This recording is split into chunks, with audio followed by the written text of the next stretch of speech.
Alrighty, think I'm up and going now. As always, let me know if I'm actually coming through okay as I get my last minute adjustments going. See if I can adjust this a little tiny bit. There we go. Should be pretty good there. Okay, yeah. All right, I think I'm going all right. As always, just give me a shout. Let me know I'm doing okay. My mic's actually on. Everything seems to be working. I didn't have my usual issues trying to connect. Everybody's coming in. Ronald, hello, sir. First, yeah.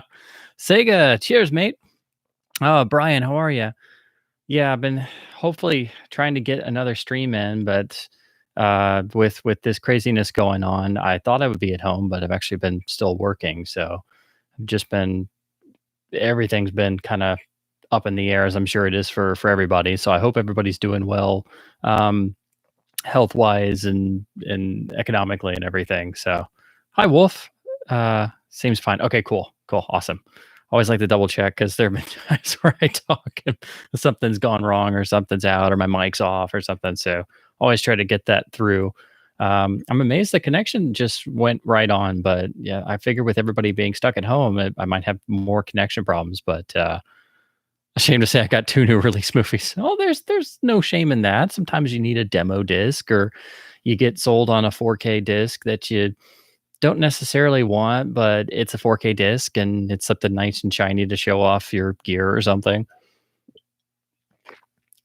There's a couple I wouldn't be I wouldn't mind at least giving a test drive. Yeah, 1917 and Ford versus Ferrari.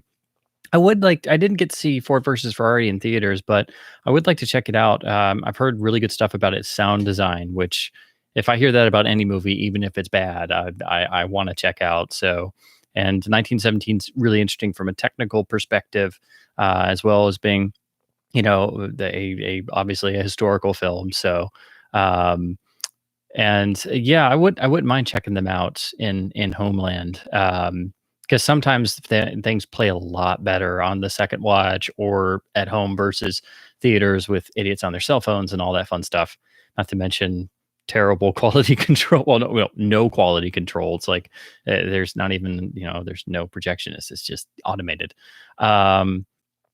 Yeah, I keep hearing more and more about Knives Out. I kind of avoided it because anything with Rian Johnson's name on it, I don't want to know about, post Last Jedi especially. But yeah, I keep hearing so much good stuff about it, and everybody has all this positivity that they really got from it. And I'm a sucker for a really good murder mystery, especially. So I might check it out. But yeah, it's hard looking at anything he's involved in after Last Jedi. So, but it did get good reviews in the in terms of the disc quality. So I am interested in checking that out too. I don't know if I might just rent those on Blu-ray or something, but I'm definitely going to check them out in home theater land. So yeah, Frozen 2. Well, if you have people in your household under a certain age, that's practically a requirement, I would say. And you're going to have to hear it like, what, 8 million times for the next 2 or 3 years.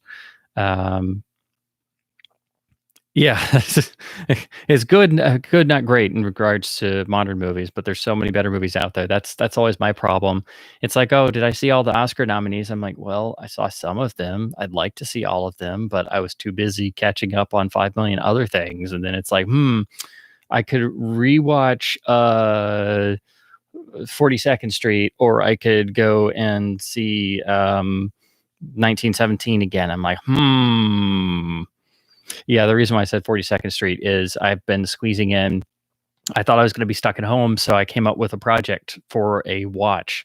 Instead of just giving myself a watch list, I was like, I've never done it. This would be the perfect time because, again, I thought I was going to be home every day.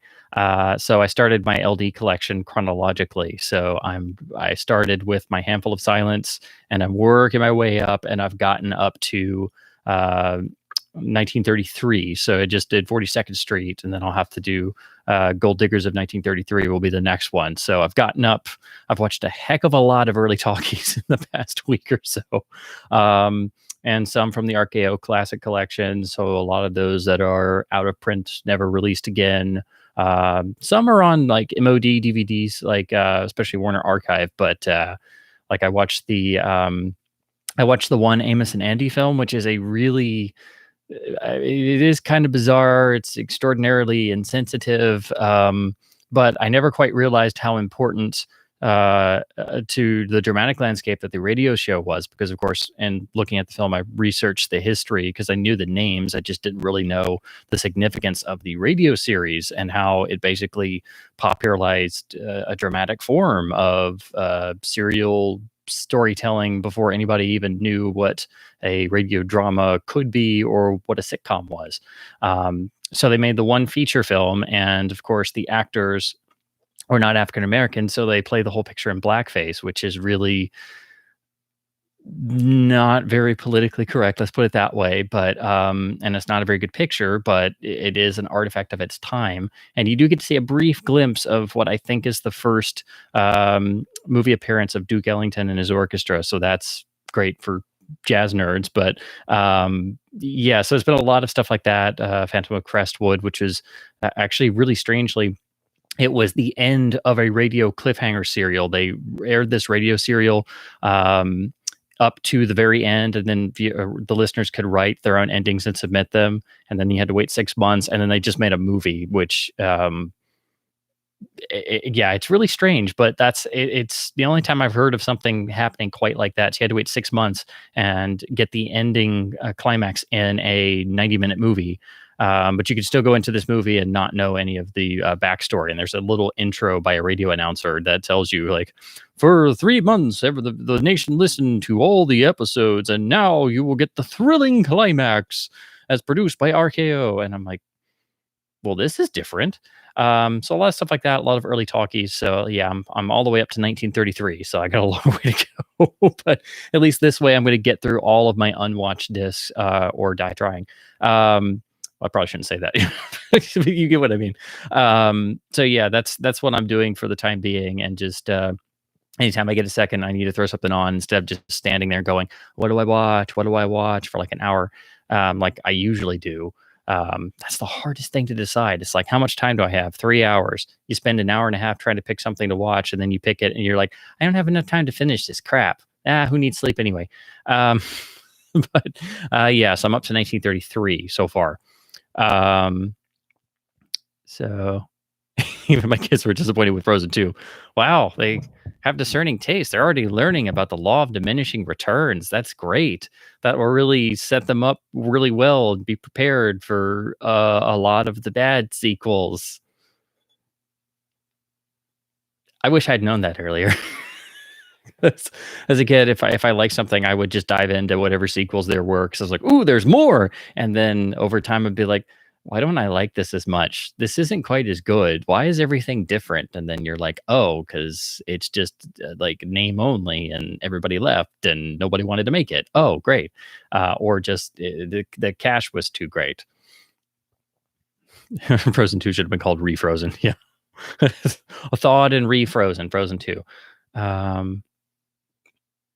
Oh, the new Masters of Cinema, Buster Keaton release. Yeah, there's so many discs that I was looking at getting, and now with the outbreak, I decided it's probably a better idea to just put everything off for a while. And of course, I'm sure most discs being shipped are going to be canceled or postponed.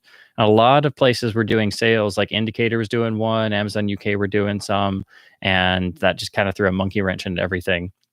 And but on this side, in the States, it seems everybody's running sales now. Warner Archive started theirs, their 4 for $44, but then they stopped it due to the virus outbreak. Criterion was really cool. They sent everybody a $10 code in their email. So if you have the Criterion email or bought something on the Criterion store before, you should have gotten a little $10 credit. And some of their discs are on sale, so you could use that, basically get it for Barnes & Noble prices. Even VCI's got a sale going on. It's like 60% off, and their discs are usually pricey. Classic Flicks has a sale going, so I think I'm definitely gonna hit up the Classic Flicks one because they're just are awesome, and because they're such a small label, they're usually a bit pricier, but they've got a number of their really awesome discs marked down to like under $15, and they've got like I think it's like 2.99 flat shipping, which is pretty cool. Hamilton Books had a lot of great stuff, but they had to do the same thing. I think they're in, I want to say they're in Illinois or Indiana, and that state just cut out all small business shipping, so they had to put everything on pause for a while. So and honestly, I'm not trying to get a whole bunch of stuff because I've got one or two things, and then I just wipe it off and I go put it in the garage for a couple days just in case. Because I mean, everybody's going to have to get everything shipped for a while, which is fine. I mean, we all mostly do that anyway to get the stuff we're after, but I think it makes sense to just be relatively cautious and just have a bottle of alcohol and some paper towels and just give everything a brief wipe off, and then just leave it in the garage for at least a couple days. So that's what I've been doing. So then there's a couple interesting LDs I found, so I grabbed those, and I'll just have to do the same thing. And there's been a number of group sales going on, so seems like everybody's gonna keep us stocked in laserdom for our sequesterment. But yeah, that's what I've been looking at recently. But it was kind of a shame that everybody decided to have all these great sales and then had to just pull the plug.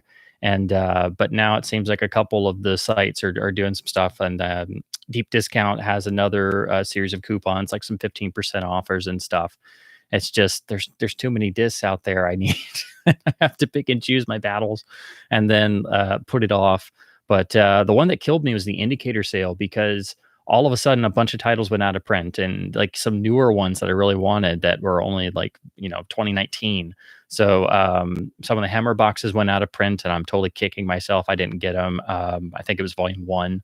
I only have volume 4 because I've been getting them one at a time. And it looks like some of the others are getting close. Thankfully I did get the Randolph Scott Bud Boddicker set, which is also now out of print.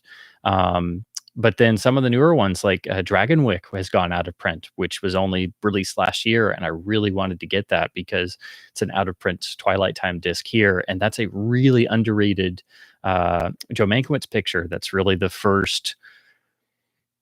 Like the best way to put it, it starts out as a gothic romance. It starts out as a Gene Tierney vehicle, and then about 20 minutes in, Vincent Price shows up, and it's the first time you see Vincent Price basically as Vincent Price in a movie, and he's phenomenal, and it becomes his movie. So if you've never seen it, basically imagine what would Rebecca have been like if there was a little dash of suspicion in there in terms of the Hitchcock picture. So imagine if Joan Fontaine's character in Rebecca was still naive and innocent, but also eventually started suspecting her husband was kind of up to no good. And just imagine the husband was played by Vincent Price. That gives you an idea. And it's super gothic, and it's wonderful, but I'll just have to stick with my DVD for now. But usually Indicator stuff comes back into print. They just, release box set titles separately, and they don't have the fancy booklets and stuff. But I gotta start picking those up much more quickly, because they seem to go out of print really fast, and they're really, really awesome. So if you've never bought an Indicator disc, I highly recommend them. Most of them are region free, but some they do have to have region locks if you're not region free capable. But yeah. Let's see. I keep meaning to see Parasite, and then this stuff happened. I know the director, but I don't think I've seen any of his other pictures. But yeah, Parasite is way, way up on my list, and it's definitely going to be something I pick up or rent very, very soon, just because I wanted to see it beforehand, and then it got nominated for everything, and then it actually won. So yeah, just if and when I can get the time. And if and when access to stuff opens up again, especially with big stores and Amazon going to focusing on shipping the essential stuff, and then the non-essential stuff, although Blu-rays are essential, darn it, is going to get postponed or put back, which again, I get, it makes perfect sense. But yeah, it's like, it's probably going to be easier to just buy used stuff or buy stuff on eBay for the time being. But yeah, I'm not trying to get very much in the mail because, again, with everything going on, it's maybe not the best idea to get 800 million packages like I normally do. But yeah, then my garage will look even more stuff because I just have cardboard boxes with my address labels and my name on them, and then little stacks, and then they'll be in front of. I have this bad habit. I always save mailers that I get for LDs and LPs and stuff because I'm always like, well, I could reuse this when I sell something, and then I don't sell anything, and then I have a mountain, and then I get rid of all of them, and then I go to sell something, and I realize I don't have any mailers, and I'm like, and then the whole cycle starts again. So I don't know if I'm the only one who does that, but I have a problem. Like sometimes I'll go in my garage and I'll say, "Oh, I didn't realize this stack of mailers was here. Well, I don't need 15 of them." And then I look and there's like one from 2014 and I'm like, "Oh, this has been here a while." Um Harley's references and Amos Andy, but no, practically nothing. Yeah, I didn't really either, but I definitely recommend looking up the history or at least reading the Wikipedia article because it is astonishingly important for the not just the American radio dramatic form, but television and multi episodic storytelling because it basically wrote much of the playbook of radio series and television series, and there was a television series version later on. So, and of course, there's a debate that goes back and forth about the positives and negatives and the inherent racial caricatures and stereotyping that had a negative effect. But you have to understand this stuff in historical context. And again, I knew of the names, and so I just bought the disc because it was an RKO classic disc. And if I just see that, I'm like, I have to buy this because I'd love to have all of them. And most of them are really rare titles. Like that one doesn't have a DVD release. At least I don't think it does. But yeah, if you look up and just read the Wikipedia article, it's really stunning how this one show is that important. And then they made this one movie that even the creators themselves said was terrible, so they shouldn't have done it. But anyway, let's see. Dark Phoenix wasn't good. A rehash of Last Stand. Yeah, I was gonna go see Dark Phoenix in the theaters just because it was the last one and of the Fox X-Men's, but I just didn't get around to it. And then it's definitely gonna move up on my pile because I think I have it up here. Uh, where did you go? Okay, it's here. Here it is.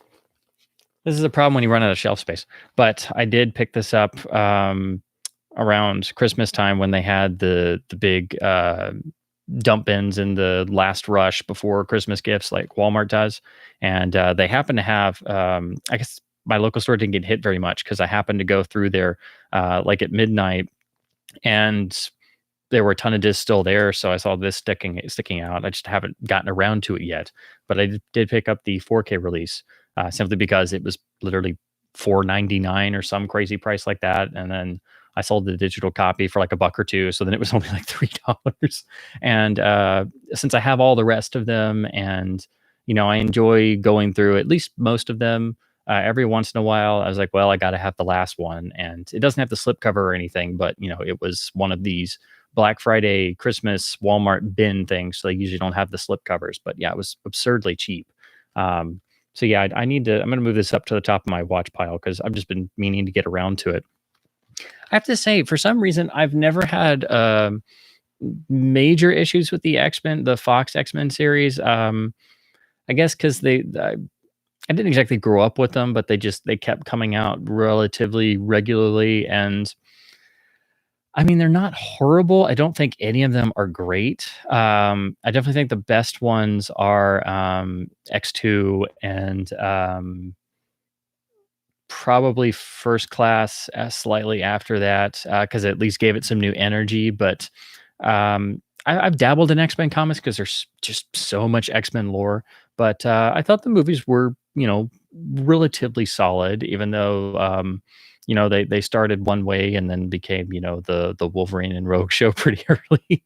But yeah, had it not been for the new cast and First Class and the new energy there, I think the series would have just petered out completely by that point. But yeah, every once in a while I spin through them all. They all have Well, at least the first half. The rest, the sound mixes are just okay, but like the first couple have pretty good sound mixes.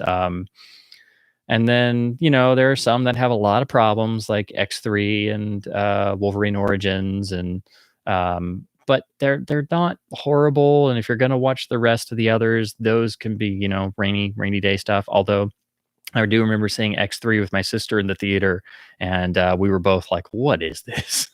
Like, I think I was like, gosh, I don't even think I was like maybe 13 or something like that. And I was sitting there and I was like, wow, they're going to have Beast and everybody in there, and it's going to be better than X2. And X2 was actually really good for a comic book movie. And this is, of course, before it was a giant thing. And then we're sitting there in the theater and we're both just like looking at each other constantly, like, wait, what? What is going on? Why are they doing that? And then I should have realized then, but it was because it had been the hand had been dealt to the Rat Man, Brett Ratner, and his sense of taste, shall we say, is a bit on the unrefined side of things. So I don't know. It was just a lot of wrong ingredients in there, and it doesn't quite work. But yeah, I don't know. I kind of have a soft spot for all of them, and Logan was surprisingly pretty good. I thought it was better than the Wolverine in a lot of respects. It corrected a lot of the flaws the Wolverine had, but then it still had some of those same flaws. So it was like a step above, but still, I felt like it could be better. So I'm interested to see about Dark Phoenix, because I didn't hate Apocalypse like everybody else seemed to, although to say Apocalypse had tone problems is really an understatement, because that thing, it didn't have tone problems. It had no tone. It was just completely inconsistent. It would be, you know, a total comedic scene and then a complete scene of utter drama out of like a super emotional I don't know, European film. Of course, if you've seen Apocalypse, you know probably the exact scene I'm talking about with Magneto, which feels ripped right out of something that's like some European art house movie. And I'm like, where did that come from? And then we go right back to gotta blow stuff up, man. So yeah. Oh, Hamilton Books is in Connecticut. Okay. I just know they said whatever state they're in, they just had to suspend stuff, so everybody's orders got canceled, unfortunately. Yeah, Logan more than Last Stand. Yeah, that's easy. Yeah. Although, you know, over time, I kind of realized Last Stand isn't all that bad. Kind of the way that you realize the prequels aren't as bad as everybody makes them out to be, but then you watch Last Stand again, and it's like there's 20 decent minutes, and then there's another 10 minutes of stupid, and then every other scene becomes stupid, and then it's like I can see the Bryan Singer X-Men 3 in there. I could see the genesis of that, and then it all goes to stupid. So yeah, it's kind of a waste. But you kind of have to have it, because it's like it started as the Bryan Singer X-Men 3, and it follows X2, and then it just said, yeah, screw it.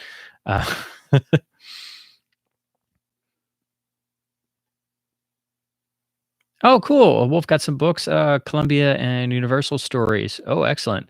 Left carefully on the doorstep because they won't hand things to people. Absolutely, yes.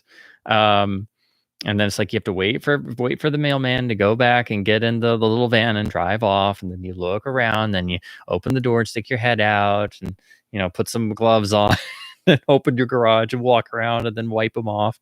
But yeah. I watch the neighbor. He's hoarding boxes.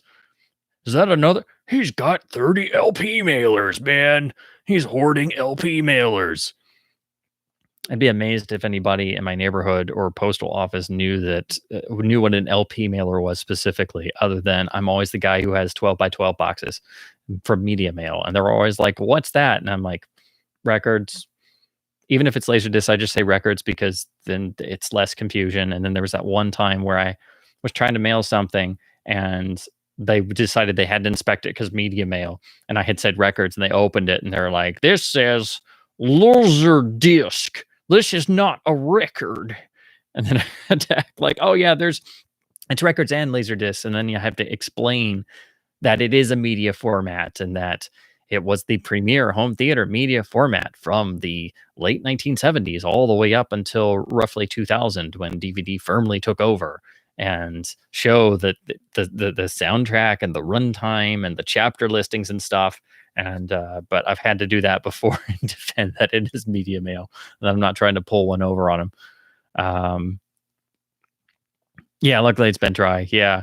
I did have one thing happen once that was really iffy in terms of it was a really big special edition box that I wouldn't have normally have gotten, but it had exclusive stuff, and it was a Funimation release, and it's a bust, so it's one of the big bust things with disc badly shoved in it, and they had a Black Friday sale, and it was like $250 off, so it was dirt cheap, but they shipped it in this big empty giant cardboard box that had gotten all beat up and had a big hole in it, and it was pouring with rain, and then I get home that night, and I'm like, oh no, it delivered. Oh my god, and I go up, and the outer box is just all kinds of nasty. But thankfully, because it was so big, the inner box was fine. But it was like that panic-stricken like 30 seconds of oh my god, and it's like non-refundable. What? I thought it was supposed to be here tomorrow. It got here early. Let's see. Sega going through his partner's movies. Love Snowpiercer. Like Ocha a lot too. Yeah, the Snowpiercer's been another one that's been on my list for far too long. I'm gonna bump that up too because everybody started raving about that one, and then it played at my art house theater for like all of 2 seconds, and then it was gone. And then I'm like, oh, I'll rent it or I'll get it on Blu-ray, and then it just went in the list, and then I forget about it because like my list of Blu-rays is just like massive of want list. I'm like, oh yeah, there was that one movie. Then I'm like, oh, somebody released Night Passages. I could get Night Passages, and then I just forget again. Brian watched a rare RKO Western, Indian Agent with Tim Holt. Oh, that sounds fantastic. I've only been able to see like one or two Tim Holt movies outside of course, the big ones, Bagpipe and Ambersons and Treasure of the Sierra Madre. But I really want to see his other stuff because I think he's a really underrated actor, and of course, part of an acting family. So, yeah, he did decide to just stick with westerns, which was a smart career move. But unfortunately, that meant that he didn't really do other dramatic A features and was just doing continual B westerns. But I found more and more that a lot of these B westerns that were dismissed back then, there's so much great stuff in there, which of course leads into what I'm going to talk about tonight, because these came right out of that in terms of that's what westerns were considered, and these kind of broke through that barrier. Oh gosh, the higher films. Yes. Those are wonderful. I actually did eventually get them on DVD just because I wanted them because of course they're for commercial purposes advertising BMWs, but you have Clive Owen as this super badass character. Strangely enough, he looks a lot like the final costume he has in the Mike Hodges picture, I'll Sleep When I'm Dead, with the black suit and trench coat and everything, and the perfectly done hair. If you've never seen that picture, it's really, really great. They made it right after Croupier. It's really dark, very British. Basically imagine, because Hodges made Get Carter originally. So basically imagine Clive Owen in like an art house version of Get Carter, with the main villain being played by Malcolm McDowell. And if that doesn't sell you, it should. It's really great. But anyway, yeah, the higher you have one being done was directed by John Woo. One was by John Frankenheimer. So that meant, of course, I had to track it down. And then I believe Tony Scott did one, and then a number of others did. And yeah, they're floating around online, which is how I first saw them. I remember back in the day when they started uploading them, you had to watch them on like the BMW website. And I saw some of them, but you had to wait for the super long load time because it was like the early 2000s. And I think we still had dial up at the time. It was back all the way then. But yeah, they're super cool. They're very iconic in advertising. But yeah, they basically are a mini movie when you string them together. And if you look around on eBay, you can get the DVD that they would sell in the BMW dealerships. It's very bare bones, but that way it's better than just watching the crappy upload versions online.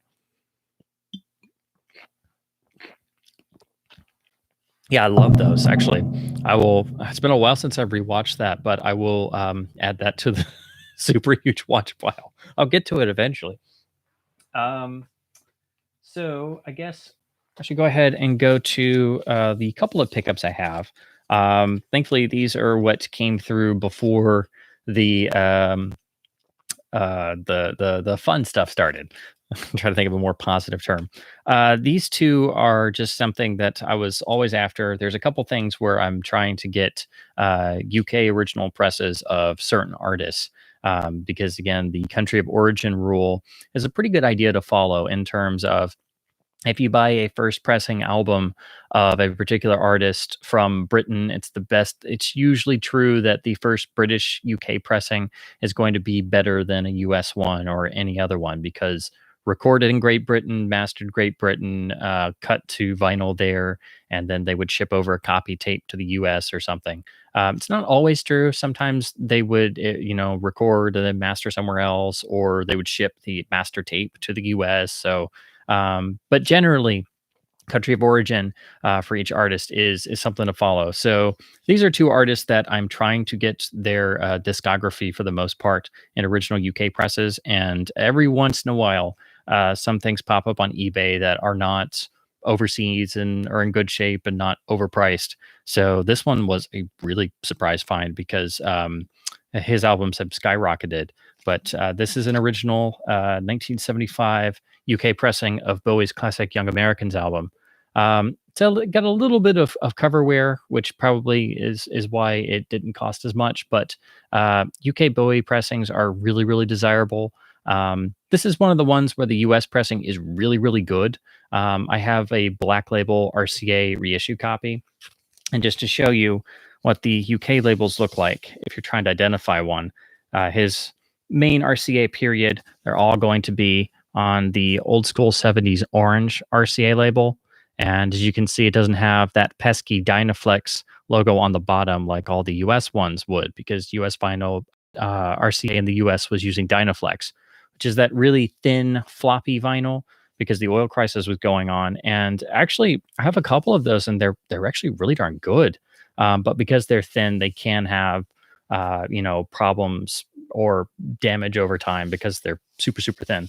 But that's how you tell on eBay listings and stuff, because people will list them as UK, but then you look and you see the Dynaflex logo and you're like, no, that's an American copy. You're getting it wrong, man.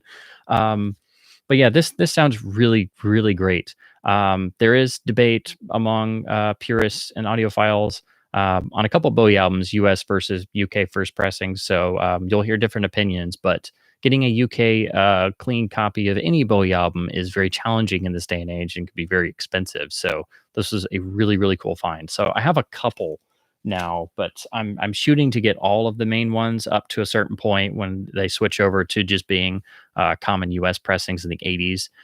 So I've got now The Man Who Sold the World, not the original, of course, because that would be absurdly expensive with the dress cover, but the kit cover reissue. It's basically the same LP but just a different cover. So I've got that and Young Americans and Station to Station, and then all my others are US ones. So I've got 3 so far, so I'm doing pretty decently. And then this one, it's not exactly essential because this is a compilation and it's a mix of fake stereo tracks and stereo mixes. And then there's some mono on here. All of these were originally, mostly mono recordings. But it does have a specific alternate version of one song. So it is important to have for that and for the cover, which I think is iconic. But yeah, it's very hard to find the original cutting of this, mastered by George Peckham. So it's got his signature, a Porky Prime cut in it. And then most of the times you find a later pressing that was mastered elsewhere and doesn't sound as good. So this is the original first pressing on Track Records, the original UK 1971 pressing of The Who's Meaty Beaty Big and Bouncy compilation. This was their first really major, band management curated compilation. There was an earlier one that was done by the record label, and that was the Magic Bus Who on Tour compilation, which is really very rare and kind of a weird grab bag. but like I said, it's a mixture of mono and fake stereo and then true stereo. So there are better versions of most of the songs out there. But it is really cool to listen to this particular compilation and see what it was like being a Who fan at the time. And I've always loved this cover. It's in really great shape. The US copy has a bigger title font and it goes all the way across. So this UK cover is a lot more subtle with the title here in the broken glass of the doorway. And then you have the band looking on what's ostensibly them as young ruffians. And then it is a gatefold. Again, the cover's in really great shape. Here's the rear with the photos in reverse. Of course, it's totally staged, but I think it's one of the great album jackets, even though it's just for a compilation and not for an actual album. Then to show you the gatefold panel, which is the same as my US copy. So here you have the song listings and the track records info. And then I think this photo and the way it's used, I think this is very reminiscent of where they would go with Quadrophenia just, 2 years later in 73, because this is, directly referencing their past, growing up as kids in England and the way it was at the time and the mods and rockers and everything. So again, it really kind of presages Quadrophenia in that way. And then because we're here, I should go ahead and show you, this is the track label. So if you've never seen one of these in the full-on glory, here you go. And as you can see, it's credited as stereo, but there are some on here, a couple that are mono. But, don't buy this to have like the best true mono versions of every song. For that, you'd need to go to, some of the CDs. But as you probably already well know, or I've said before, collecting Who singles and CDs and compilations and stuff just to get the best sounding versions means sometimes you have to have like 18 different copies of different things just for one song. And what's exclusive to this is it has an alternate take version of I'm a Boy, which runs slower. And so that's why this particular version is important, or the Meaty Beaty compilation is. And personally, I don't like it as much as the original, but it is, a full-on alternate take that's done at a different pace. So it is important for that reason. It's been ported to several of the CDs, I think. So you can get it elsewhere. I'm just trying to get this back in the sleeve, which is hard to do when I'm like half looking at it. So give me just a second. Come on. Oh, these are always really finicky when when you're just trying to just toss them back in the sleeve, and then that's when it decides, I'm not going to cooperate. So I'm just going to be super ultra difficult. You're like, oh, I could just put it down, but then something will happen and you'll be like, why didn't I put it in the sleeve? So yeah, this was really cool. I've been trying to get this original pressing for a while. And like I said, you have to check the dead wax codes. You need this one that's an A1B2. So side one will have an A1 at the end, and side two will have B2, yeah. And it should have a Porky Prime cut. That was George Peckham's signature. He's one of the great mastering engineers, and that's the way he would sign most of his cuttings. So well, that's it for music. Do have a couple DVDs and a couple Blu-rays just to go over very, very quickly. These DVDs were from the last time I went to the local store before all the fun stuff started. So this one actually is, I didn't realize, is out of print. It is now available through Warner Archive as a reprint DVD-R. But of course, those are much more expensive than a regular DVD. But yeah, this was in great shape and was super cheap. And I was like, yeah, I've only seen one of these. And of course, being a big Hardy Boys fan and then some semi fan of Nancy Drew, I always knew about the original Warner Brothers features from the 1930s with Benita Granville. So this is the Nancy Drew set of those four films. Probably the most famous being the adaptation of The Hidden Staircase, which is generally thought of as the most beloved Nancy Drew story. So that's the only one I've seen, and it's actually really good. It's definitely the best adaptation of the stories that I've seen. There's also there's like a modern show that just started on the CW that's really not good. But yeah, I was excited to pick this up. Again, it is out of print. So if you're interested in the character or these stories, or grew up reading them and are curious about how Hollywood treated them back in the late 30s, early 40s, I do recommend these.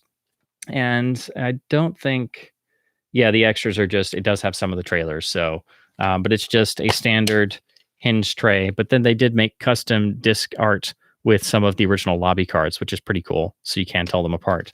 So yeah, this was pretty nice. And again, you can get it from Warner Archive as a reprint, but I think it's like 20 something. So yeah, if you're lucky, you can get it for under $10 like I did.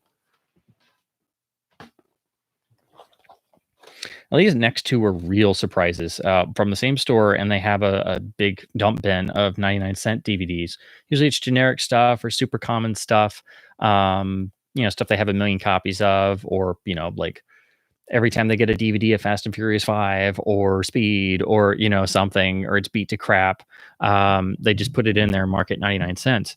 But every once in a while, there's some rare stuff that gets miscategorized, or they just dump stuff in there because they've got so much. And I look through trying to find like old DTS DVDs or LD ports to compare stuff or particular things. But I always make a habit to look through those just to see what's going to pop out. And then I saw some stuff jump out at me, and I'm like, that looks like it's in the wrong bin. And they're like, nope, that's 99 cents. And I'm like, okay. So yeah, these two are actually super long out of print. They're both image DVDs from way early on, and they are both early science fiction, fantasy, or I should just say straight up monster classics, and are very, very valuable. So I can't believe I got them for 99 cents. So the first is the 50th anniversary release from Image of the sci-fi classic Rocket Ship XM with Lloyd Bridges. This is the one of the early duo of serious, well-intentioned science fiction films. This was right around the time that you had other classics as Destination Moon, and Destination Moon was really the first, and then Rocket Ship XM came out right in the interim. So those two, basically coming out in a back-to-back thing in the early 1950s, is really what got the sci-fi craze started in movies, because they were successful, relatively intelligent, had relatively decent budgets to them, and were not just, cheap and ultra schlocky. So yeah, this does actually. It's been a long time since I've seen it though, because again, the availability is really dodgy.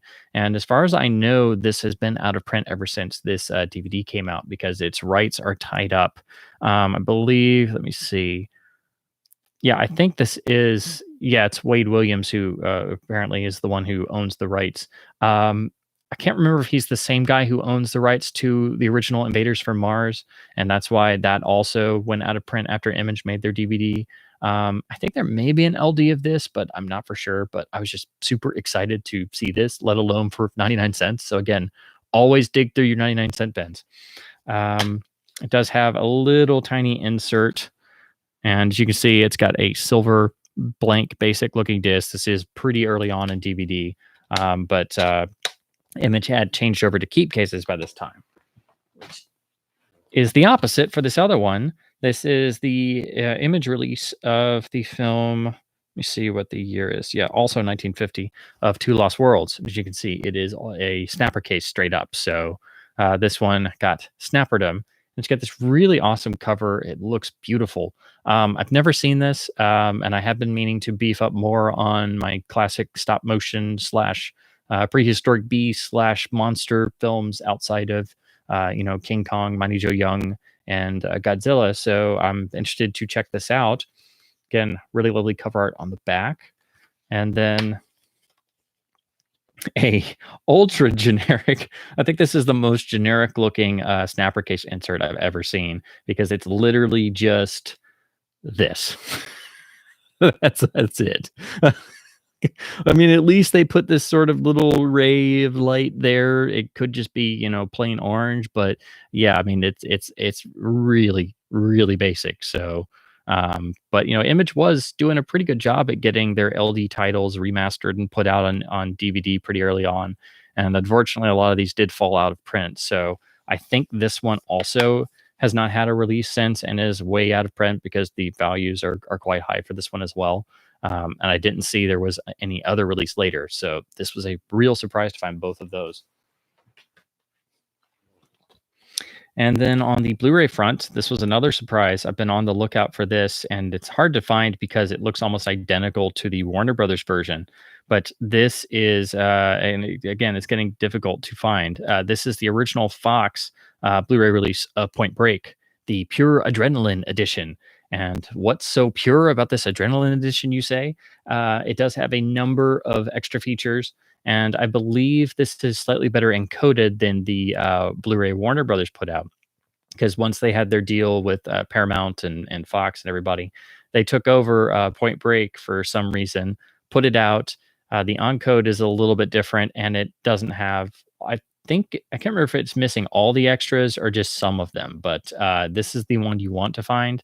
But you have to specifically go out and check and make sure it's got the Fox logo. It's got the goofy Pure Adrenaline Edition title on it.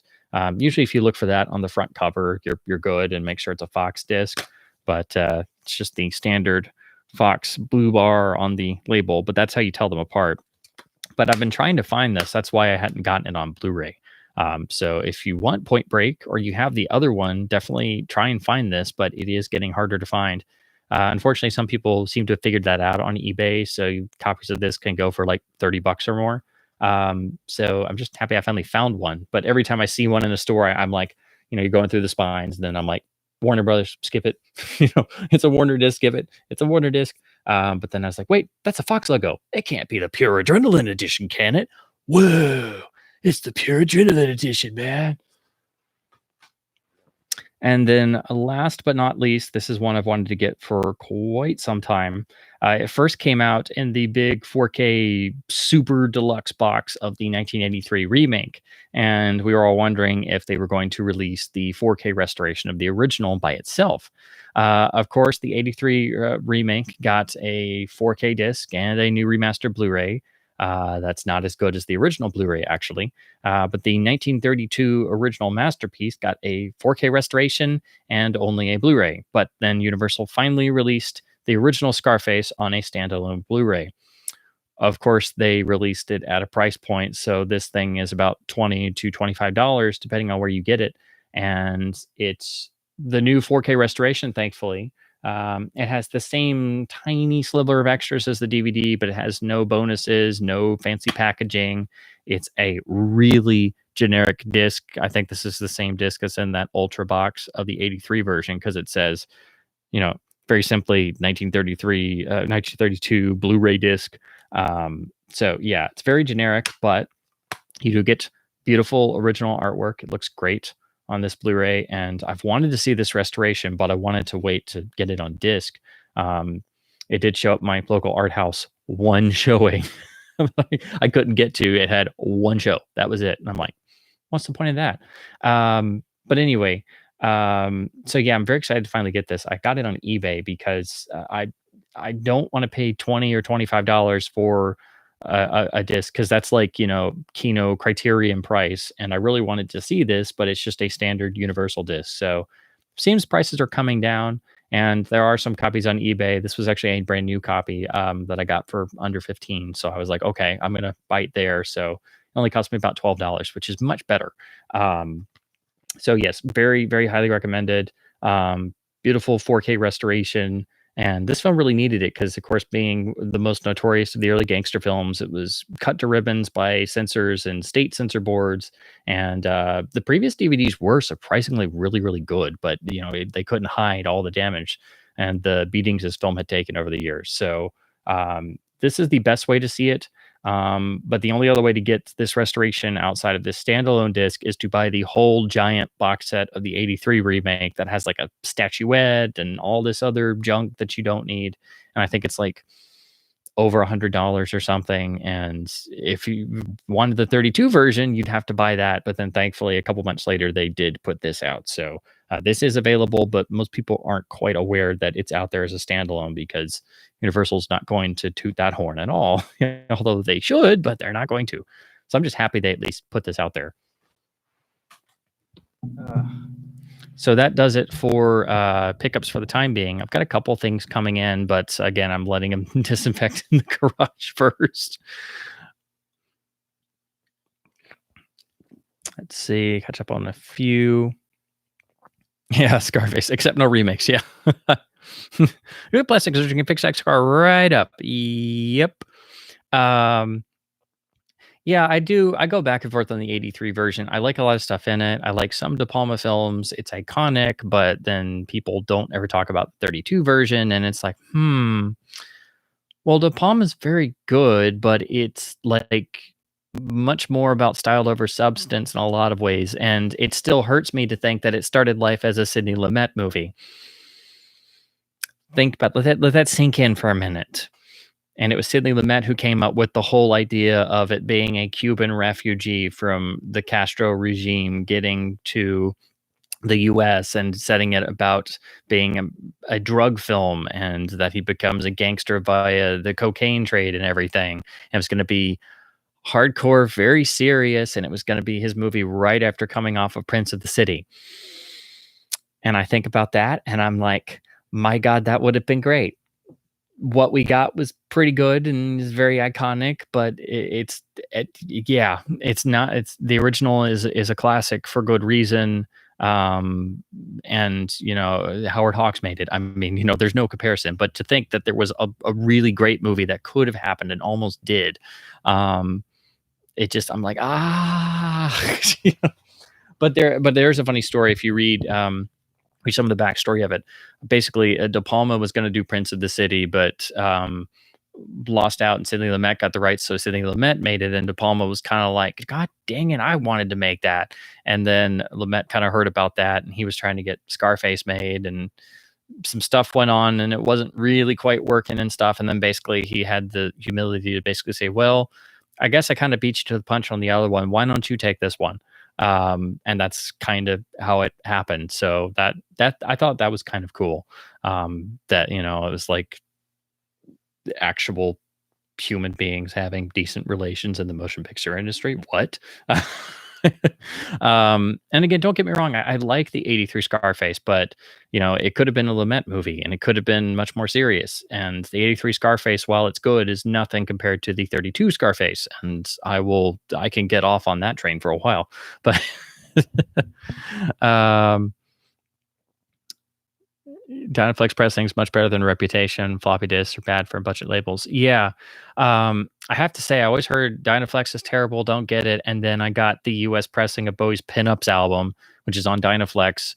And it's actually got a hotter mix, people say, than the UK one. But I put that sucker on, and as soon as I dropped the needle, it was like, whoa! It was the classic commercial of the guy sitting in the chair and turning the speakers on. I think it's for Memorex tapes. And then the shirt and the tie going back, because that sucker is very potent. So yeah, I highly recommend the US Dynaflex of Bowie's Pinups album, which is the covers album. That is really heavy and really great. And again, you can take it off and it just flops around. And I'm like, how did they pack this in to so little vinyl going on? Yeah.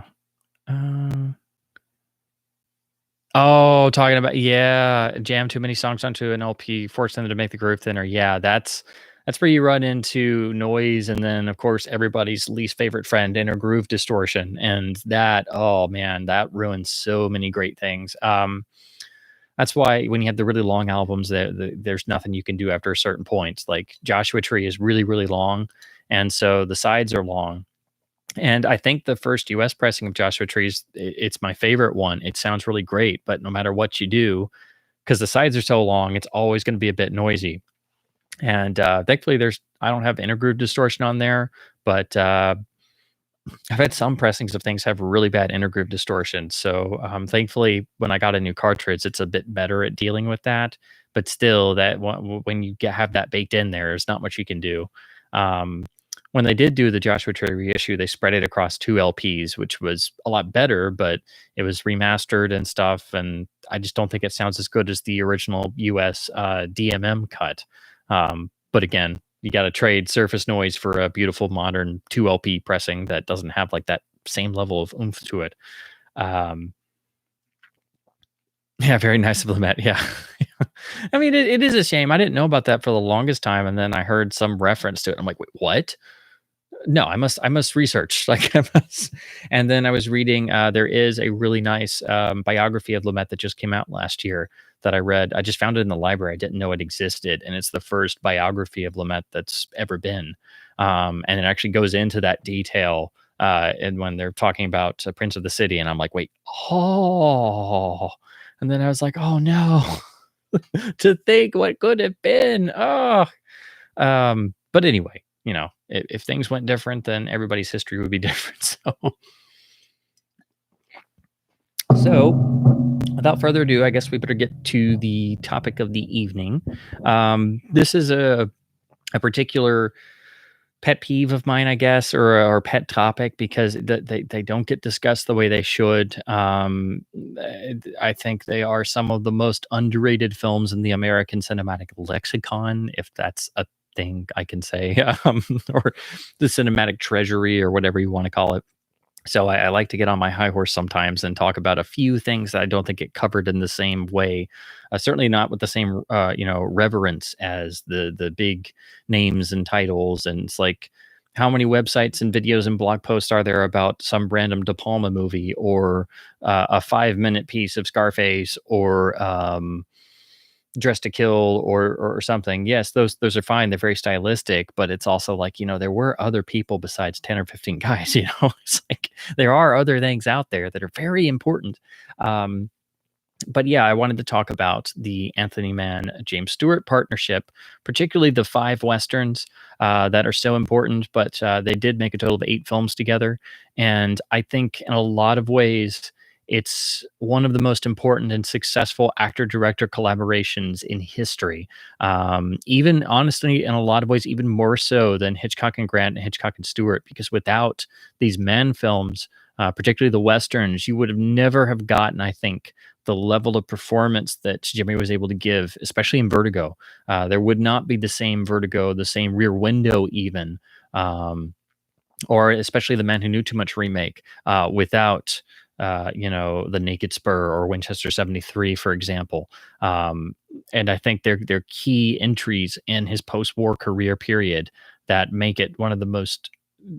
I mean, I say this all the time. I think Jimmy's post-war period, even though he would do things that were, comedic or family friendly or for the money and stuff, all like he was still in his studio contract days, he took so many risks for being, one of the continual top 10 most popular actors in the industry. And this was the 1950s, which is supposed to be the era of conformity. But if you look at his entire post-war career, starting with It's a Wonderful Life, and running up, I'd argue, probably all the way to Shenandoah in 1965. And he did do some other films after that, and then he did a number of television series and episodes and things. But I think it's that, roughly 20-year period, accepting the stuff that he did to, keep his career momentum going, and the family oriented stuff, and the handful of comedies and things, which, they aren't bad. There is good stuff in there. But particularly the dramatic risks that he took in that 20-year period, I think, make it the most rewarding and most really interesting period of any actor's career ever, really. Because, I mean, my God, he took risks. And I think the Mann films really set that up and define that beautifully. And again, you can see shades of this darkness in the Stewart persona, the loss of the gee shucks awe young man of the pre-war period. People might reference Mr. Smith, or You Can't Take It With You, or The Philadelphia Story. But if you look even at the westerns, particularly, you look at Destry Rides Again from 1939, which is one of the great westerns that is truly underrated, which Criterion has now done. So that's definitely great, and I really need to get that.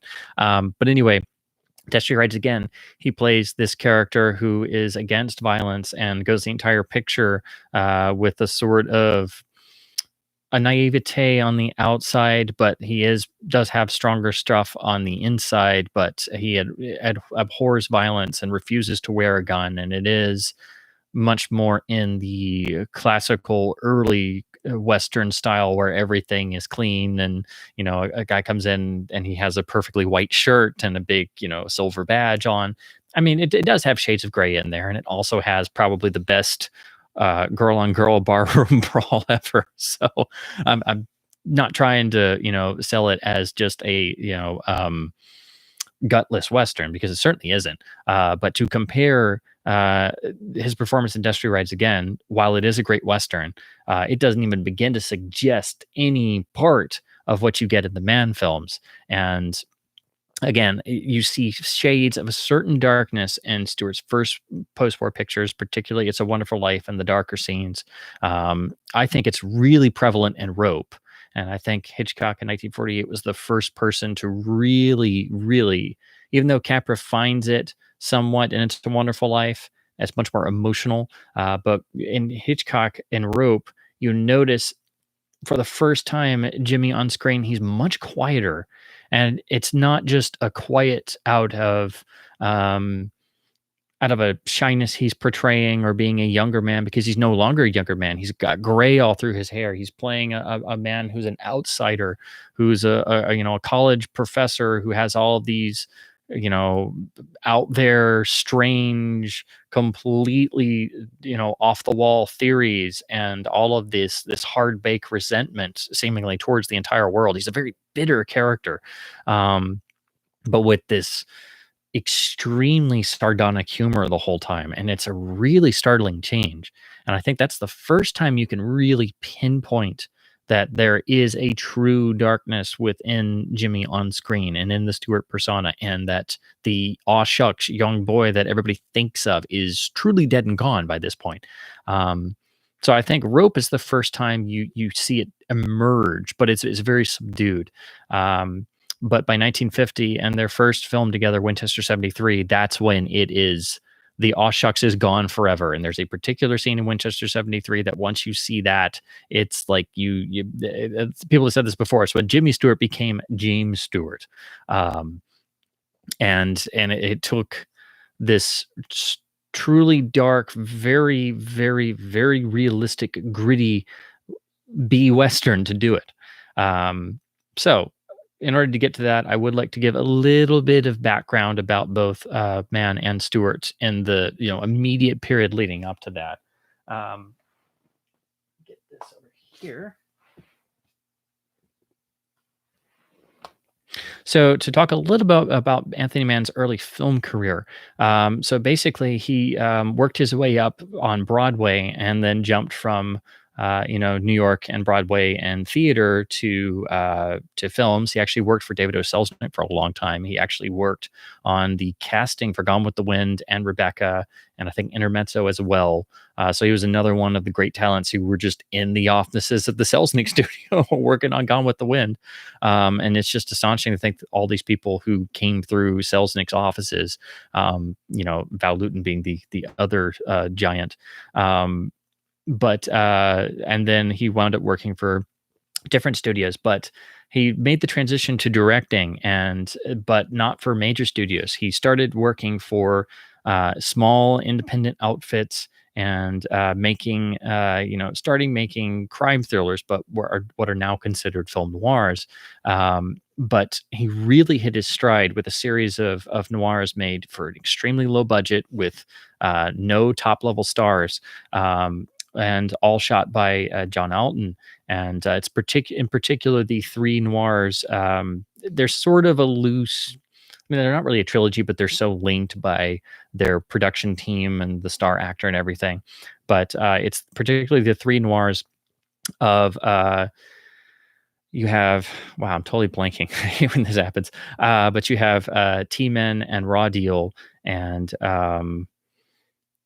He Walked by Night is the third one. I'm probably getting that wrong. I think Raw Deal is third. But anyway, it's those three that are so insanely impressive. And not just for the amazing visuals, which, trust me, they are amazing.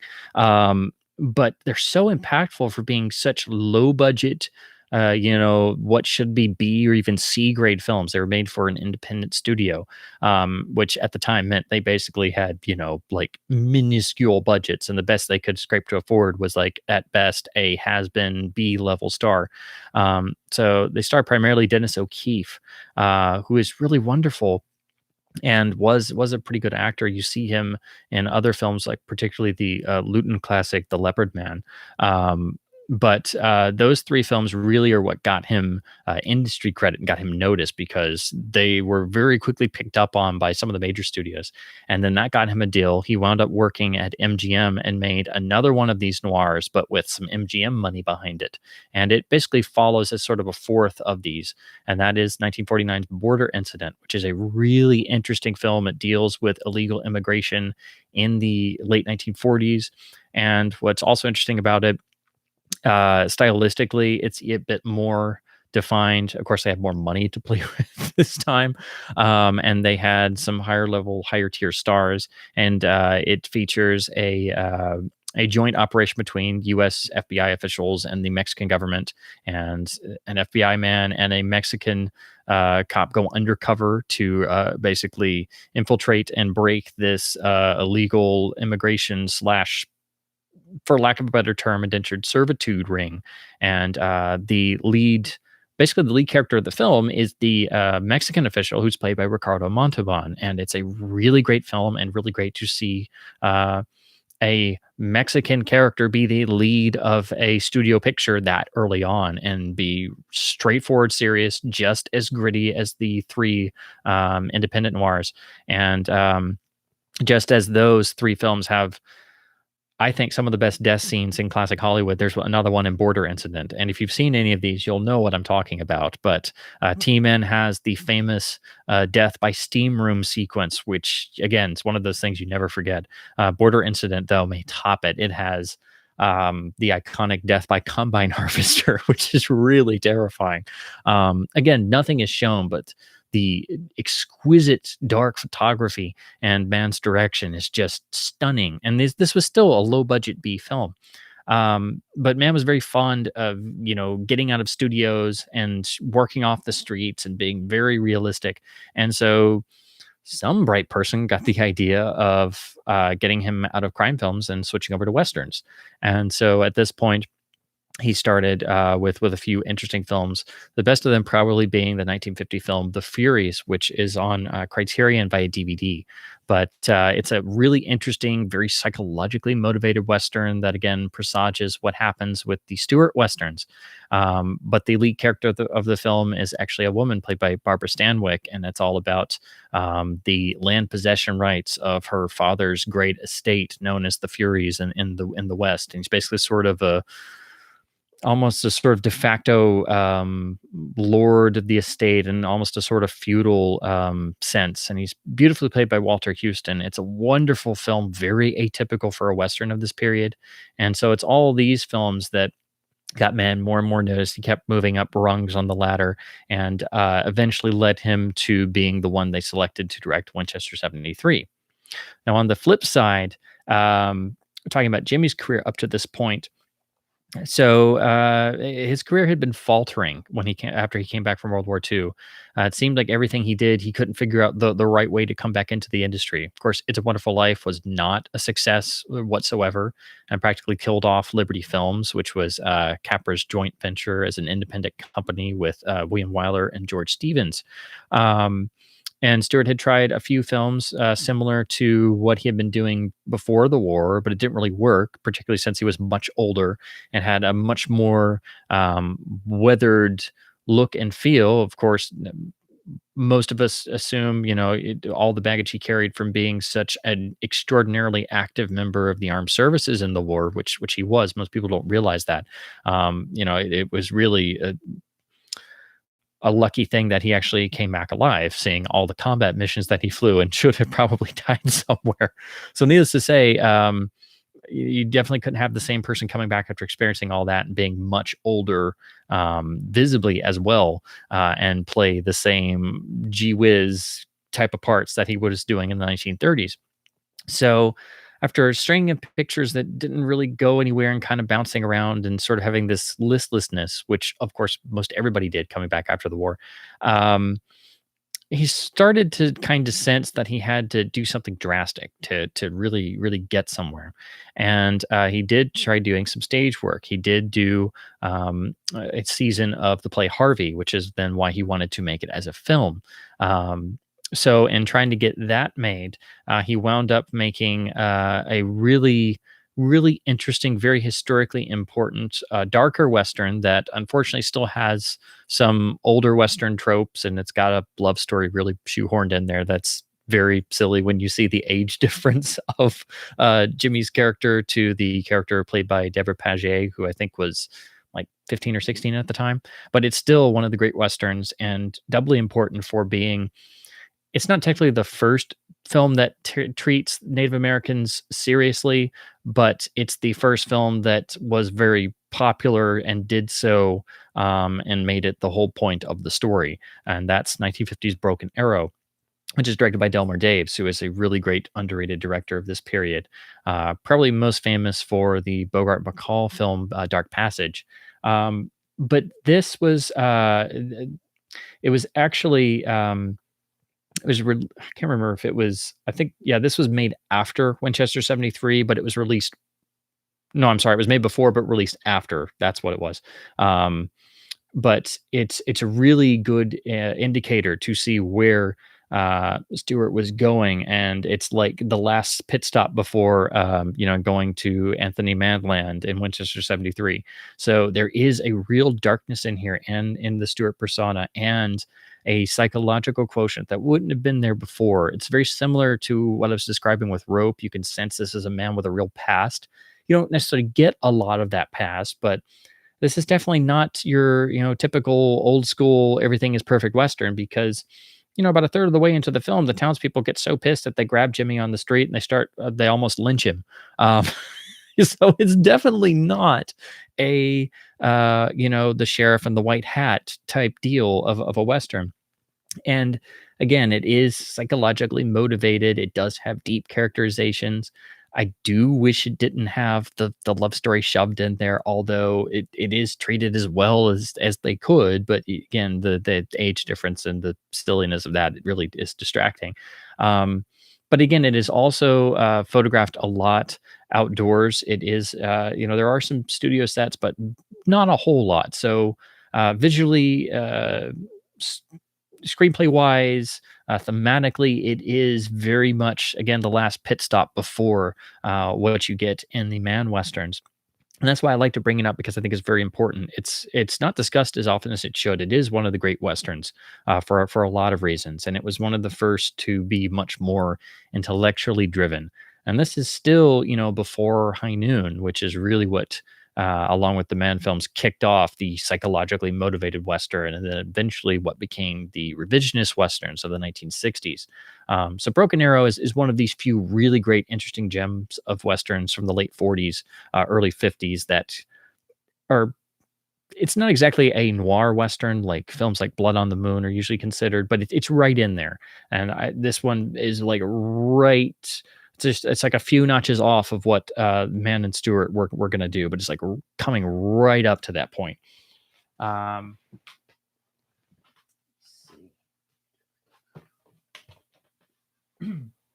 Now, the reason why I wanted to mention Harvey, Winchester 73 has an important backstory in terms of the deal that was made, because it's very historically important. Um, Stewart's agent at the time was Lew Wasserman, the famous head of MCA, who eventually took over MCA and Universal and was the greatest agent practically of all time in that time period, and became later practically the man who ran Hollywood. But in order to get Harvey made, they sold it to Universal. And part of the deal was that, Stewart really wanted to make Harvey, and they had this Western script that had been sitting around. They wanted to get made as B Western. So Lew Wasserman made the major deal of profit participation that Stewart would receive, X amount for doing Harvey, and it would be fine. But the B feature, Winchester 73, would be for 50% of the gross profits instead of the net, which is the profits after everything, which is when people talk about studios claiming films never turn to profit because it's the net after all the advertising and expenditures, whereas the gross profits are literally the actual profits made from the box office. So of course, Winchester 73 was not expected to be a smash hit, but it should still, make the studio some money, make its money back and make Stewart a good amount of money, probably a bit more than he would have gotten on his regular salary. Plus, he would get, a little bit for doing Harvey. So ultimately, even if the films failed, he would still come out, decently. And that was the genius of the deal. And then it was only later that people thought about all of the, basically it was like a protected deal in every way. And no matter what, it made his clients rich. So then everybody and their brother wanted this deal. And then that helped further the collapse of the studio system. Which is ironic because Stewart was always a big proponent of the studio system. So it's ironic that his deal on these films is really one of the things that helped to further topple the dominoes. But anyway, so again, these films were made back to back, Harvey and Winchester 73, and they were trying to figure out a director to make Winchester, which was shaping up to be a very gritty western. And thankfully, after seeing some of the noirs like T-Men and Border Incident and Devil's Doorway, I think, and then of course the Furies, that's what led Stewart, who had director approval and Universal, to just go with Anthony Mann, who over the course of these films and others basically became a very trusted name at Universal, which is why he was the original director selected to do Spartacus before he dropped out. So that was the level of supreme confidence that he had built up by 1960. But anyway, so Winchester 73 was supposed to be a little western. It was not supposed to be very successful. It was supposed to just make its money back, and it wasn't supposed to be anything special again. But what Mann did was to practically insist on making the whole picture outdoors. There's very, very few usages of studio sets, as he was doing already by that point. So with a script that is already very gritty, and with a director committed to a level of realism and moral darkness, and not just all the characters, but particularly the lead character. And Stewart at this point was just dying to do something really out there, and he really committed himself to this, down to becoming a pretty expert horse rider and training with all of the firearms so that he could do the opening shootout shoot off sequence competition and look like he really knew what he was doing, down to the point where he actually had cuts and calluses all over his fingers because he was just doing it every day for like 4 or 5 weeks. It becomes really a noir western. It is basically a film noir that just happens to take place in the 1800s. It's beautifully shot in black and white. It's so beautifully done that I actually wish some of the other Mann Stewart films were black and white, but they're all in color. It's beautiful Technicolor, but I think the black and white starkness, especially in all of the natural locations, and you see the wide sky vistas, it really adds a dimension to this film that's already really gritty and really dark. And it's right from the get-go. I mean, and that's not to say there's not flashes of humor, because what I found most exciting about these films is that they felt really realistic, in terms of there were occasional moments of levity, but they had real weight to them. The characters seemed to feel pain, and when they were shot, they would actually bleed. And this is, of course, long before the revisionist westerns. But I felt like this is where other people were really realizing that westerns needed to grow up a bit, and they could, and they should. I think the revisionist western idea really starts probably with The Man Who Shot Liberty Valance in '62.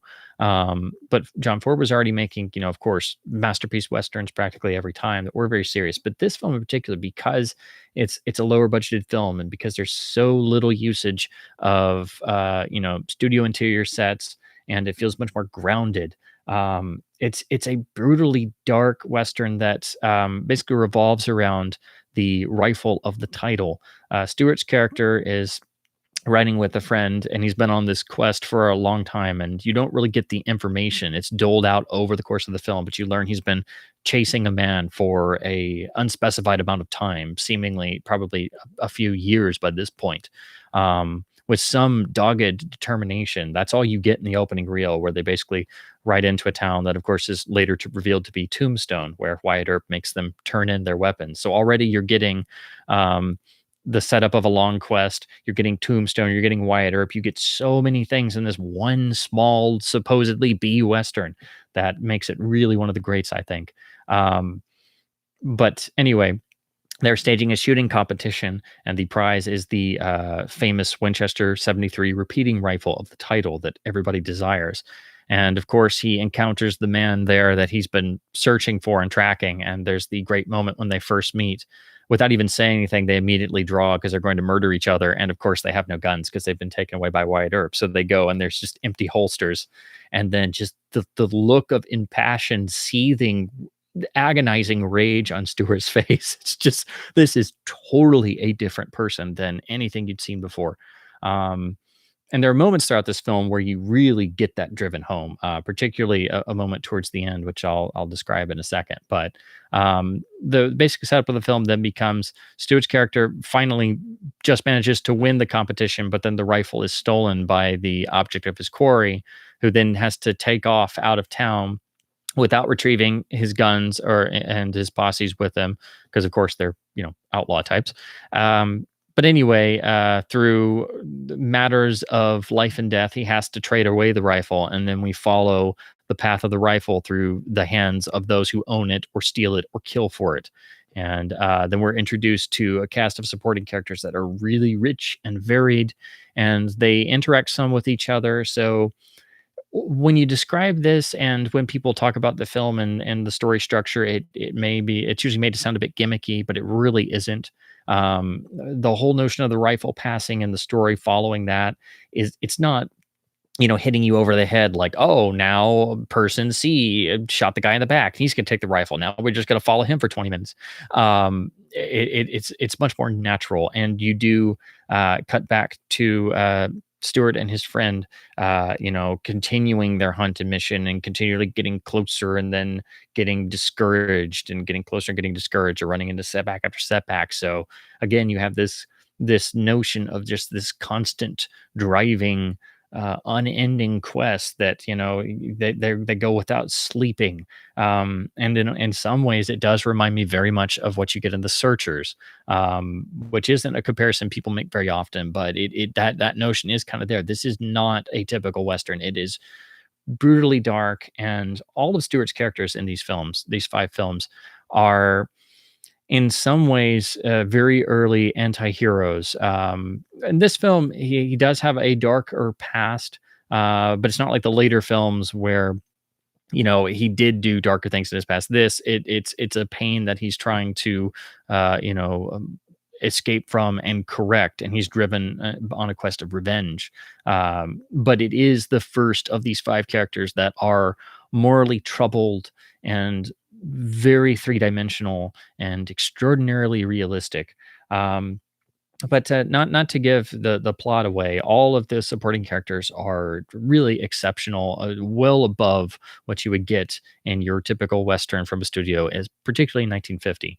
And I think it's this combination between Mann's style at the time, and coming off of these amazing low budget noirs and early westerns, and then Jimmy really wanting to just shake off all the cliches of his image and really show people that he could still do something. Because at this point, he and a lot of the people are basically thinking, why continue?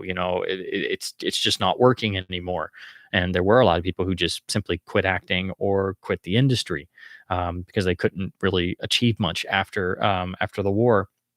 And so yeah, to go into much detail, it would reveal more of the plot that's very carefully doled out over time. So by the end, it is revealed why he's been on this quest the whole time, and just who the Dutch Henry Baum character is, and what he did that caused Stewart's character of Lynn McAdam to chase him for ostensibly years across the entire country, just with the notion to kill him.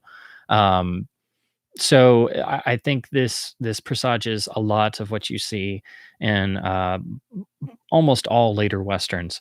There's Leone learned a lot from Mann, so did Peckinpah, so did most everybody.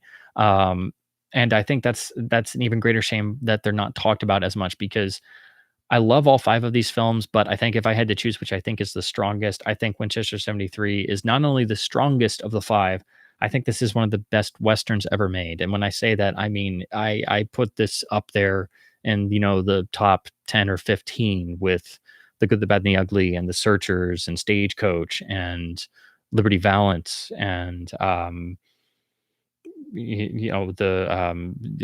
true greats. It is one of the great westerns. It's one of the great American films. If you've never seen any of these Man Stewart films, I would definitely recommend to just start going chronologically. Start with Winchester 73 and watch all 5 westerns, because you can see a growth over time.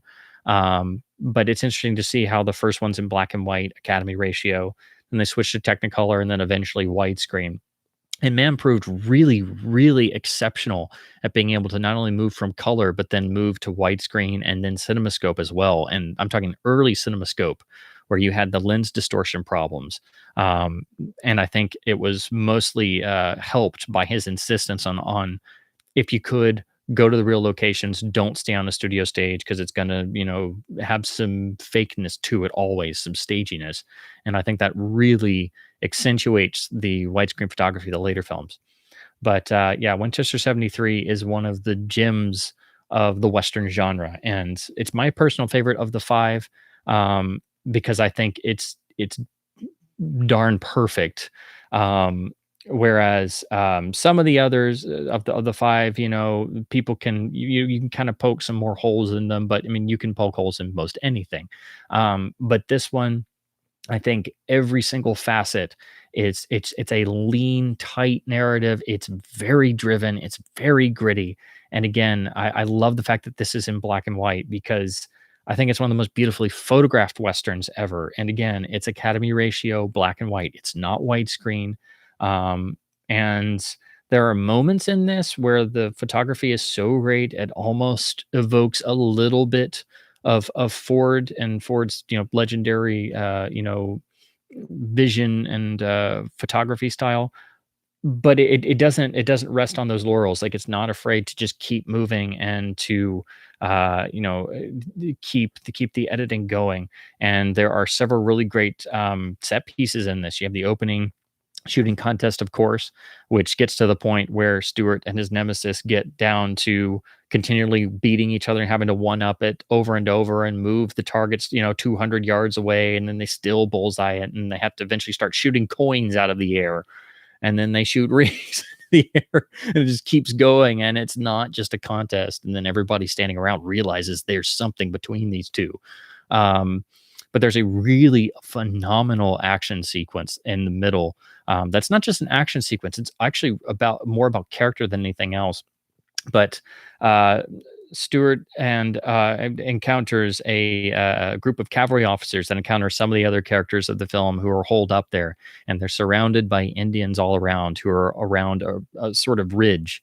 And so they're completely covered in all 360 degrees. And they basically have to camp there overnight, knowing that any moment they could be attacked, and they're pretty much all going to be wiped out. And it's like, does anybody have any ideas? So they basically have to stage a last stand, and there's a dawn attack. And Jimmy's character has just enough wherewithal to give advice on the best defensive posture, and to help the cavalry officer tell his green recruits to spread out here and to conserve your ammunition and fire when they get close, sort of a fire when you see the whites of their eyes type deal. But also it gives him a moment to have some character bonding with Shelley Winter's character, who had been established in the previous reel or so. So again, these characters do interact, and while they may go their separate ways, they do eventually all interact again at the end. But it gives them some nice character interplay, and then sets up their meeting again in the climax of the film. And there's a great moment where she's talking about all the things she's heard about when they're captured, and he gives her a gun. ostensibly with the one bullet in it, and save the last bullet for yourself. Again, not the type of stuff you were getting in most westerns of 1950. So I love that scene. It's really, really well done. You can feel such weight of impending doom, and it goes on for so long that it really means something about these characters. And it's also great because you see all these great character actors in this film who basically turn up in most of the others in different roles. So it becomes a sort of stock company of sorts, kind of like the John Ford stock company of character actors, and some are from Ford's films. But in that scene in particular, you'll notice it's a very, very early role for Tony Curtis, who plays one of the soldiers. So it's kind of kind of funny because he's like pops out and you're like, hey, wait a minute. And there's also another funny one. The Indian chief in one scene is actually played by Rock Hudson, which is kind of bizarre. It's the one bizarre thing in the whole movie. But of course, at that time, it was still very commonplace to cast, studio actors in ethnic roles. So that's something people still will criticize about westerns of this era, but it was still done at the time. And the character's fine, and they're all very intelligent, but that is, something you do have to know about westerns still of this era. But it's also a very early Rock Hudson appearance, who was a Universal contract player at this time. But yeah, Winchester 73 builds to an amazing climax. It is, and you find out the full, payoff of this story that has motivated the Stewart character the whole time, and it's a pretty gritty and brutal ending. It's a wonderful, I think it's one of the best endings to any Western period. And it definitely, he has to work for it. He doesn't just go up and they have a shootout and, he manages to draw faster. No, it is a full on battle to the death with ricocheting gunshots, which are really, really interesting in terms of sound design for this time period. But the whole final battle and standoff is basically their different psyches, because it's all taking place on this craggy mountaintop, and they shout to each other and they taunt each other and their voices echo, and you can feel such a level of hostility and rage and pent up emotions that have built up for years and years and years and years to this point. So again, yeah, he definitely, the Stewart character has to work for his goal. And when you realize his goal is just simply just murder another man, and that's the whole point of the picture, it's like, this is not very happy, is it? So yeah, I won't go into many details because, again, I don't want to spoil the plot for those who haven't seen it, because again, it's beautifully doled out in little tiny sections. But there's one scene towards the end of the film that everybody picks up on, everybody talks about it. And again, it's the one moment where everybody sits up, you sit up straight in your seat because you've never seen Jimmy quite like this. And it's a moment where he walks into a bar and he's trying to find out where the Dutch Henry Brown character is gone. And Dan Duryea plays this completely psychotic gunslinger who's a bit of a trickster. And if you've seen Dan Duryea and stuff, he can be really, really amazing and very off kilter in certain ways. And he is in this film because his character is always smiling and making, goofy jokes, but, just completely cold-blooded and just murdering people left and right.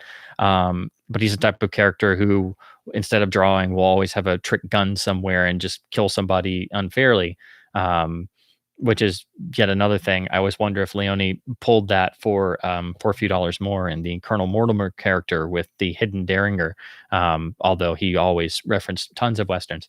But anyway, so Stewart confronts him in the bar and manages to catch him because he's warned about the hidden gun, and basically knocks it away, and then starts beating the living crap out of Dan Duryea and cracks his head against the bar, and it builds into this close-up where he has such this level of ferocity in his face that he's going to kill this man with his bare hands simply to get this information out of him.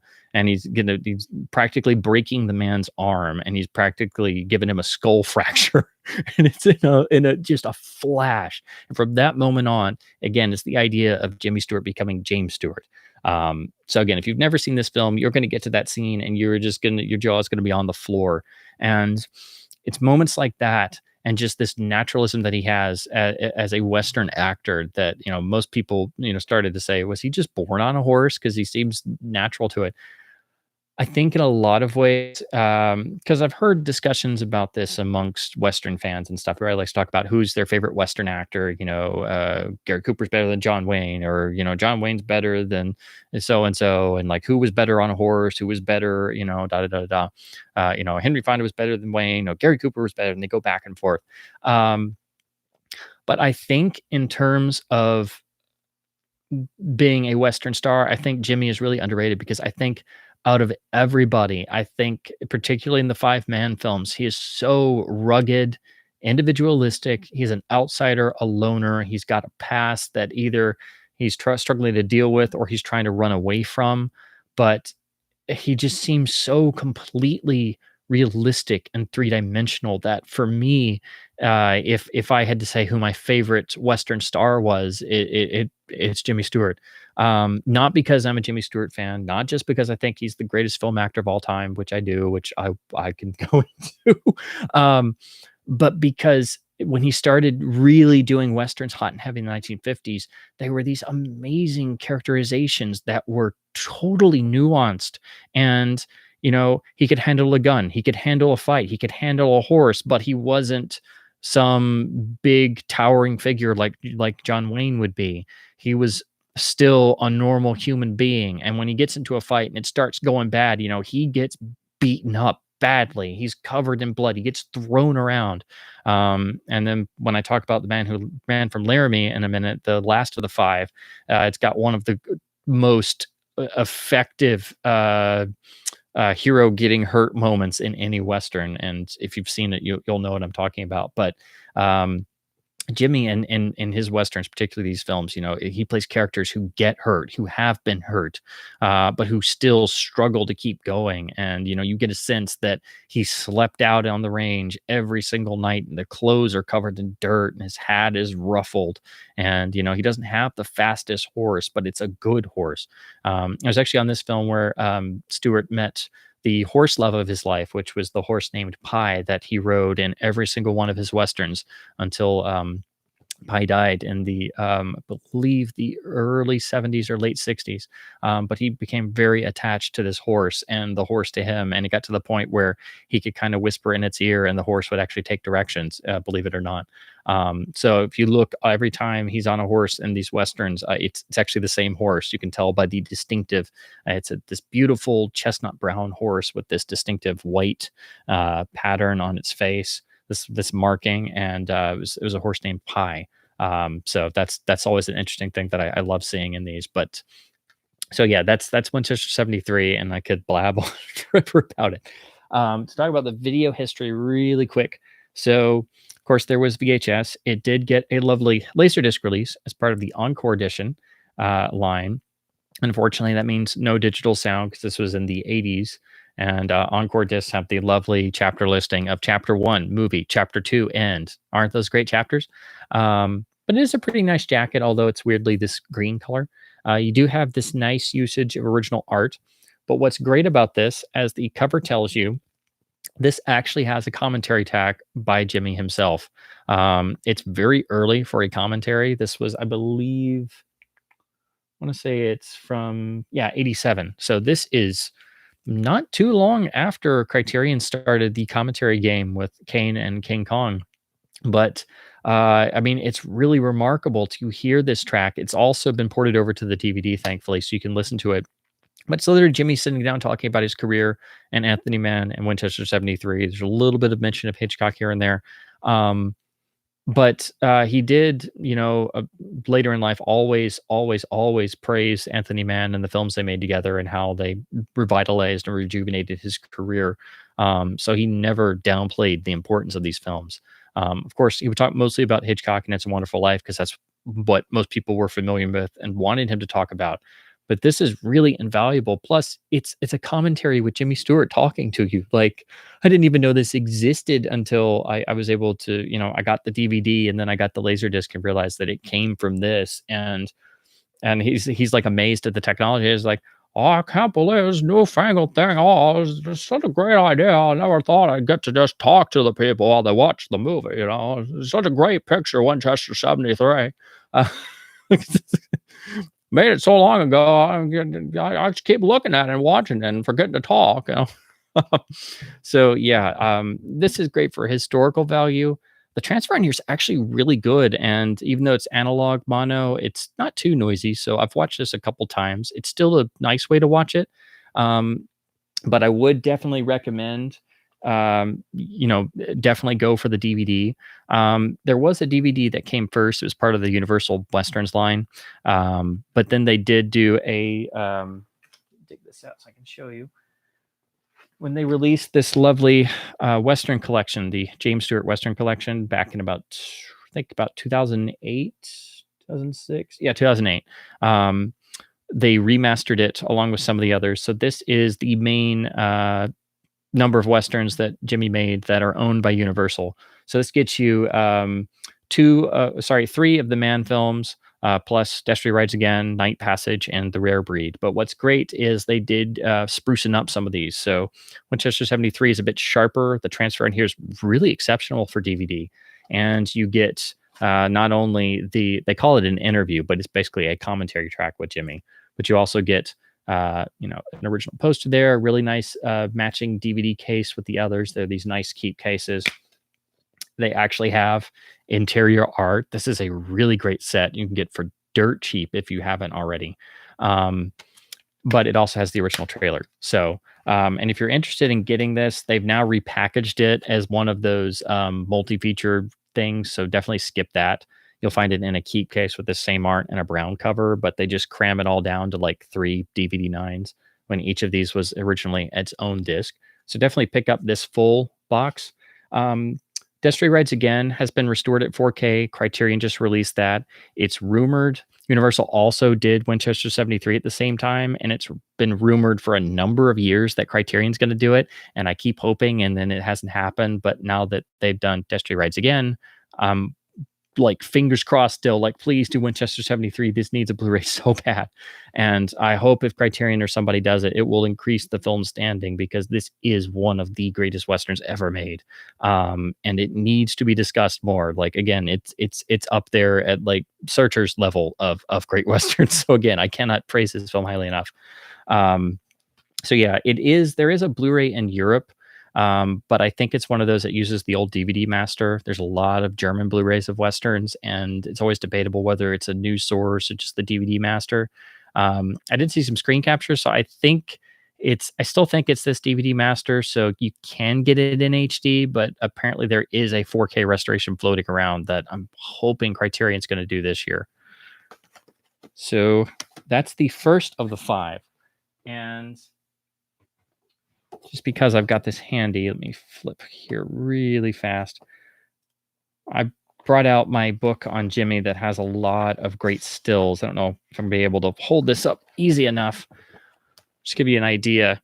This is one of those old school life and films books that was made, very much pre-internet, but it's got really great black and white still reproductions. So just wanted to show this. And then here is that fantastic scene from a longer angle of when Jimmy totally is going to murder Dan Duryea on the bar. You can see the blood already pouring down his face where he just smashed his skull in. So, of course, Harvey and Winchester came out. Harvey was moderately successful. Critics kind of didn't like it that much. And then Winchester 73 came out and was stupendously successful, was critically loved. Audiences loved it, and they were shocked to see Jimmy be that dark. And that's really the film that jump-started his career again, and it was a gamble that worked. And because he had that participation deal on the little film that wasn't supposed to make a lot of money, the money he made for 50% of Winchester 73 and then the little bit of money he made for Harvey was over $1 million in 1950 money. So he became one of the first stars to earn over $1 million for, ostensibly 1/2 movies. So Winchester 73 was extraordinarily successful, as it should have been. In a lot of ways, its success inspired everybody else and made them realize that the Western genre was not dead, because it had been kind of on a last leg of sorts by that point, and kind of reinvigorated it. And, well, I should say helped to reinvigorate it for another 10 years or so. Eventually that, of course, moved over to the television boom, but it also inspired a lot of people to make westerns like Winchester 73, darker, more realistic, psychologically motivated westerns. And again, this stuff had kind of been happening in the 1940s, again, with stuff like Blood on the Moon, which Warner Archive is doing on Blu-ray. Yay. They just announced that this past week or so. So again, it was kind of in the ether, and of course, Anthony Mann had made The Furies, for example, which is a really great, very psychologically motivated, very dark western. But once everybody else realized they could do this, then you had a lot of other westerns. So then the Mann films would come out, and they would kind of get grouped in with other modern, darker westerns. So they would kind of get lost in the shuffle a little bit, which is unfortunately what happened. I think with a number of the other five. So to get to the second one.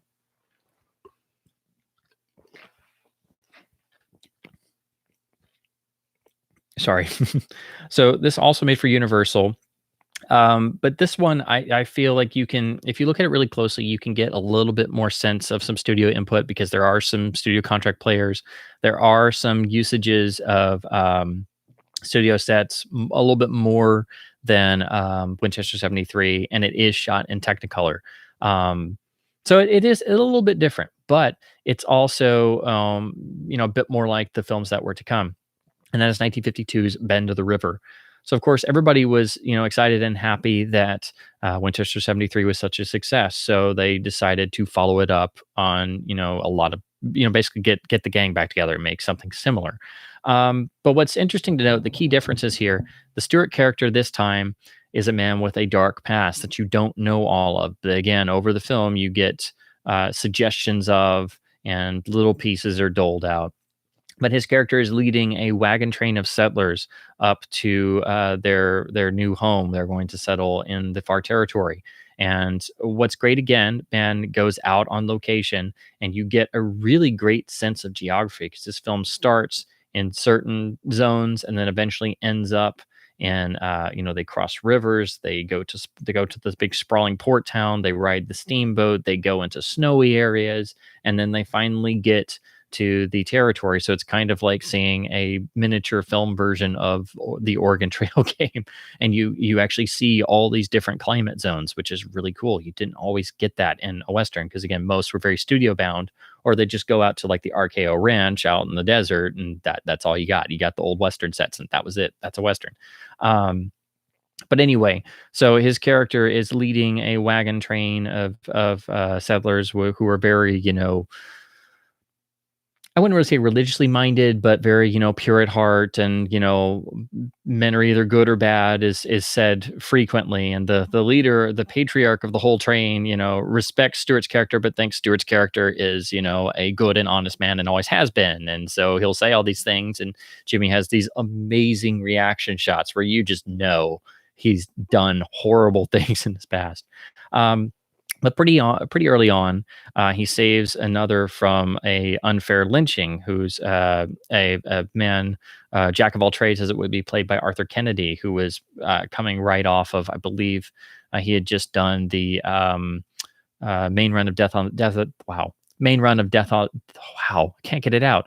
Death of a Salesman on Broadway. So this is a really great Arthur Kennedy performance, and he plays off of Jimmy beautifully as sort of the dark reflection of what Jimmy's character could be, because he comes from a similar past and like spot on realizes who Jimmy's character actually was and what he did, and is basically alluded to that both of them had done many terrible things in the era of things like Bleeding Kansas and the border disputes and the state disputes. And so he knows that Jimmy was, a cold-blooded murderer for many, many years.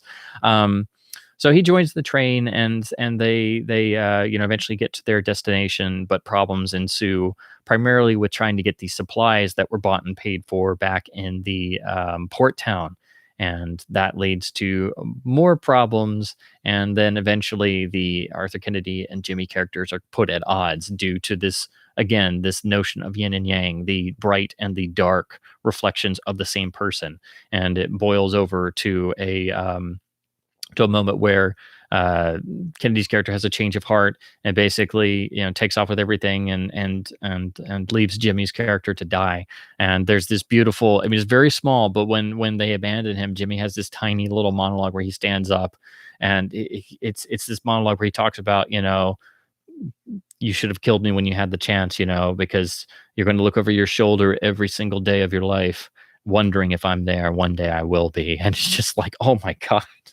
It's like this, like Jefferson Smith is dead and buried, and he's saying this against this beautiful open sky, and he's been beat up and he's got blood on his face and everything. And he's just saying it with just such vitriolic rage that you're like, yeah, he if he could get to him right now, his hands weren't tied, he would get him off that horse and kill him with his bare hands again.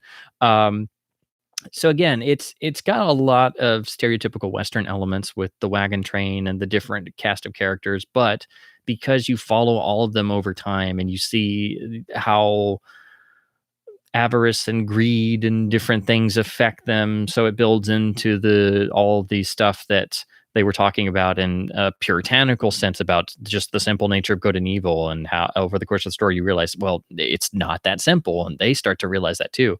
And Jimmy's character sees all of this change in front of him.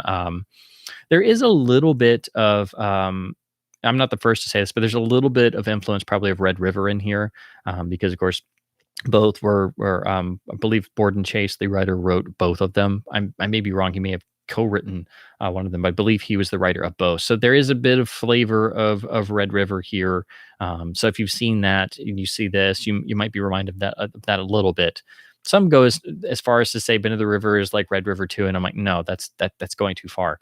But there's a little bit of similarity. But again, here Jimmy's character is finally a man with a truly dark past, and for the rest of the films it kind of stays that way. But it's interesting to see that it's never the same. It's the same actor, same director, and films kind of made back to back.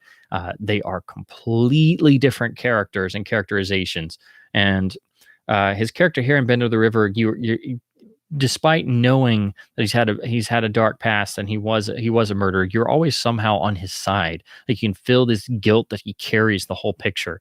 Whereas in the final three westerns, it's a lot grayer than that. So this is a much more it's a heroic portrait, but it's heroism that's inherent and buried and comes out over time in little flashes. Like, there's little bits of gentlemanliness that you see that make you realize that he has a heart, and you like this guy and you want him to get over what he's dealing with. But basically his whole dark side becomes personified in the Arthur Kennedy character, and it's beautifully done. It's not in your face like most westerns are going to do, particularly modern ones. You totally know as soon as they have their first dialogue scene that they're basically like joined at the hip in terms of spirit, and they're just reflections of each other.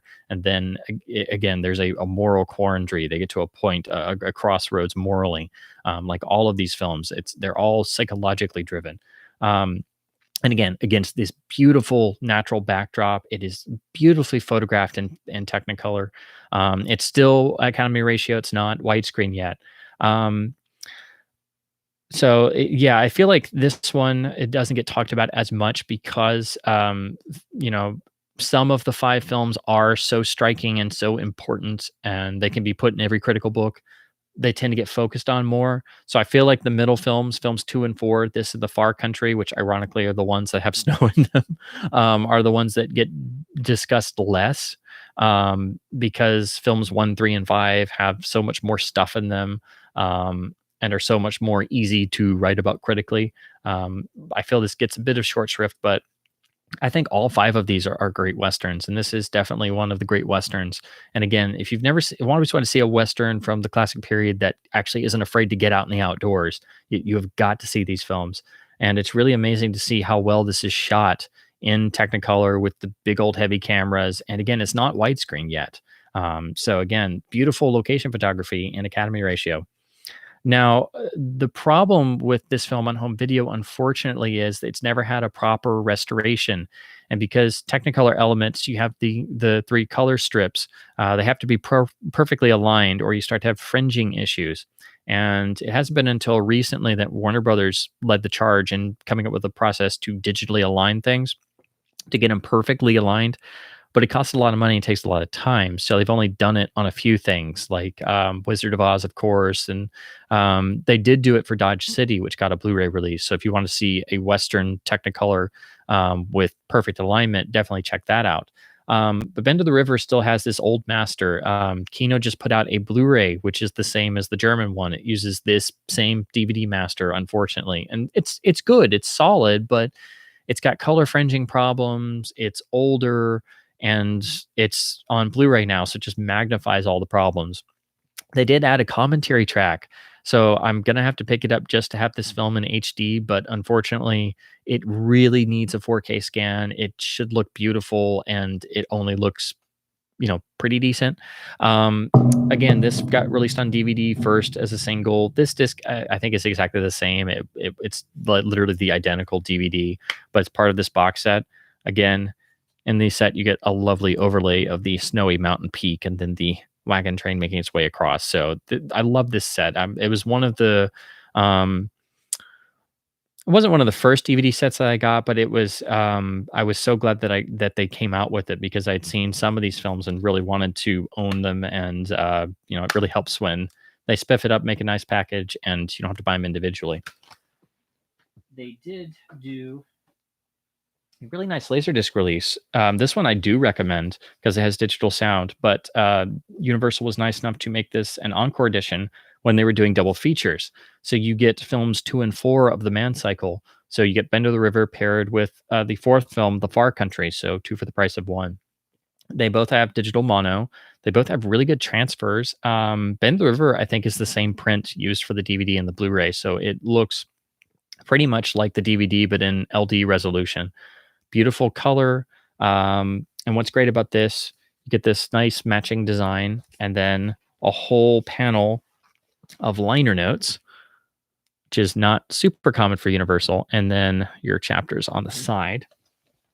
And I think, yeah, you do get the trailer. And then what's really great about these liner notes is, I don't know if you can read these, but they're actually liner notes mixed in with quotes from both Stewart and Anthony Mann. So actually talking about their ideas and what they were trying to do with these films, which is a really, really great touch. Another reason to get this, simply if you're such a fan of these like I am, this is a great release, because this is the only other Laserdisc there is of these films, unfortunately. So yeah, there's just the 2, but this would be the one to get because it has digital sound, good transfers, and the cool liner notes.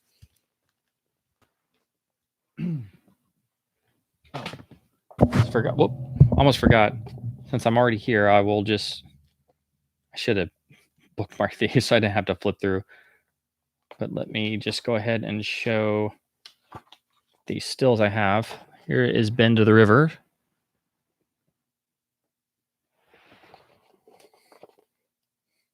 Again, I'm only showing this because the stills are printed in here so well, and they're all quite large. They're all black and white, of course, but it also shows that this film could have looked great in black and white too. I mean, it's beautifully photographed, but again, I do kind of lament the fact that only one got shot in black and white, because it's so well done. So after Bend of the River, they kind of all wanted to, I guess you could say, take a break, or do something a little bit different. But they basically got talked into doing another Western beforehand. And this one was actually a different studio, which is why these change hands in terms of DVD. So this was made actually for, I believe it was made, it was made for MGM originally. So it's now distributed by Warner Brothers, of course. Now, this one is another one like Winchester 73 in terms of it gets discussed a lot more. It's in a lot of books. It gets mentioned among, Western diehards, but it's not known commonly among most people. And it should be, because it's one of the great Westerns. But like I was saying before, films 1, 3, and 5 of these 5 Westerns are exceptionally rich, really just out there, knock it out of the park films. So that means the other two kind of get overlooked a bit. But this one is a stunning picture if you've never seen it. This is 1953's The Naked Spur, again, made for MGM. So it's a little bit different in terms of production style and cast and crew because, of course, at a different studio, no longer at Universal. Um, but again, completely shot outside of studio sets. There's a couple where they have to and construct some things, but they're so well done that it still feels like it's outside. It's beautifully photographed, again in Technicolor, still an Academy ratio, but it's one of the most brutally dark, relentless westerns you'll ever see in your life. It's one of those pictures where there's only a handful of leading characters. It's basically a picture that has six main characters, and outside of those six characters, let me make sure I got the count right. Yeah, you don't really encounter anybody else.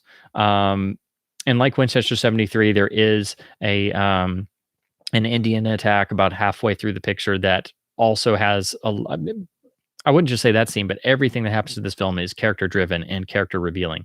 But the general plot of this film is Stewart's character is after the outlaw character played by Robert Ryan, who's running around with a young girl played by Janet Leigh, who's the daughter of an old friend of his. And she's basically, just tagging along, and it's alluded to they may have a relationship that goes further than that. It's not explicitly said because, of course, this is 1953, but it's very much there and prevalent.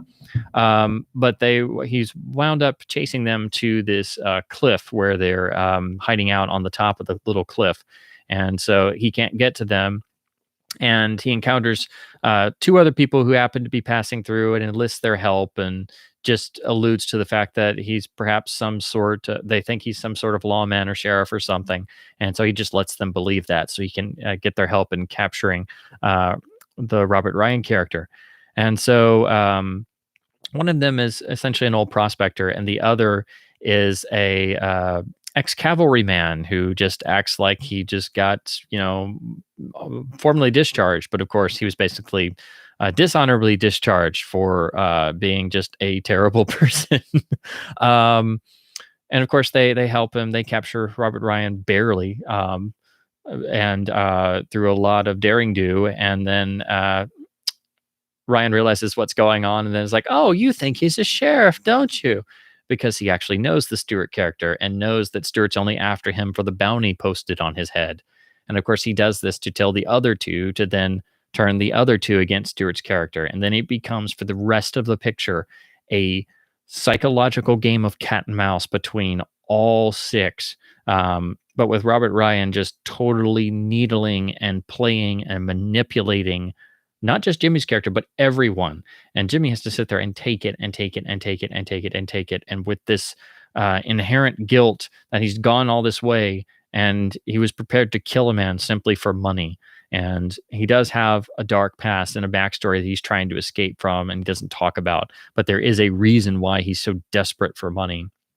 And eventually when that's revealed, about 3/4 of the way through the film, it's done so in a way it's only revealed in a moment of delirium after he's been shot, and he's ranting and raving, and they get snatches of it.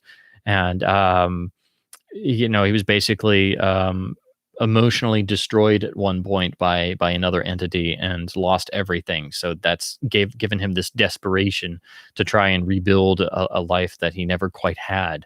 Again, it's a brutally dark picture. There are elements of both of the first two Man Stewart westerns in this. So you could say it's like a cross between Winchester and Bend of the River. But again, the Stewart performance, the characterization is completely different. You don't know whether you like this guy or not. He is completely driven, and you don't know why at first, but then it's revealed that it's all simply about money. And he does, but you can tell that it is literally destroying him inside, but he still must keep going because he has to attain something in life because everything has been taken away and destroyed. And then for the rest of the picture, they're trying to get out of this absolutely beautiful wooded area that's just filled with trees and mountains and streams. So in the middle of some of the most beautiful Western landscape photography of the period, beautifully shot in full Technicolor. It's this absolutely desperate story being told of these 6 characters with, virtually nothing left to lose, who are all trying to get away from one another or just make money for their various reasons. Um, Again, Robert Ryan has a field day in this picture. He is incredible as this sadistic, conniving, scheming outlaw that knows that if he could just manage to get somebody to slip up or be on his side at the wrong time, then that could give him just the amount of leverage he needs to escape, kill everybody, and then get away and keep going. Um, but then, if they manage to take him in and he manages to die, to, be hung or whatever, he's still going to get his just desserts by making everybody miserable. So either way, he's just completely grinning and smiling and needling everyone the whole picture. Um, Again, every character in this is really, really desperate in a way. Extremely realistic. They're not cardboard cutout characters. They're not cliched. You would think the character of the army man would have some sense of honor, but since he was dishonorably discharged and is a complete, really terrible person. In fact, when there's the sudden surprise Indian attack in the film, it's actually because of him just going in and basically having his way with the chief's daughter and just leaving. So they all come to murder this guy, and he leads them back to the other folks. So yeah, everyone is morally duplicitous. And what I also found really interesting, of course, a film of this era is always going to have a love story or love interest or a token female character shoved in there somewhere. And for this being such a no holds barred, two-fisted, psychologically gripping film, you're like, well, the girl character is going to be the weak link, and she's really not, because Janet Leigh is always a feisty screen presence, and here she's exceptionally feisty. And of course, playing a character so young, she's kind of caught up in events that she can't quite follow or thinks she can follow, and then over the course of the story in the film, she starts to realize that things aren't so cut and dry, and the Robert Ryan character isn't always being truthful, and the cavalryman isn't really a proper army officer, and things like that. And that beneath the angry, embittered shell of a man that Stewart is playing, that there's some occasional glimpses of humanity in there, and she seems to be fascinated by those. That there maybe is a sliver of a person still in there, because for most of this picture, especially for the first half, you have to wonder yourself if there's any of that sliver. You can't quite see it at first because he's so embittered and angry and just relentlessly infuriated.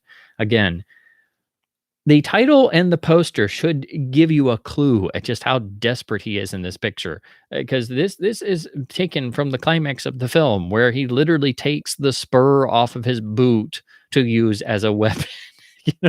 I mean, it is literally, as the title suggests, it is completely naked and completely in your face, and just there's a fury in this picture and a darkness that makes it really like all 5 of these films. Each one is really different from one another. They each have their own identity, but this one is up there with Winchester 73. It's one of the great westerns, and that's what makes films 2 and 4 kind of get lost in the shuffle a bit, because they're not as just immediately powerful as this film and Winchester. So I cannot recommend this film highly enough. This did not get a Laserdisc release. I don't even think it got a VHS release. This was released in about 2005 by Warner Brothers as part of the Stewart Signature Collection. So you can grab this and get the Stratton story, Spirit of St. Louis, FBI story, and then a double feature of the late westerns, Cheyenne Social Club and Fire Creek, which has Henry Fonda. They get to do a wonderful double act in there. But this is the current way to get Naked Spur. It's a little soft in the transfer, but I did get the extreme fortune to see a print of this at a Western festival once, and that also was a little bit soft. So I don't know if it's all like that. And I mean soft in terms of it's like a soft focus look.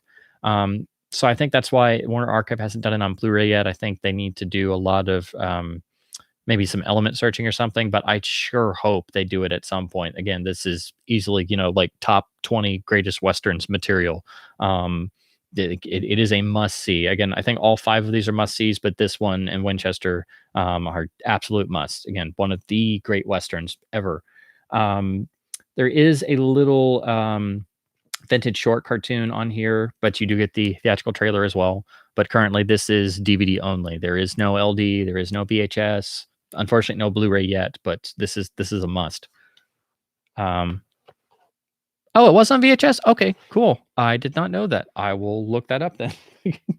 Some of these I can't remember sometimes if it was on VHS or not, and then sometimes I look them up and I don't find an eBay listing, and I've never seen one, so I just have to guess. But I will definitely look that up then. I know there's like VHS collector sites, but they're nowhere near as amazing as the LD database is in terms of just being, oh, was this on Laserdisc? Oh, it came out in Japan once in 1983. Okay. Oh, it came out on CED once. Oh. So hopefully we can have something like that for VHS at some point. Okay. And then jump back to this very, very quickly. I'm sorry, I should have bookmarked this. I only thought about it right before I started. I'm like, I wish I had that. Like, wait, I have stills. So here are some stills from the Naked Spur. Again, absolutely gorgeous location photography, and again, very gritty, very rugged. And as you can see, it's only a handful of characters. It's one of those great films where the credits for the actors, could be put on one title card, and it works, and it works beautifully. So the next film is one of the 3 non-Westerns, which I also wanted to mention because usually people just talk about the Westerns. They don't talk about they did 8 films together. So again, they were trying to distance themselves from Westerns for a bit, show they could do something else. And they made an interesting choice. They made a picture about oil. And I mean, if you look at this film, it's practically a modern day Western. It's very much full of Western elements and a Western story, but it just happens to be about an oil man going into a small town instead of it being a Western. And that is 1953's Thunder Bay, which I only have on DVD inside of the Stewart box. I don't have a cover with the poster or anything. So I'm not going to talk about these non-Westerns quite as much because I'm focusing on the Westerns, but I wanted to talk about them some because they are important and they influence the films that came afterwards. Thunder Bay is back at Universal, so you get the Universal contract players and some studio usage that doesn't look as good, anywhere near as good as the location photography. It was also Universal's first big widescreen film, so there's an aspect ratio debate. Some people think it may have been shot 1:3:3 and was matted to 1:8:5. Some people think it was intended for widescreen. But I don't know if it's one of those cases like Shane where it was shot Academy and then just lopped off top and bottom theatrically. It also had a multi-channel stereo track, which is basically, I think it was 3-channel, and that's kind of replicated on the DVD a bit. And then Kino just did a Blu-ray, which I really am meaning to get because it is a slightly better master, and I think it's got a sort of stereo on there. I don't know if all of the tracks survive, but it's basically like a weird mono-y stereo spread. So you do get some sort of stereo engagement. There is a little dialogue in the different channels, but it's very, mono-focused. But it is cool that, it is slightly different, and it's the first major or in the first wave of Universal switching to widescreen and stereo sound. In terms of story and everything, it's nowhere near the level of quality overall as the Westerns, of course, because I think they're some of the best films ever made. But it is very good. And Stewart's character as this oil man trying to convince the people of this small bayou town that, the building an oil derrick there and mining for oil under the water can be a good thing. And then having to face the town opposition, again, very much like a Western. Even though Jimmy's character doesn't have the same psychological depth and stuff, you still get that sense because his performance is so great, and he and Mann had such a great working relationship. So in all the 3 non-Westerns, I think they're really exceptional, even though they're much more of a studio type movie and they don't have the same magic and the same depth that the westerns do. So if you see the westerns and you really like them, like I do recommend the non-westerns. But just go into it knowing that Thunder Bay is going to be, it's a bit different. You could definitely tell it's much more of a 1950s movie, but it is like a modern day western. And Stewart's performance is great as always, and you get flashes of the depth of the western characters, but of course it's not quite there. Show you some stills. There is probably the best and most famous scene of the film is when they actually do manage to strike oil. And there's been this big giant storm, and the town has tried to, destroy it themselves, and all the nefarious doings trying to destroy the oil well. And then when they finally do strike oil, it starts raining down, and Jimmy's running around yelling. He gets a face covered in oil, and he goes right up in the camera screaming, and he's just covered in black oil with the like pith style metal helmet on, which I always thought was a great image. So but anyway, it's a stronger film than you'd think, I would basically say. So definitely go in with an open mind. I can't exactly remember the order of the films coming up because they came out in the same year. So I think first came the next non-Western. I may be getting this wrong in terms of the exact month, but they both came out in 1954. So the next film is I also have in the Stewart box is the biopic, the Glenn Miller story, which again, not something Anthony Mann probably would have done, not something he probably wanted to do, but it was something Stewart apparently wanted to do, and everybody kind of talked Mann into making it. And I'm not one really for biopics, and especially old school studio biopics. Usually, they're never going to tell the story the way it was. You had to deal with the production code. And sometimes the people were still alive and had story control, or their estates did. So you're always going to have to tiptoe around things. However, there are a couple of exceptions. Probably the biggest one is Yankee Doodle Dandy, which is my favorite musical, and I'm not big into musicals. It's a phenomenal film that still manages to be a great film, even though they had to deal with all that stuff. And to my shock and surprise, Glenn Miller's story is right up there. It's really well made. It tells the story of his life, from what I can tell, relatively faithfully and very well. And I wasn't too familiar with Glenn Miller's actual biography, but I certainly didn't know how the ending was going to go. So that was very much of a surprise that it was exactly as it really happened, and very, very, very honorific in a lot of ways, and showed to great detail his struggles to try and become a reputable musician, let alone have some degree of success. Stewart's performance is incredible. I think the direction is really, really good. And again, you have some of the same character actors that Mann was using in the Westerns. So you see familiar faces if you watch all of these films back to back. So I was extraordinarily surprised. Again, like Thunder Bay, it did have a early form of stereo soundtrack, which got restored on, I think they restored it sometime in the 80s. So it got a Laserdisc release. That was an encore disc with analog sound.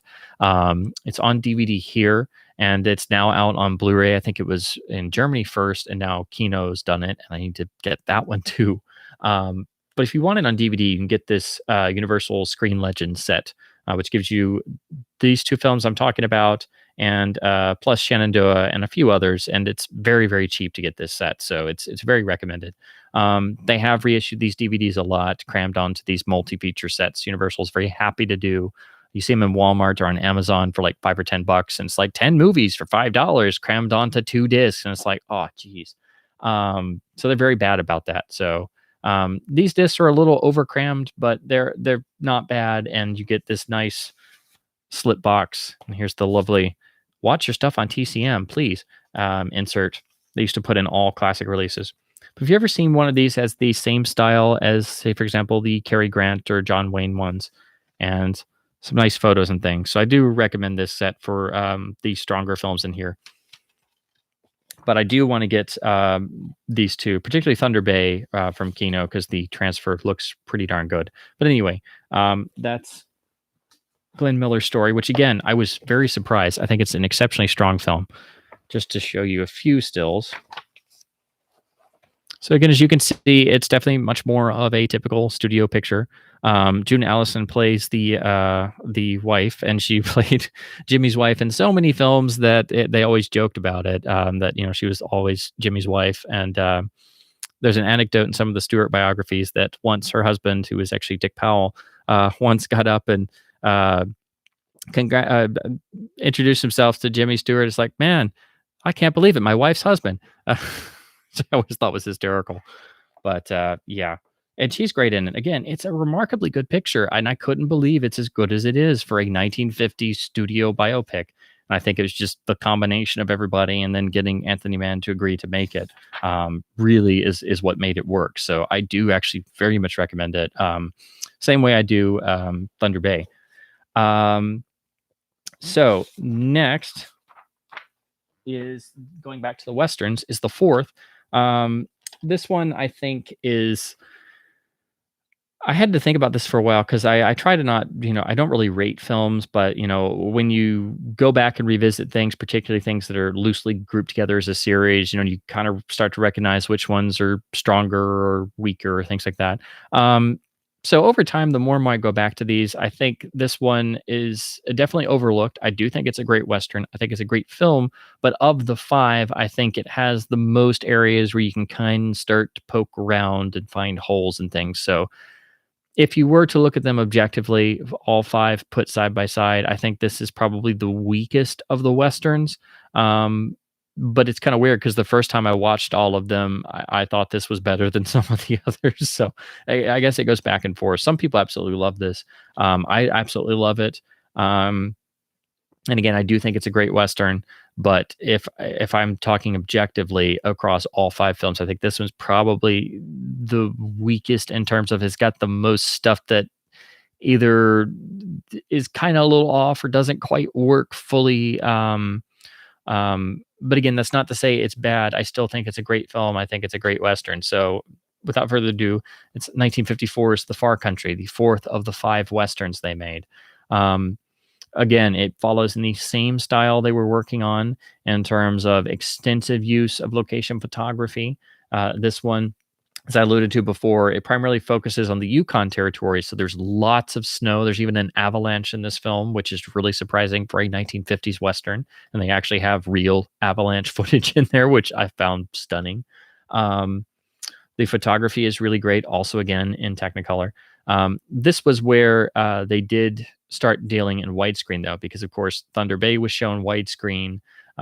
So was Glenn Miller's Story. And so this film, it was presented 133 on video. This is the first DVD that still has it 133, but they did do a new master for the DVD set that is 185. So ever since then, it's been widescreen. And everything seems to indicate that it was composed and shot and shown widescreen, but it still works in 133 as well. Again, the photography is really great, but this one, I think, of the five is the one where you notice the studio set usage the most. And again, not to say that it's bad, but it's the one that when they have to use a stage or something, that it just seems the most stagey, for lack of a better term. And again, it doesn't do it all the time, but it's just something I've noticed over the years. Here, Jimmy's character is really interesting because it's the most standoffish and the most non-communicative and the most outwardly dark character of all the five films, because he's pretty much a man on his own. He's led cattle drives and things, and it starts with the boat coming in to drop off the cattle, and the two people who accompanied him on the drive, he's had to tie up and take their guns away, and then he gives them back and is like, do you want your money, or do you want me to or do you want to try and kill me? They're just looking like they want to kill him, simply because he's so driven and cold and hard and doesn't deal with any miscreants. So of course they take their promised money and go, after deciding to just, it might not be good to mess with this guy. And then he meets up with his friend and business associate, played by Walter Brennan. So already this is a slightly different film, because if you know Walter Brennan, one of the great, super famous character actors of classic Hollywood and especially westerns. You always know the sort of characters he's going to play. So basically, he tags along with Stewart's character for the whole picture and provides a sort of, of course, a Greek chorus or a Shakespearean accompanying figure who always has the comedic lines and the audience reaction bits and things. But it's Walter Brennan's great in everything, so it's never pandering or anything. But it is a slightly different feel right off the bat. But his character is extremely non-committal, very sardonic, very distinctly an outsider for the whole picture, and that never lets up. And in some ways, that could be considered a problem because he doesn't want to get involved in anything, and he's completely out for himself, much to the decry and detriment of others. So again, he's at his most standoffish in this film. So again, even though there are similar themes to the earlier films, every time it's a distinctly different singular character and performance, which I find exceptional in these 5 westerns. So the film's plot deals with the Yukon Territory bordering Canada and how it's being lorded over by corrupt officials. And then Jimmy's character kind of basically wanders into it and gets screwed over, and then has to, get his money back, and then, takes a job, but then is always being the outlier figure looking at the 2 distinct sides of power, if you will, in this sort of struggle to run this settlement town and try and make money when it suddenly becomes a boom for a gold rush. And of course, there are other settler figures. So, of course, there are flashes of it feeling like Bend of the River. And of course, Bend of the River had some of the snowy landscapes, whereas this film is entirely snowy landscapes. So, again, it does feel sort of like Bend of the River in terms of some of the similar themes and things. But again, the photography is beautiful. I'm really amazed every time I see this how well they were able to actually go up into these iced out areas with these big old Technicolor cameras and lug them around. It's really beautiful, and it's not common for a Western to deal with ice and snow. And particularly, again, there's an avalanche in this, which is really great. I love the climax of this film is pretty well known.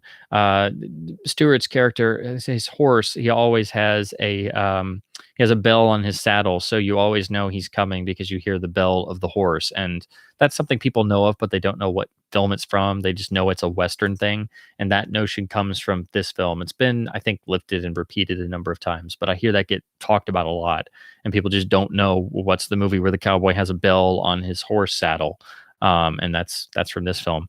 But again, it does have a sort of, in terms of the story's tone, it has a sort of darker side and a bitterness to it, and it has a sardonicness that befits the Stewart characterization very, very well. So that helps give it its own flavor. And again, it does just feel kind of cold to look at because it's all snow and ice mixed in with beatific fields and tall trees and things.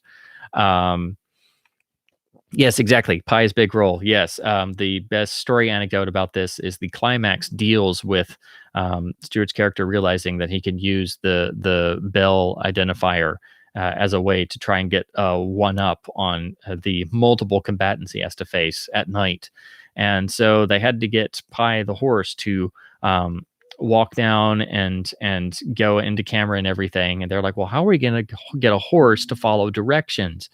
And Jimmy just like, well, give it a minute. I think he could do it. Just let me go talk to him for a minute. And then he walks over, goes over to Pie, pats him on the head, whispers in his ear for a minute, then comes back over. It's like, oh, I think he's got it. I think we could go for one. Just go for a take, and I think he's got it. And sure enough, they roll the take. Pie the horse walks right down, does exactly what he's supposed to do, stops where he's supposed to, and does it in one take, and they got it. And they were like, how'd that happen? So even Pie the horse is amazing. And yeah, this is his big moment in terms of being the focal part of a sequence in one of the films. So anyway, so like I said before, I think The Far Country is probably if you had to rank them by, in terms of strengths and weaknesses, it's probably the overall weakest of the five, but still a great Western. And it is where they transitioned over to widescreen. And it really starts to show it's not quite as prevalent here, but in some of the later films, Anthony Mann became exceptional at using the widescreen canvas, and that comes up especially right in the next film. But you can start to see it here. But it is interesting that it used to be open matte or 133 on video, so that's why I held on to the older or the other versions. And again, if you would like it on Laserdisc, you pick up this double feature set. And what's cool about this, it's a 133 transfer for the Frog Country, but it is print sourced. It's a bit dark, but it's got the Q changeover marks and everything, but it looks gorgeous. It's got great color. You definitely get the Technicolor feel of it, and that doesn't always come across on LD. So I was really surprised when I watched them on LD, because I always try to do that to just see what the transfers are like. So, and of course, you get Mann and Stewart quotes in the liner notes, which is great.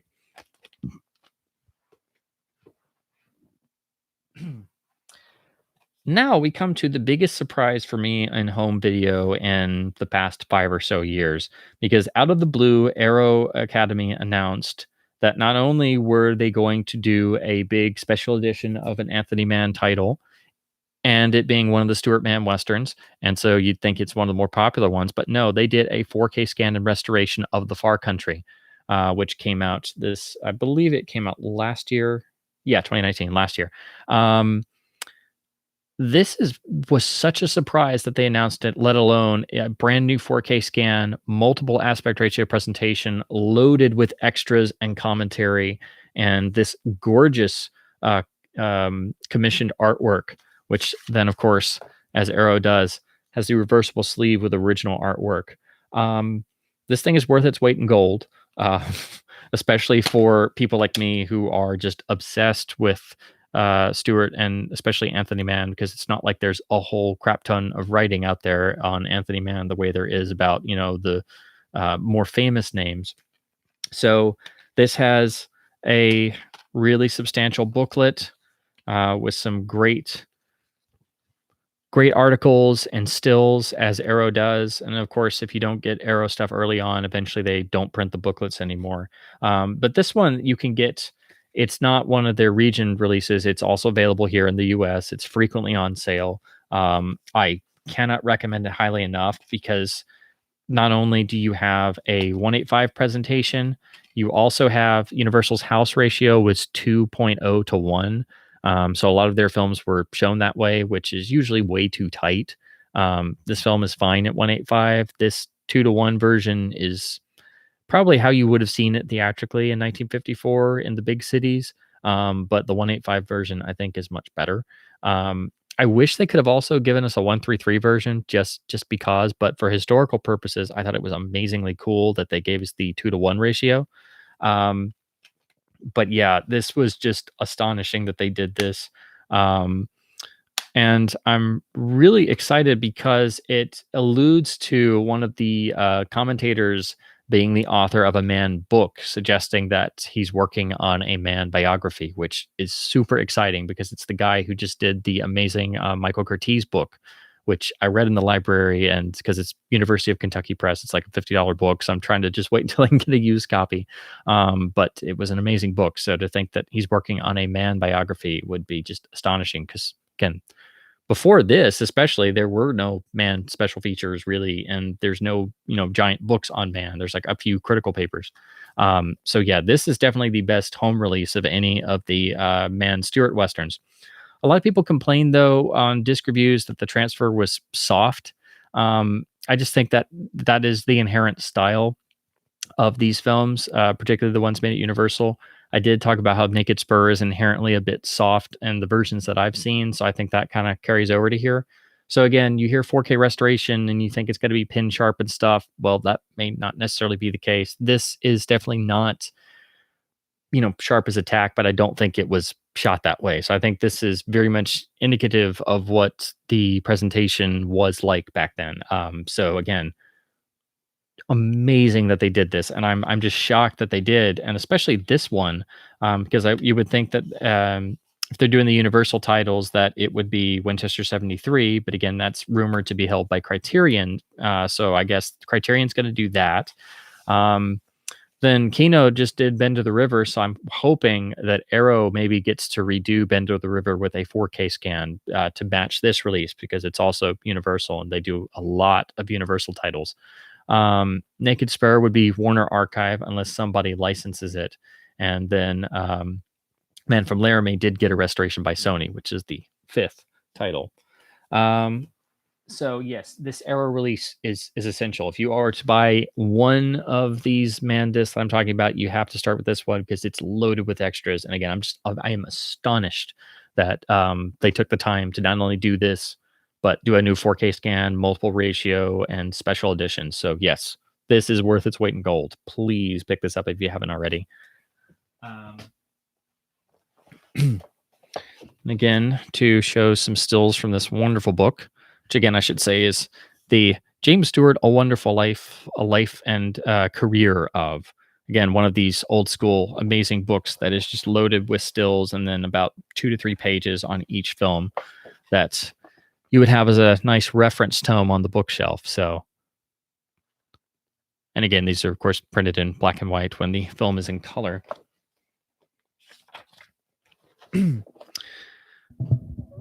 Then let's see. Oh yes, as David points out, I forgot. Yeah, Janine Basinger does have a good book on Man out there. I forgot about that. Thank you for reminding me. If I remember correctly, it is a bit of a slimmer volume, but it was very, very rewarding. I had to do a I think I read that on an interlibrary loan because I found it and I had to request it from another library and then wait for it to come in and stuff. Then I just practically devoured it. So yeah, thank you for reminding me. I forgot about that. That is like the premier book currently, is her book on Man. If you're just wanting some sort of critical work, at least that is out there. Then the next film we got to talk about is the third and final of the non-Westerns they did. This is the only one I don't have a physical copy of. It was not very available. There is a Laserdisc. It's pan and scan analog audio. There is a very hard to find rare remastered widescreen disc from Paramount on laser. But then Olive Films did a Blu-ray a couple years ago that I really want to pick up. I think it was also one of these films that had an early form of stereo sound. I think this was actually shot. For some reason, I do believe this was actually shot in VistaVision. So I do believe it was VistaVision with the stereo that VistaVision could carry. But I think the Blu-ray release is an older master, but still pretty good. But it's I think it's got mono. I've just been meaning to pick that up, but olive discs are very pricey in terms of they're a bit more expensive than most. And then they don't have special features. And then as soon as you buy one, then they go on sale. Then they make a reissue signature edition with a new master and extras. And I'm like, I got to buy another copy of Invasion of the Body Snatchers. Great. I got to buy another Macbeth. Great. I got to buy another High Noon. Great. You know? But yeah, this is the film Strategic Air Command, which again, like Glenn Miller's story, Man was kind of talked into making. This is something that Stewart kind of took on because, of course, he was an Air Force brigadier and a lifelong aviator and just lover of flying. So this was basically his way of giving a sort of tribute to the Air Force.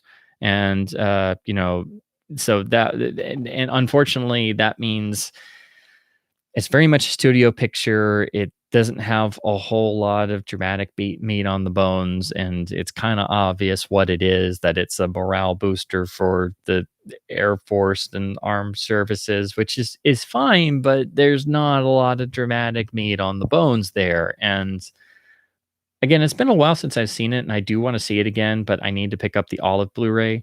But this is the least discussed and probably least seen because it definitely is what it is. And again, the availability has been kind of spotty over the past 10, 20 years.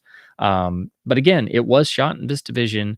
And, you know, from what everybody says on online forums and people writing about it back at the time, you know, it was really impressive visually. And the sound was apparently pretty impressive too. But apparently all we have is a mono track.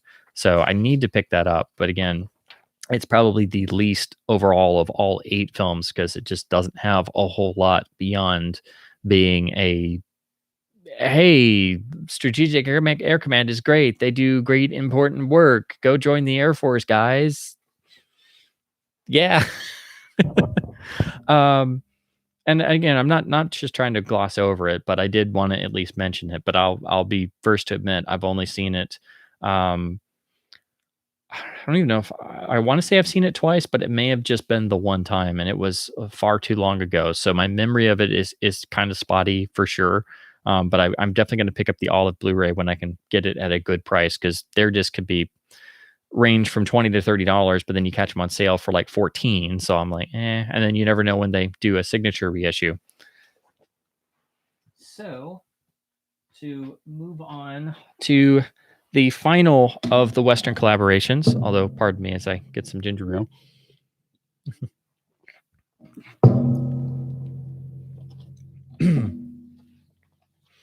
So the fifth and final of the Western collaborations from 1955 is honestly it's another special one like Naked Spur and Winchester.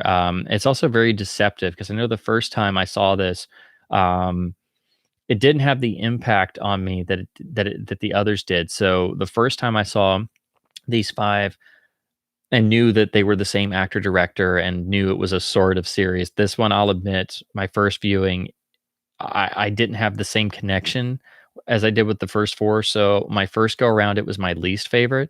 But over the years, as I've rewatched it more and more, it just opened up and really grew on me. And then I realized it's a complete masterpiece. And I don't know if I was too young the first time I saw it or what it was. It didn't quite have the same impact that first time, but I think it may have just been because I watched all 5 in rapid fire succession.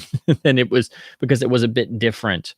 And it was, full on CinemaScope widescreen. It felt too different that first time. Of course, I'm talking about The Man from Laramie, made for Columbia.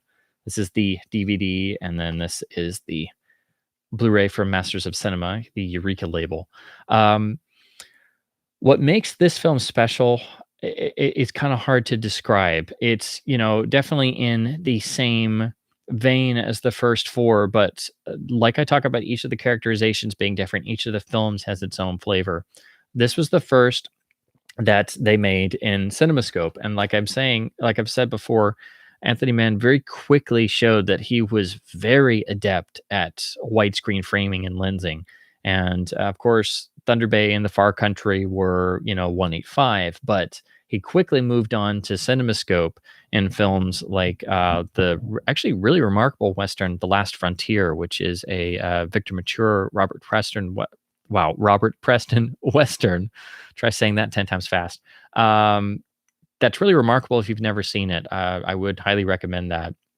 It's on DVD here, which I've seen before, but I want to import it. There's a European Blu-ray that's supposed to be a bit better, but that's shot in CinemaScope. And what I noticed about that, Mann was able to use because the main set is a Union cavalry army fort in the wilderness, and it's got built with the tree trunk fences where they've cut the trees down into the logs, and they have the pointed tops.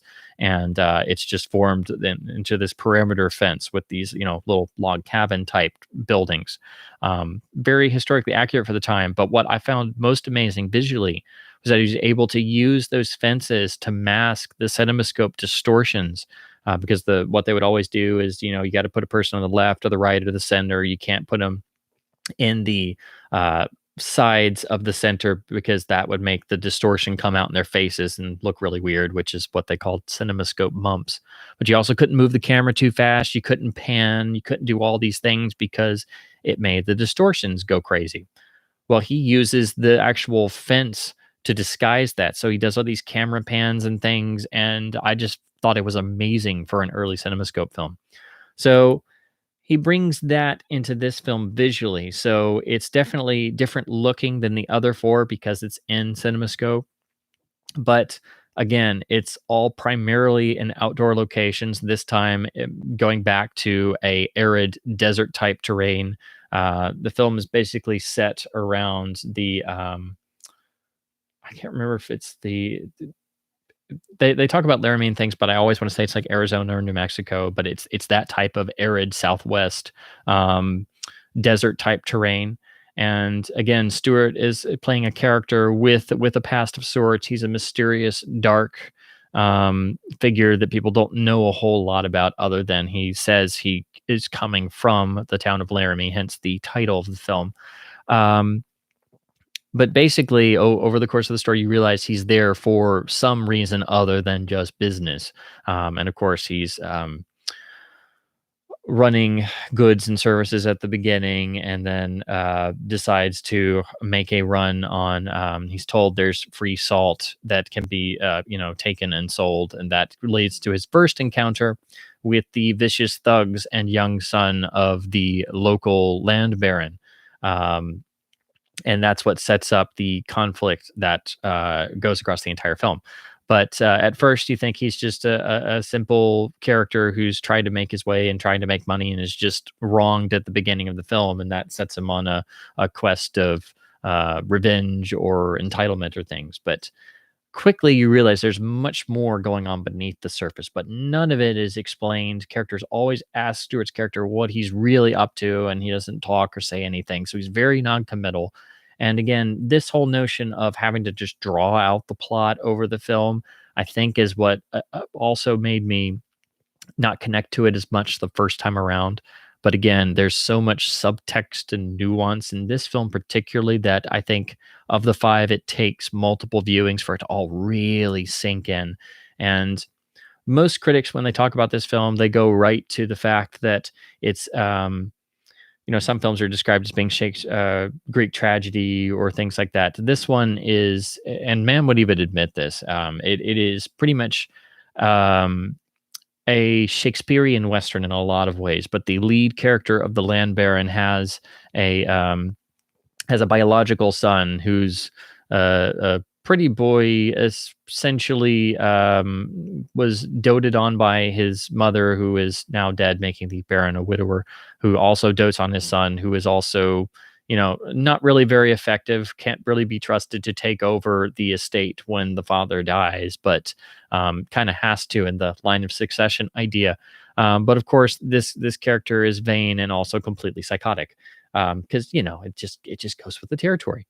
And then Arthur Kennedy returns as the other son figure, the sort of surrogate son who came on and has worked on the ranch known as the Barb for years and years and years, with the hopes of one day taking it over. And there's a bond between him and the land baron, and so they're basically more of a father and son than the biological son is. And the biological son is deemed, everybody views him as sort of a uh, you know, as a failure, really. And so basically, the Man from Laramie has a lot of King Lear in it. So that's what most critics pick up on and will write about most, is that there's the Shakespearean element, there's the element of King Lear, with the land baron essentially being like the aged king, and you have the failed true heir being just this wreck and miserable excuse of a human being, and the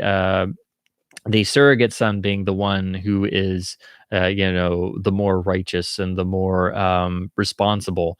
And they have a sort of pent up aggression between each other that also has, of course, a flavor of Cain and Abel to it.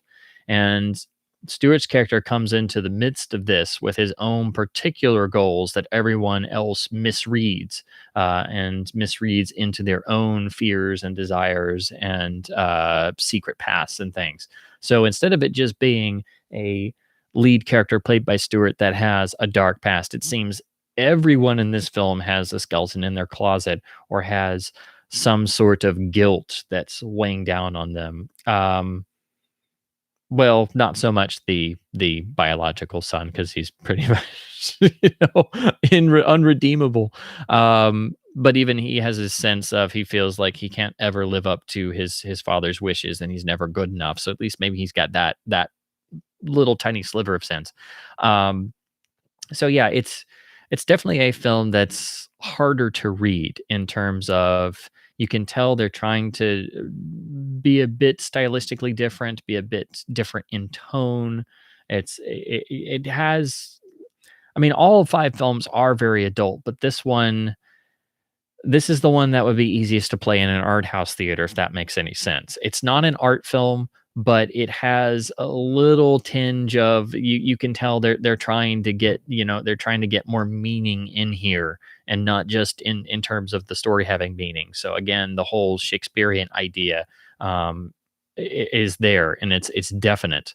So it's definitely put there, but again, it never hits you over the head with any of this stuff. And I think it's the film that opens up most for viewers on repeat viewings over time. Even to the point where the title song even works, because this has one of those admittedly kind of goofy Western title songs where it's just some lonesome cowboy voice or chorus just singing the title. But even that works, and that fits stylistically and everything. And again, it's the first of, and fortunately, because this is the last of the 5, it's the only one that's in CinemaScope, and it's beautifully photographed. And again, it's amazing to see going from Academy ratio to then eventually to scope, to 185, to then the last film being in scope and being beautifully made.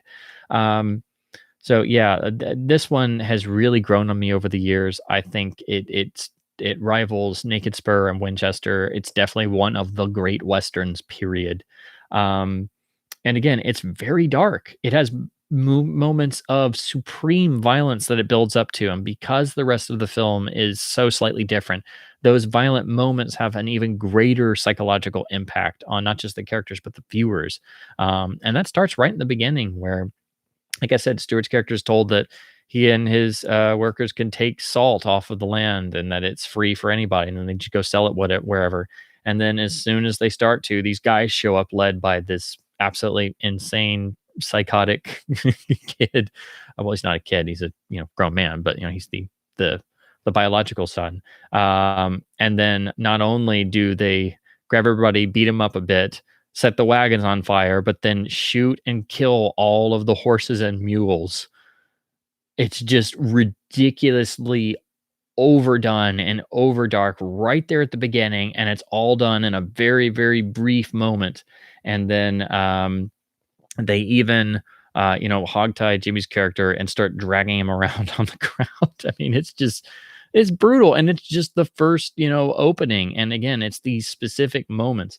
But I alluded to this a little bit before, but this beautiful original poster artwork that Eureka used for their Blu-ray release alludes to the most violent and memorable part of the film, where Stewart is cornered and jumped by the son character and a bunch of the cronies from the ranch, and in self-defense is firing from behind a rock because he's jumped and having to fight for his life, but he doesn't want to kill anybody.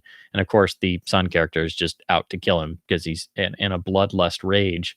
And of course, he manages to maim the son character, get him to drop his gun, and then hopefully, they can all leave because no one's been hurt. He's just a flesh wound. But of course, that enrages the son character even further, and he commands the ranch hands, who technically have to follow his orders, to grab him, and they grab Stewart, who then starts fighting like a wildcat, and they rip his glove off. And then because the son had a flesh wound in the wrist, he then takes his gun, and I mean, this is done off camera, but it's so brutal that you feel it. And Jimmy's performance is just driving it home, because he takes the gun and he fires right into the palm of his hand, which of course the poster alludes to. And you never see any of this, even though it's on the poster. But you literally see Jimmy's entire body like contort. It looks almost like 2 or 3 feet up in the air, like up into himself, and then just like suddenly drop like he's been, like gut punched or something, because he's been shot in the hand. And then he is like, "You swine," because he's literally maimed the Stewart character practically for life, and even the rest of the ranch hands are just like, they all get really quiet. And then they're like, just get him on his horse and get him out of here. And the rest of the movie, Stewart has to get himself bandaged up, and now he can't shoot properly anymore. And this is another touchstone that becomes really prevalent in the spaghetti westerns.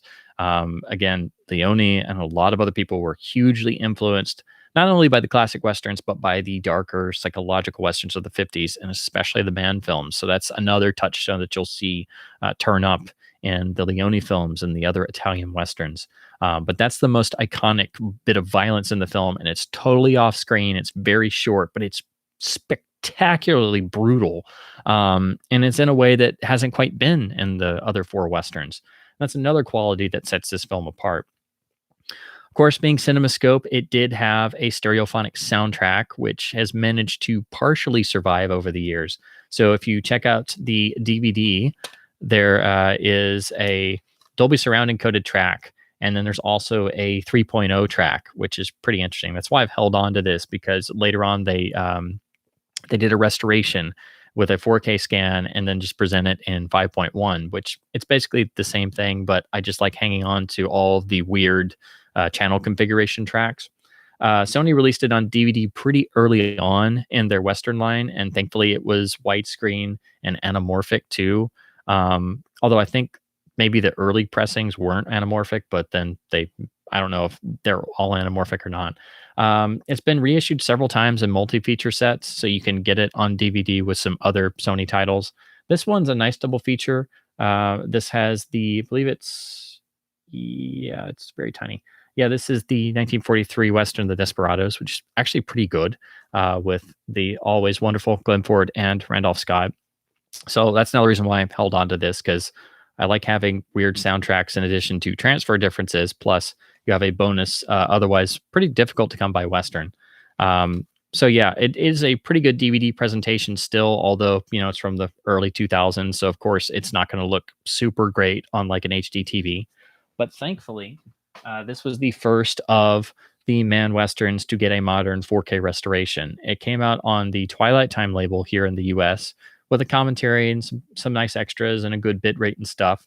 But then Eureka Masters of Cinema did theirs with this gorgeous cover artwork, even more extras, and then, of course, one of their really awesome stuffed booklets. And it's a very cheap import. So if you have region-free capability, this is the release to pick up. It's same master as what you get on the Twilight Time disc. You also get this Region 2 DVD copy if you so desire to watch the film in PAL. And then see if I don't know if this is going to be visible, but they also took one of the landscape photos and tinted it blood red, which I thought was a really, really cool touch. So that's the inlay tray photo there. So if I could, I would get the Twilight Time disc as well if I could afford everything, simply because I would like to hear the commentary. But of the two, this is the better one. The booklet also has great stills in it.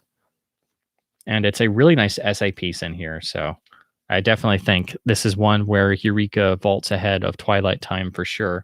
And it's also usually about half the price once you do the currency conversion. So sometimes these pop up on eBay as well. But of course, with the current events going on, it's probably not a good idea to get import discs for a little while. Probably wait a little bit. Yes, that's what it was. As David points out, the first DVD of Laramie was a flipper disc, and then the other side was a pan and scan. That's what I was thinking of. Thank you. Yeah, so it's unfortunately got pan and scan on that version, and it's a beautifully shot CinemaScope film, so it should never be pan and scanned. But yeah, there is no Laserdisc for Laramie. I'm pretty sure it did come out on VHS, so that's probably where the pan and scan version came from, and of course, television airings. And then to show you the book stills, trying to make sure I get decent light on these. It's not often that I have a good reference book with large stills that will actually show up, but I figured since I had it, I might as well. So yeah, again, even image-wise, I think you can tell there's a more serious, darker tone to this film. And again, this is this shot from the opening where after they've torched the wagons and killed all the horses and mules, they then hog-tie Jimmy up and drag him on the ground as their horses gallop away. I mean, it's relentlessly dark. And again, I think the the Shakespeare elements add a notion of Greek tragedy to the whole proceedings. And of course, again, the Stewart character is a man with a secret that he's carrying, and he does have a reason for being there. And like the other films, you get his backstory over time and you realize there's a goal and there's other things going on. But Laramie's interesting that it's not just the Stewart character who can be seen as duplicitous, but practically everybody. Everybody has ulterior motives. Everybody has other things going on, things on the back burner that you're not always going to get because they're just maintaining false fronts. And it's a beautiful cast filled with amazing character actors, like all the Man films. And again, I think certain ones of these films kind of stand out more than others simply because they're so amazingly strong. Man from Laramie is the third that does, I think. So if you had to like qualify them again, I think Winchester 73, Naked Spur, and Man from Laramie are masterpiece westerns among, with Stagecoach, The Searchers, Liberty Valance, For a Few Dollars More, Good Bad Ugly, Once Upon a Time in the West, Wild Bunch, like the, iconic classic westerns, whereas Bend of the River and Far Country are like, maybe, I guess if you had to describe, like maybe second tier. It's like you had the A team and the B team. They're like right there and they're great and they're fantastic and they're classics, but it's like yeah, there's some more conventional Western storytelling elements in there. They're not just quite as astounding as the other three in terms of if you're just trying to, qualify them. But again, I think all are exceptionally important and they all flow one into the other. So I think it's very helpful to watch them chronologically and see how this partnership developed, because again, this is the point after Laramie. This is where they split ways, unfortunately, and it's still unknown why they did. Some people say it was it pretty much came to a head on the next film, which was going to be another Western, which was called Night Passage, that eventually Stewart did make in, I believe, 1958, I think. Let me make sure. I don't want to... Sorry, 57. Yeah, sorry. I don't want to quote myself too fast. But yeah, so it's generally thought that they disagreed over the way the film should go. Jimmy wanted a slightly lighter tone, and he wanted to be able to play his beloved accordion, which Mann thought was the stupidest thing he'd ever heard of. Some people say it was as simple as they had a fight over his accordion playing, and then it was just like, okay, I'm gone. But I'm sure it was much more complicated than that. It's just, no one's ever been able to reveal the full history of what happened, but they remained always complimentary of each other. And, as I said before, Jimmy always would talk about Mann and the Westerns when they came up and always praise Mann's work and how he helped him rejuvenate his career and how important they were and how they were all great films and they had had such a great working relationship. So I really think it's such a shame that apparently they may have parted over a difference of opinion, because even though some of the non-Westerns are much more studio films, I think over the course of 8 films, I think Anthony Mann and James Stewart achieved one of the great actor-director partnerships. I mean, on the level of, I think it's a partnership that's only surpassed by things like Bergman and Max von Sydow, or probably most especially Kurosawa and Toshiro Mifune. Like, it's that level of director and actor on the same wavelength and just reading off of each other in complete synchronization and after the same goal. And they made 8 films together, which is a heck of a lot more than most actors and directors make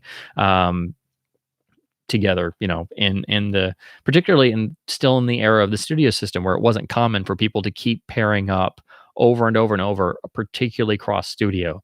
And because it was the 1950s and there was the rise of independent studios and the studio system was really faltering, I think that's why they were able to keep packaging together. And of course, Jimmy's agent was Lou Wasserman, who would just build packages and was the greatest wheeler and dealer around. So of course, I'm sure they were more than willing to keep a winning team going.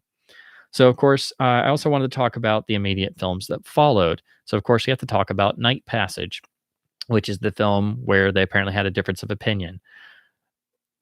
You can totally tell this was meant to be an Anthony Mann film. You see this, and it has the Anthony Mann style and fingerprints all over it. It feels like somebody else trying to make an Anthony Mann Western with Jimmy Stewart, but without Anthony Mann, which is basically what happened. Um, Stewart plays a dark figure with a dark past who comes into this area very much like the Mann films, but unfortunately, the script doesn't really quite work. There's great moments in it. Jimmy's great, of course, as always. But then he gets to play his darn accordion in one scene where they're riding in the top of a train car, and he got to play his accordion, and it's in the movie. And I'm like, okay, I didn't need an accordion scene in a Western, but you did it, Jimmy. You're still good. You can still play it. Okay. So yeah, this is a difficult picture to discuss because you can totally tell it could have been another masterpiece of the genre had Mann and Stewart not had a falling out, and Mann was slated to direct this. But I think probably also some of that may have come from, maybe they had just done too many Westerns and needed to break or needed to do something different. I think doing the non-Westerns in between Westerns kind of helped recharge the batteries creatively, if you will. I think that's always a great thing to do. Guy Hamilton always talked about that's what he wanted to do. He didn't want to do multiple Bond films over and over and over because it drains you creatively doing the same thing over and over and over again, especially in a series or successive films of the same type with the same cast and crew. So I don't know if it would have been a masterpiece Western, but it's just like one of those, oh, it could have been. On the other hand, I don't want to sell this film short because it's beautifully photographed. This was pretty much the first film shot in the Technorama process, which was a variant of VistaVision where you ran the film horizontally, just like VistaVision, but you were still shooting 35 millimeter stock, but you could result in beautiful, fine-grained, extremely sharp widescreen film prints that could also be eventually blown up to 70 millimeter when they developed the Super Technorama process. Of course, this being a Universal film, it was a Universal process. And just 3 years later, the probably the pinnacle of Super Technorama was Universal's Spartacus. And Spartacus is a astonishingly beautiful, sharp, widescreen 70 millimeter film that was shot on this same Technorama process that was first used here. So this is a beautiful widescreen film to look at. I mean, it's just stunning photography, but it's a mediocre Western, which is really unfortunate. It's got the dark tone. You have Jimmy basically playing a character from one of the Mann films, but what's missing is the Mann film. you know? The other thing that's interesting here, Audie Murphy plays the second lead, and he's also quite great in the film. It's a darker film, so he comes across very well. It's a pretty good Western, actually. It's a solid film, but it just doesn't have all that much special about it outside of being the first Technorama film. The DVD is pretty good. I think this was the first major release in widescreen. But again, some of these have been coming out in Germany on Blu-ray, and it's just the DVD masters. And Night Passage was one of them, just like Bend to the River. But in the past week or two, Kino has released a number of other Stewart titles, including Night Passage and The Rare Breed, which is the other Western in this set. And amazingly, I thought they were just going to be, the DVD master, but both of them are new transfers. And Night Passage looks amazing. So I really want to get it on Blu-ray because apparently it's a new scan and the review shots look really stunning. So, but the DVD is still really good if you've never seen this. Watch this for Jimmy and the photography and the what could have been element, I guess. So it helps to watch it. If you're going to watch all 5 of the Mann Westerns, definitely watch this next as the 6th, and just to see where Jimmy's career was then going to go. So again, it's unfortunately a mixed bag. Beautiful photography, great Stewart performance, but it's a Mann Western without Anthony Mann. So that should tell you pretty much everything. And then since I've got this open, let me do this.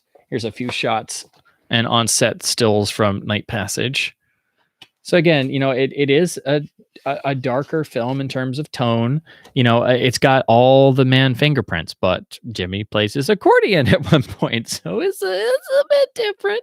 But it's not bad. It's just it could have been something really really good, but it's just like they just kind of gave up and shot the working script once Anthony Mann dropped out. So at least that's the kind of feeling I get. But what's kind of the bigger shame, the Night Passage not turning out well, um, is the fact that then Jimmy did not do the next Western that Anthony Mann made, which it's kind of hard to describe because in some ways I can picture this with Jimmy in it, and it's like the sixth Mann Stewart Western that never was.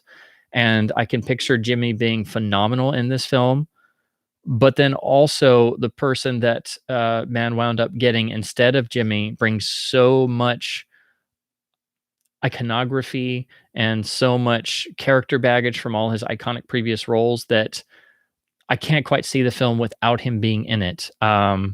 Sometimes I think the film would be better with Jimmy because he could have gone to an even further characterization.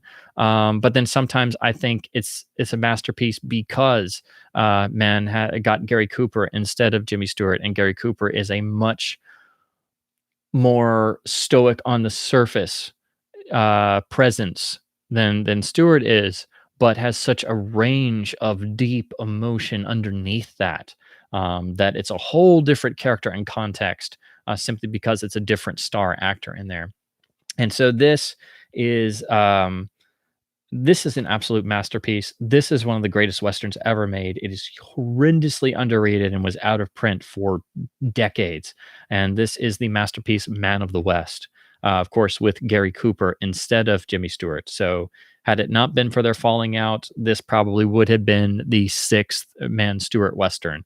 Um, but again, I go back and forth with myself. I think Jimmy would have been amazing in this film, but I think the fact that it's Gary Cooper in this part and you have all the iconography that comes with any of the great stars in their previous roles, but particularly with Cooper, the early westerns and High Noon especially.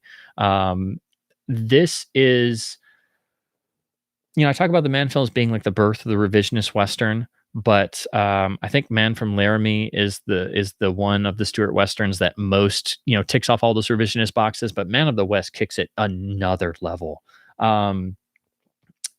When I first finally got to see this film, I felt like I had seen pieces of it before because I feel like this has had such a ripple effect that it's shown up in so many films. And then I realized when I was reading an article that Glenn Erickson wrote, because he's a giant fan of this. Of course, Glenn Erickson is formerly DVD Savant, now Cine Savant. But he compared it to Unforgiven, which is a perfect comparison because there's a lot of the themes of Unforgiven in this film in particular. It is a remarkably dark Western for 1950s and even for Anthony Mann standards. And the fact that it's Gary Cooper in the lead role of this character with an insanely dark past who grew up, basically his childhood and early adulthood was spent with a gang of vicious killers led by the Doc Tobin character played by Lee J. Cobb. And he starts the film as the sort of Gary Cooper type with the slight bumbling quality. And he gets on the train, and his whole goal is to take the town savings to go to the city and hire a school teacher to have a great school teacher for the small town and, escort her back. And then, of course, shortly thereafter, the train gets robbed, and he and two others are left stranded and have to start walking, and they're in the middle of nowhere and the territory full of outlaws who have just robbed and killed people on this train. Everybody else gets away, of course, on the train, and they just get left because they've been practically, just beaten up and knocked out and left for dead. But then he recognizes the area they're in and leads them to this hidden house that seems abandoned, but he seems to strangely know it for some reason, and gets them to hide out until the gang shows up. And of course, it's the gang members who robbed the train, who are all young psychos and dishonorable, grungy characters. And then the leader shows up, and of course, it's the Lee J. Cobb Doc character, and it's the remnants of the gang that it is revealed that Cooper grew up in and left and tried to gain a sense of self and become a decent person. And so now he's forced to confront the demons of his past, literally personified in his former father figure of the Doc character, who is still the leader of a gang, but has a sort of detached. He's detached himself from reality a bit. It's alluded to that he may be starting to become senile a bit and doesn't quite realize the extent to which that what was once the most feared outlaw gang in the West is now nothing but a bunch of you know young psychos led by an old man with delusions of grandeur. And he wants the Cooper character to just come back and take up where he left off, because it was like the son he never have who left him. And Cooper then has to struggle with the demons of his past.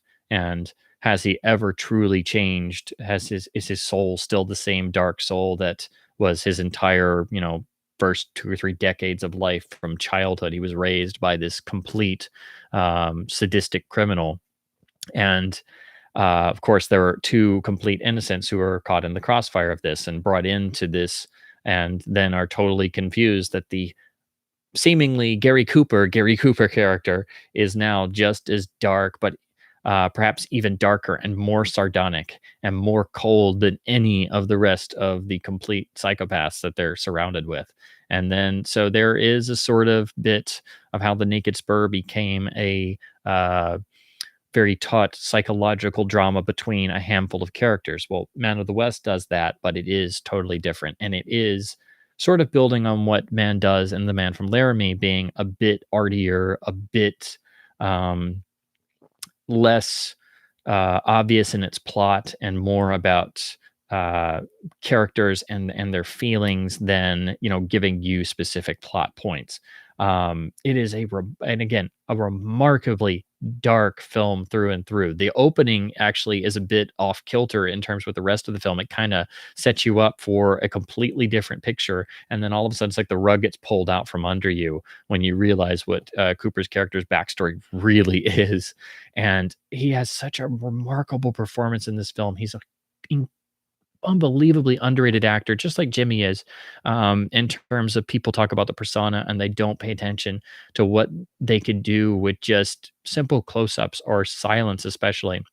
And in a lot of ways, I think Cooper in Man of the West builds upon his legendary performance in High Noon in a lot of ways. And I think having that already under his belt and a number of roles where he is obviously aged much more in a number of years, and he wouldn't make too many films after this. This was not only very late in his career, but very late in his actual life itself. And just the rugged lines in his face suggest such a lifetime of regret and pain and hard experiences. And so it was like he had gone away and lived a normal life and tried to be a normal person, and like he thought he had finally escaped the demons of his past, until he's just thrown right back face to face with all of them. And again, the psychological conflicts that go on in this film are right out of the Stewart Mann films, but it's like they're taken up another notch. One of the innocent characters is played by Julie London, of course, famous for her music career and all those amazing album covers. That every one of her LPs usually had an amazing, full color, glossy, glamour photo of her. And she's really great in this film. And she didn't make a whole bunch of pictures, but there's one really great scene where they're all holed up in this house. And of course, you throw a female character into a bunch of miscreants, something's going to go bad. And they grab Cooper and they hold a knife to his throat. So, and it actually cuts some, so he's bleeding, and they're holding a bloody knife to his throat to keep him from intervening. And they start to force Julie London's character to do a striptease. And it's really, really hard to watch, because it's just really, really brutal in terms of the tone. And again, it's not that they show anything, it's what it does to the characters. That's a scene that is like the hard to watch. It has the hard to watch quality, say, for example, of the moment in Key Largo where Claire Trevor is forced to sing an old standard song like she would have done in the nightclubs just for a drink because she's a raging alcoholic. And Edward G. Robinson's gangster character, Johnny Rocco, is torturing her by forcing her to make a fool of herself just to promise her a drink. Then, of course, she completely embarrasses herself and he refuses to give her a drink, and it's just brutal. Like, it's that level of just rubbing it in that a character's in distress. And then shortly thereafter, the main miscreant of the group is actually played by Jack Lord, and he's really great in this film. He's really unhinged, actually, and he looks all dirty and grungy, and he's got a dirty beard and everything. But he's the main antagonist of the younger ones, and can't stand Cooper being invited back into this group. Like, he's the prodigal son who has returned. And then shortly thereafter, they have this, Cooper and Jack Lord have this bear brawl, like practically a fist fight to the death almost, that goes, and it's totally unclear who's going to win this fight, but it's pretty brutal, and they both get bloodied up. And then Cooper manages to completely humiliate. He doesn't kill Jack Lord's character outright. He humiliates him first. So again, it's another level of brutality and emotional depth. And again, it goes perhaps a level further than The Man from Laramie does in terms of, it's a bit artier. It's a little bit less focused on, just being about plot. But it's really remarkable how Mann uses Gary Cooper in such a way that it's one of Cooper's best performances. And I hate to always say that because, I would like to see every performance of the great stars, and because you haven't, saying it's one of their, greatest performances, well, you haven't seen everything they did. But, out of the majority of the Cooper films that I've seen, it's an incredible performance. It's equally as good as his iconic role in High Noon, perhaps even better, because the emotional depth is even greater than High Noon, which is really saying something. And there's no relief as there is at the end of High Noon. Man of the West is really brutal. You watch this, and if they weren't speaking in English, you'd think it was an Italian Western. It's that dark. It feels like an Italian Western of the 1960s.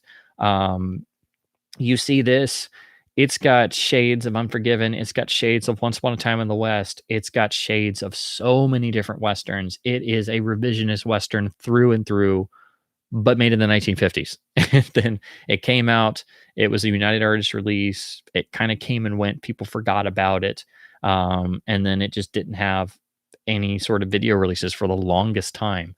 It finally came out on DVD from MGM in like 2007, which is how I finally saw it.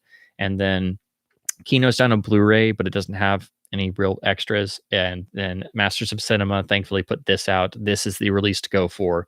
Like their Man from Laramie release, it's a double tier with a PAL DVD. Of course, you will need region-free capability to play this, but I definitely think it's well worth it. And like Man from Laramie, it's very cheap. It's usually on sale for about $15 or so once you do the currency conversion. Here's the scene I was talking about where Jack Lord has an actual knife that's actually cutting Coop's throat. It's not just a threat. Like, it's literally bleeding. Like, he actually breaks the skin. Again, the violence here, again, like in Man from Laramie, it's a step up. It's darker because it's later on. They were pushing boundaries even further, and Mann is not afraid to go a few steps further, with another Western, because it's like, I think he was determined to just keep striving forward. And if he was going to do another Western, well, it had to darn well mean something. And this one is just, it's just, every time I see it, I get the same feeling I do when I rewatch Man from Laramie nowadays, now that it means so much more to me because I was able to just really soak into it more.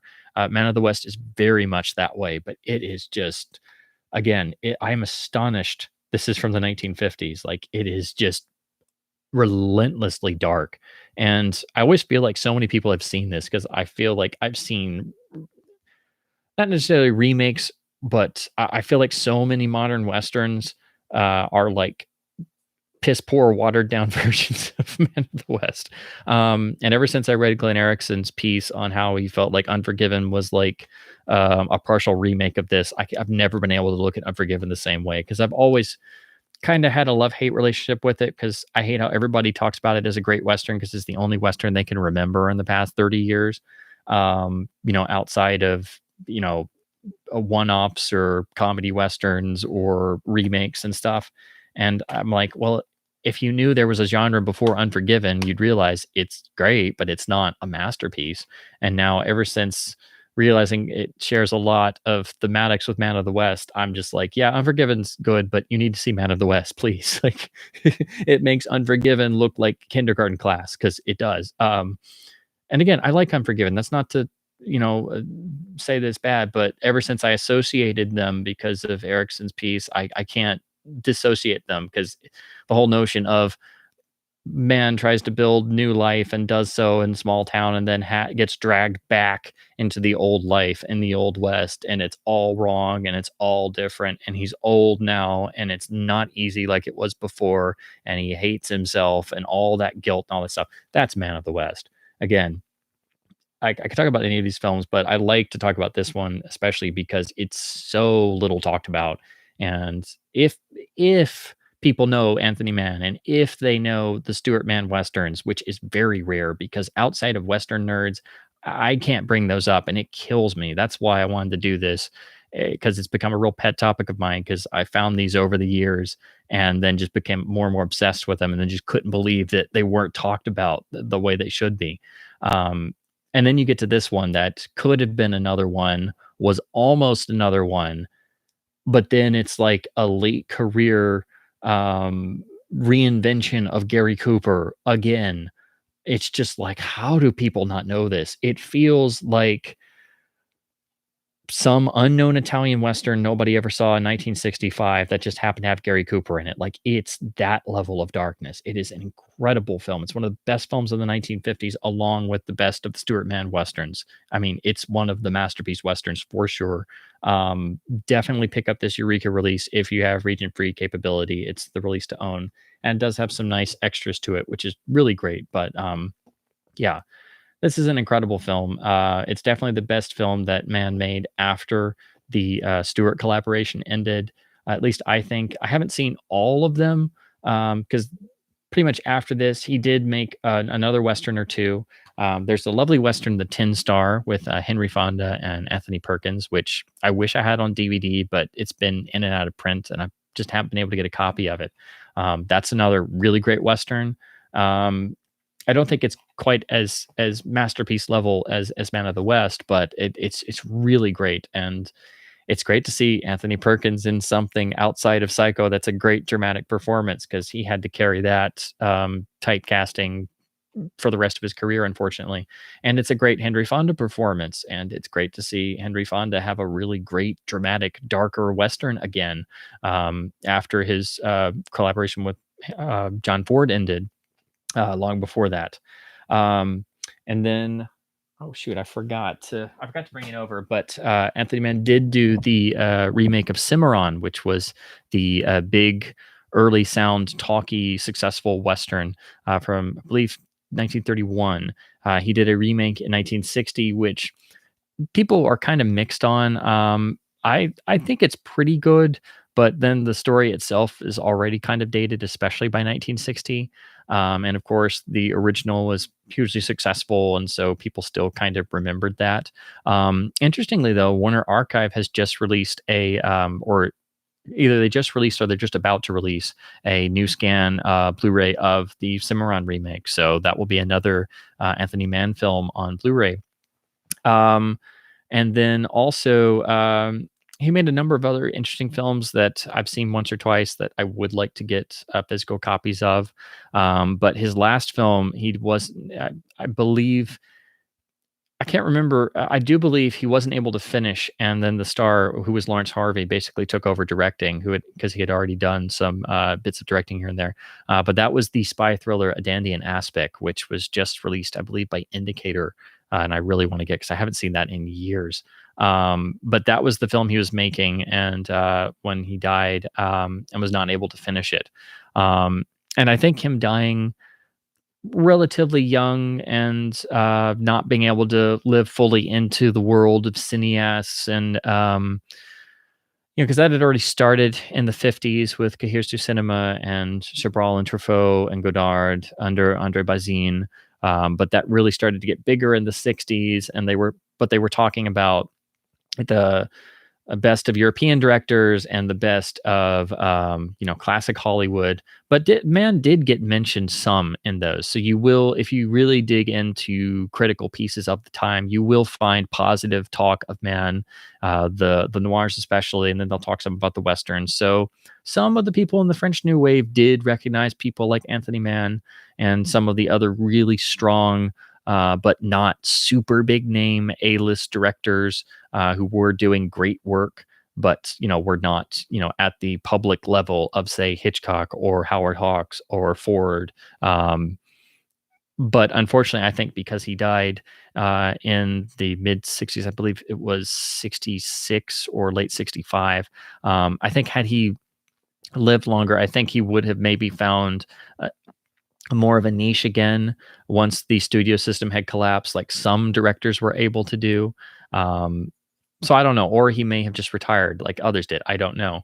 But I definitely think had he lived longer, he might be better appreciated critically now, especially for westerns. But of course, there's a lot of stuff out there about westerns, but it's not like they're taken seriously as they should be. People kind of unfortunately write them off as cliched and cliche ridden and just genre pieces when it's one of the great American art forms. So if you talk to Western critics and Western fans, they will have Anthony Mann in there grouped in, but he definitely belongs, even though he never intended to make Westerns, he does belong in the pantheon of the great Western directors, right there with Ford and Hawks and Bud Bodeker and Sam Peckinpah and Sergio Leone and all the rest of the handful of the true greats. And I think what was most important is he brought this new psychological depth and this inherent grittiness, and all this came from the noirs that he had been making. So basically, it may have started out that he brought noir to the West, his style of noir, but it didn't stay that way. He let it develop. He grew it over time. It was cultivated, and each one really has an impact and a meaning to this day. So at least that's my take from it, and that's how I like to look at them, because I was just astonished the more I dug into these, and when I finally got to see all of them, just how amazing all of them were, and how I wanted to see them again and again and again. And I usually watch them at least once a year, and they still hold up, even though I've seen them now 10 or 15 times each. And how all of Mann's films, I think, are exceptionally strong. Even the studio ones are good. Like, I couldn't believe it. But he and Stewart worked together so harmoniously, that it's just one of the great actor-director partnerships. And had it not been for Mann, I don't think, as I said at the start of all this, I don't think you would have the same strength of performance. Like, it would have still been great, but you got to keep in mind that Hitchcock finds that darkness in Jimmy in Rope that you see a flash of in It's a Wonderful Life. And to be honest, you see a flash of it all the way back at the very beginning in the second Thin Man film. And again, I don't want to give any away about that film, because the Thin Man films are all about the solving of the mystery in the last reel, and you don't know who committed the murder through the whole movie. But that was one of Jimmy's first films, and it's a very interesting final denouement. But you even get like a flash of that darkness that early on in 1936. But that was there underneath the surface. But it took somebody to really hone in and find that and help Jimmy extrapolate that on screen. So again, I think Hitchcock really zeroed in on it in Rope, and that's why I think Rope is not only a great film and a masterpiece, but it's an astonishing performance from Jimmy for a lot of different reasons, because it's a very dark character. And that, I think, is what Anthony Mann picked up on 2 years later in Winchester 73 in their first film together. And they defined that. And then with each successive film, they found different flavors and different combinations and um, different recipes, different figures, different contexts. And so each character is completely different, even though it's the same actor. And they're very similar, but it's a totally different character, a totally different person. You don't even think about being a character or being a star. You're totally invested in this character. And each one is succinctly different across all five Westerns. So yeah, I think they are hugely important. Winchester 73 alone for being one of the films that jump started the Western craze of the 50s because it had become sort of a lesser genre by the late 40s. So it's hugely important for that, for the actor profit participation deal, and for being the films that I think most are responsible for bringing intelligence back to the Western and presaging the much more famous revisionist Western of the 60s. And I think without the Man Westerns, you wouldn't have that the same way. I think they're that important. I think they were a huge influence on Leone and Peckinpah, especially because I've been a huge fan of both of theirs most of my life. And I was always interested in what influenced them. So I would go and seek out things for like Gregory Peck and the Gunfighter for the influence on Leone or things like that. But once I saw the Man films, I was like, my God, these are just like totally like a lot of the things they were trying to do 10, 15 years later and everybody else was taken for granted. These were like some of the ones that did it first, and it's in the 50s. It's like, how did they get away with this? So that's why I wanted to talk about them. I feel like they're not discussed anywhere near enough. I think they're criminally unknown, as are most of the great Westerns these days, unfortunately, which is a real shame. But outside of like Western fan scenes, I don't see these discussed anywhere. And so I just welcome any chance to discuss them. And the more I dig into Mann's career, I'm astonished and fascinated. And it's really ironic because when I was a kid, I was already a Kubrick obsessive. And I first saw Spartacus, became obsessed with Spartacus, and read into the production and read about how there was this great director who started the film and shot the opening scenes in Spartacus hammering away on the mountain and the slave line and the rock quarry. And then, different accounts say he got fired, he disagreed, he left, he felt he couldn't do it, and he quit and all this stuff. And I'm like, well, I guess so that's why they got Kubrick in there. Well, it's good for, Kubrick, and he made this great movie, but I'm like, and then I didn't really think about it afterwards. And then, several years later, I'm getting into Anthony Mann films, and then I'm like, oh, well, I could have saved myself a lot of time had I done this back when I first saw Spartacus and wondered who the first director was. And I think that's another thing. That's like the footnote of the Anthony Mann story. It's like, yeah, Anthony Mann made these low budget great noirs and amazing Westerns. And he was also the guy who got kicked off Spartacus and shot the opening scene in the rock quarry. And that's all anybody knows is that one factoid. And I'm like, there's a lot more there, guys. So anyway, that's the footnote that I wish people would know more than just that one factoid. But it does bring up the question, and I've thought about this before, would Spartacus have been much different had Anthony Mann stayed on, and what would it have been like? And to be honest, I think it still would have been a great film because what I didn't talk about are the historical epics that he made for Samuel Bronston, the best of them being El Cid. And that definitely proves that he could helm a historical epic because, my God, those are beautiful to look at. I think they just get let down, unfortunately, by Samuel Bronston being a bit of a Sam Spiegel on steroids type of a producer and finagling money and then losing money all the time and then shooting them in Spain and getting cooperation from Franco and the Spanish army. And so the shoots were kind of haphazard for that and fall of the Roman Empire. And then when you get to the disaster that happened on 55 Days at Peking and then Nicholas Ray getting fired halfway through and it becoming a giant mess and having to be reshot and all that stuff. I think it's amazing how good films like El Cid turned out because the production was not easy. But that is an absolutely amazing movie in terms of visuals and sound and direction and photography, and the performances are great. I just wish the story was better. Because you watch it and you just kind of fall into like this fever dream of this is amazing and I don't even know what's going on, but man, this is great.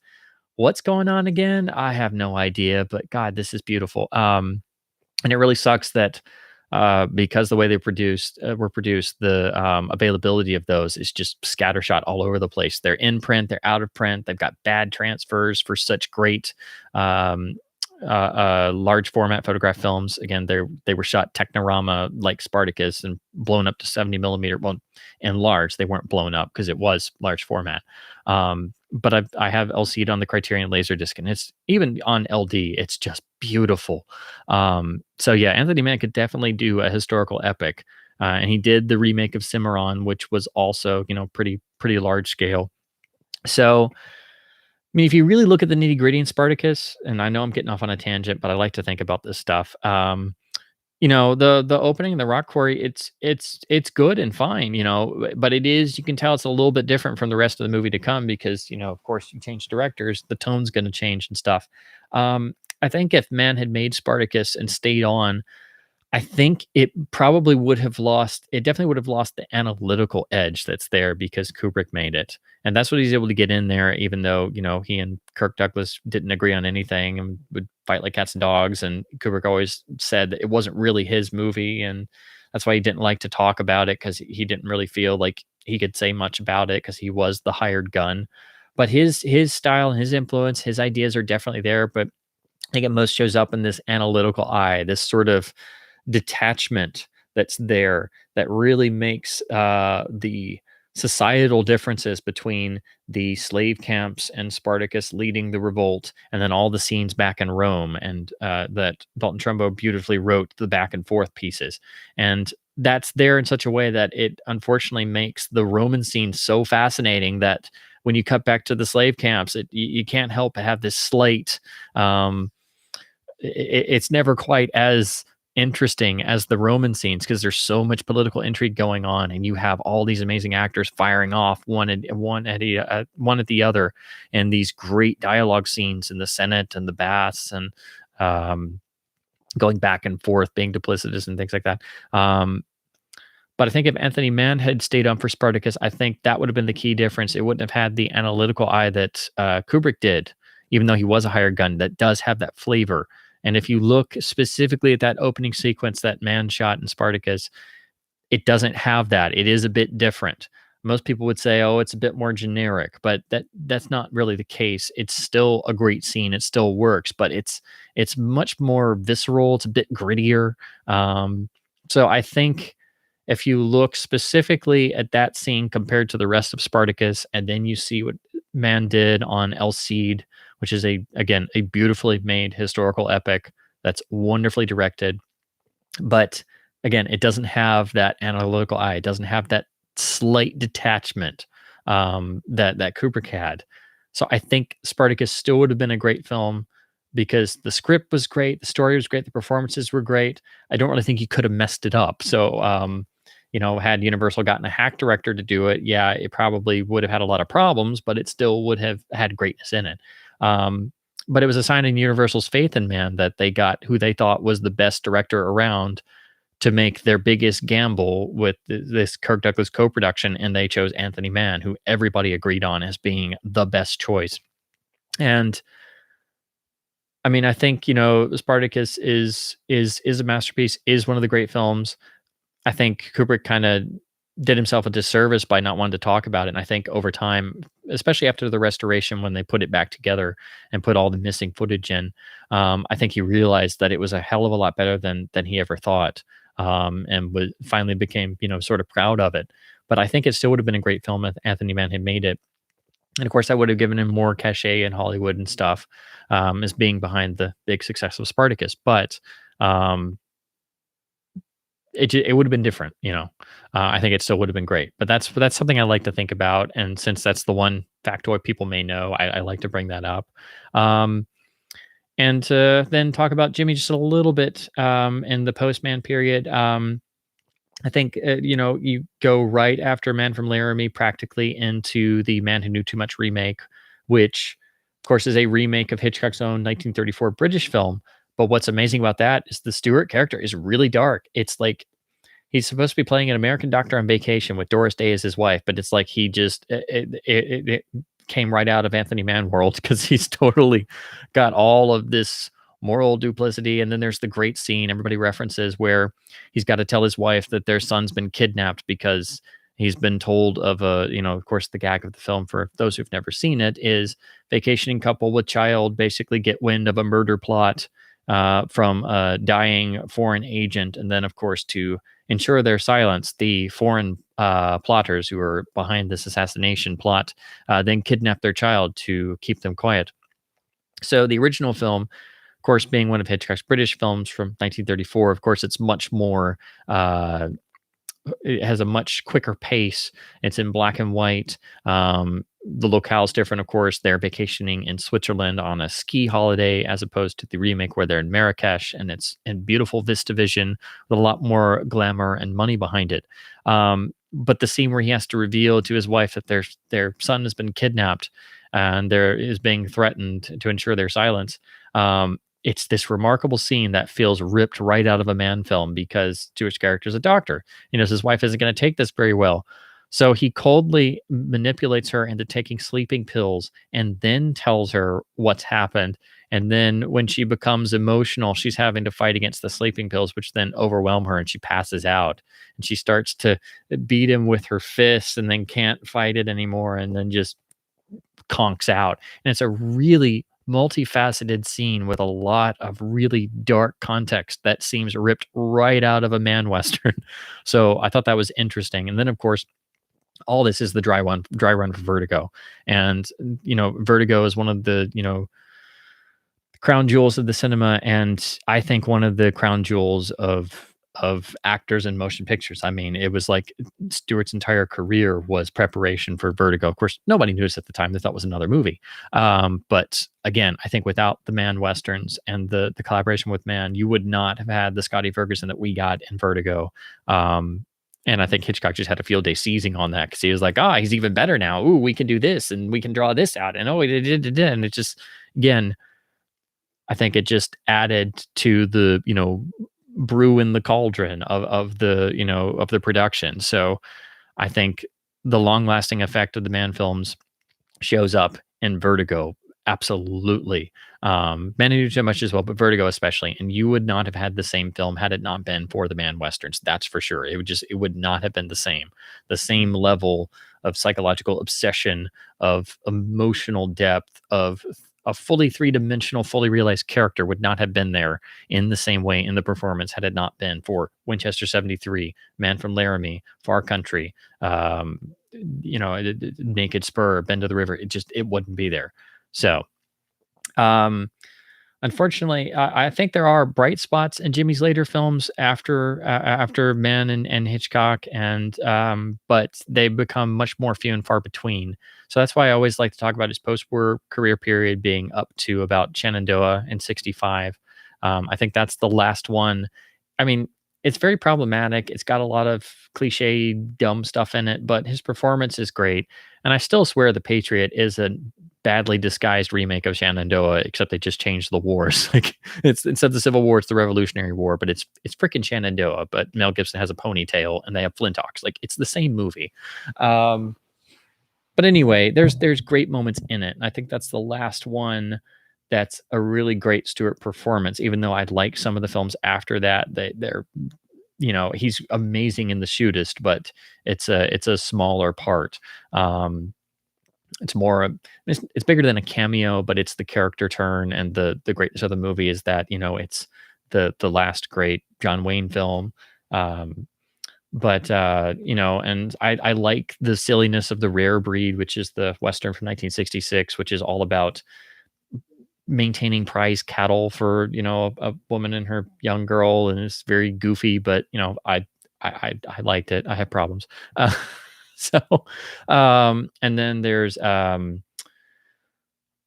let's see, Shine Social Club, which is another Western. And then Fire Creek is the really interesting Western where he sort of plays a villainous character. But again, it's not a greatness laden feature, but it's still good. But I think it's really that within that 20-year period where you have all these amazing performances, and that's like the main bulk of his post-war period. If you kind of stopgap there, because that includes Liberty Valance, which is astonishing, and even Spirit of St. Louis, which is a really interesting performance, even if the film doesn't quite work. So you get all that in there. So he did make good films after Mann and Hitchcock, and did still take risks, but those were the two directors. Those were the major highlights. And even if you had just one of those, it's like you're immortal for life in terms of being remembered. But anyway, that's my basic spiel. I think I talked way longer than I thought I was, but if you couldn't tell, it's a particular topic that I just like to get on, because I've become more and more obsessed over the years, and I'm just fascinated by these films. I think they're hugely important and just criminally unknown, and underrated, and just amazing. And I think they rank among the greatest westerns ever made. And then they made some non-westerns that are actually pretty darn good. So again, one of the great director actor partnerships in history. So now that I've talked myself hoarse, now to get to some comments. So let me scroll through here. Oh.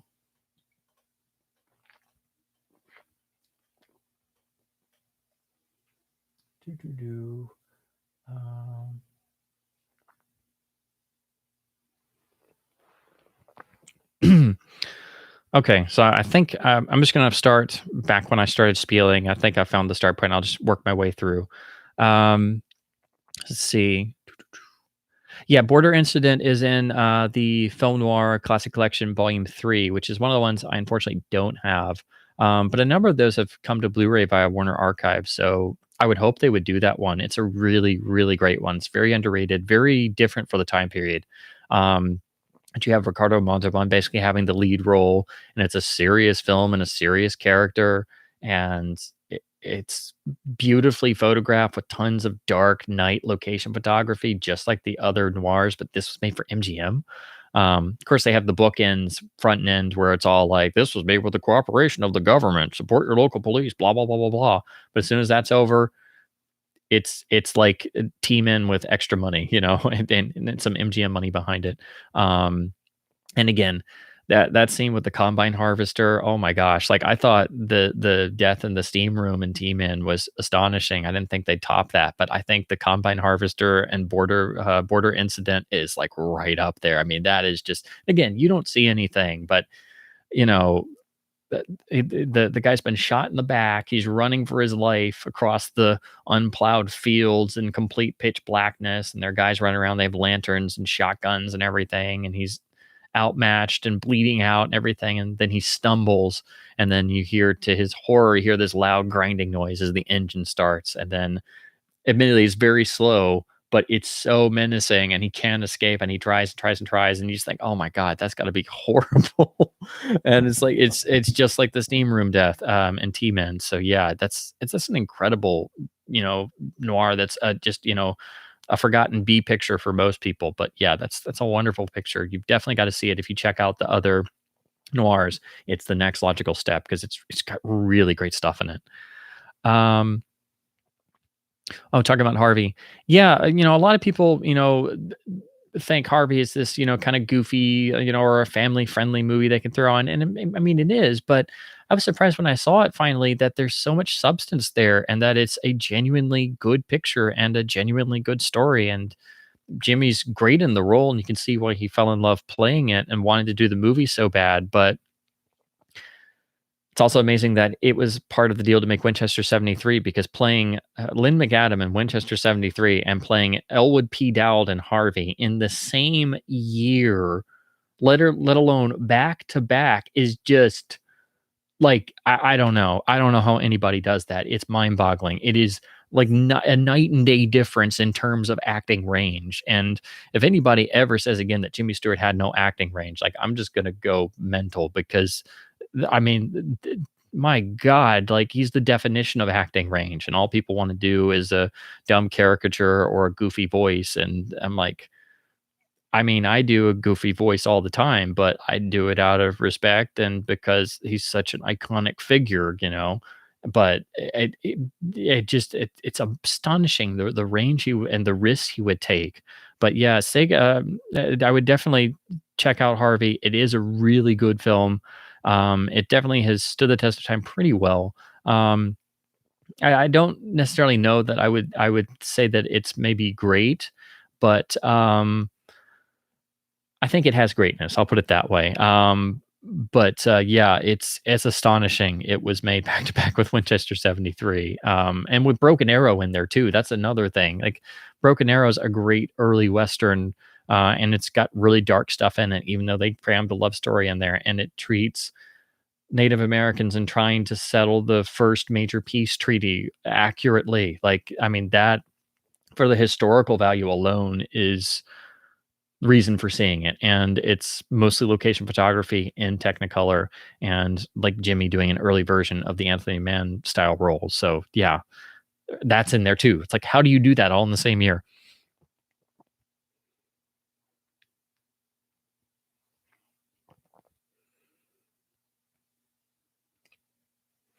Oh yeah, Stewart going back to doing Harvey. I thought he did it on stage again because um, I want to say I think it was the actor Frank Fay who was most famous for doing it on stage, and Stewart replaced him for a while, and then fell in love doing it, and then more people came because he was a bigger name star, and then Frank Fay wanted to do the movie version, and just they went with Jimmy because Jimmy wanted to do it, and he was, of course, the bigger name. Um, but yeah, I think what it was, he did it on stage again when he was much older and found more nuance in it, and really enjoyed doing it later on in life. So I think he did maybe prefer doing that because he got to do it and kind of stretch out and have more fun with it. But yeah, I think it was just stage only. I don't think there was a film version unless there was like maybe a TV version. Um,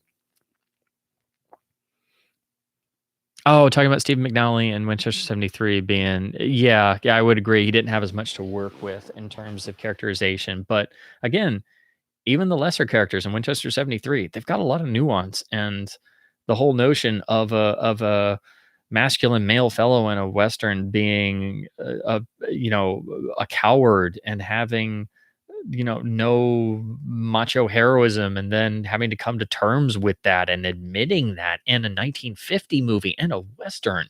And then because of that guilt, then trying to stand up against overwhelming forces, and then paying the ultimate sacrifice because of that guilt. I mean, that's a pretty great character arc, especially for a side character in a 1950 Western. I mean, that's really something. I'm amazed they got all that in there actually. Um, and yeah, I think it's really interesting that if you watch all the Mann films back to back, it basically becomes the Anthony Mann stock company. And the holdover of that is in Spartacus, because you have Charles MacArthur, who was in the early noirs and a number of Mann films, is playing the oh gosh, I think isn't it Marcellus, the lead former gladiatorial trainee turned teacher of the gladiatorial school, the trusted associate of Batiatus, the Peter Ustinov character. And that I know is a direct holdover of it originally being an Anthony Mann film that he chose and put Charles McGraw in there, who's of course amazing. But yeah, that you see the same actors turn up.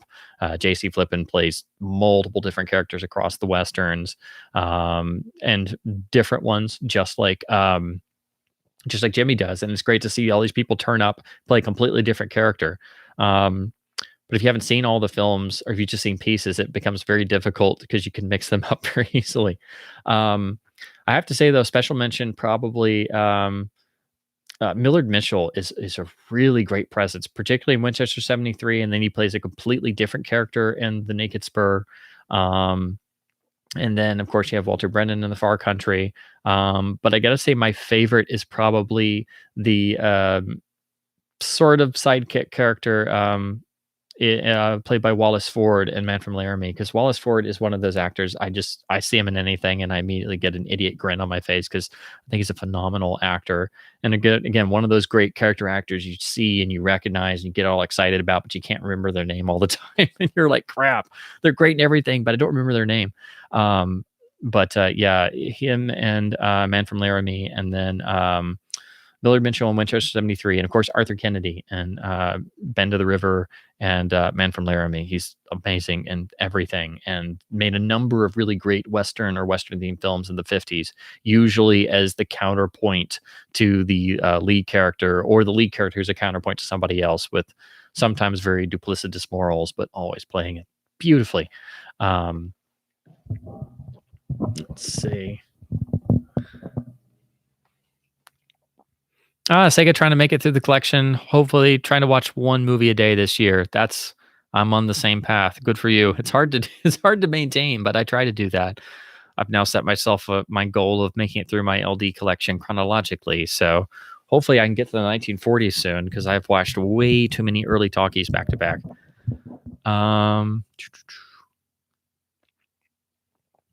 Black and white makes it like a cool Western. Yeah. I never thought about it, but it was actually when I was watching, this was years ago, but I was watching Destry Rides Again, and it suddenly struck me how great this was in black and white and how it wouldn't be as good in color. And then I started thinking more and more about what black and white lent to the Western and why it was so important, and how it makes sets look bigger and it hides seams of low production values, but it really helps to show off the location photography in ways that color just doesn't do. And John Ford stuck with black and white for a long while, and his amazing compositions are all, for the majority of his career, in black and white Academy ratio, and they're just astonishing. And I think a lot of the great Westerns are enhanced by being in black and white. And I think some color Westerns might have been better in black and white. I've thought that before about some. But then, sometimes Technicolor is great. So yeah, I think the Mann films, I think it's great that the first one is very much like the lower budgeted black and white noirs, but then they switch beautifully to color and then eventually to widescreen. On the flip side, I think Dodge City, the classic 1939 A budget Errol Flynn Warner Brothers Western, which is basically like the most Western cliches being birthed in a single movie ever, because every Western since then has a cliche and it has ripped off Dodge City, it seems like.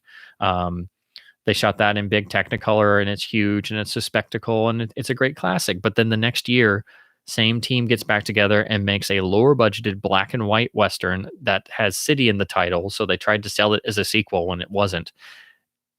And it's the better film. That's Virginia City, directed by Mike Curtiz, starring Errol Flynn and Randolph Scott, and almost the exact same crew and cast as Dodge City. Smaller budget, better story, black and white, better looking, I would argue. It's the better movie, and it's another one of the great Westerns that nobody talks about. And it's one of the Errol Flynn Westerns. So there you go. That's my key example in a black and white Western that's better than a color Western.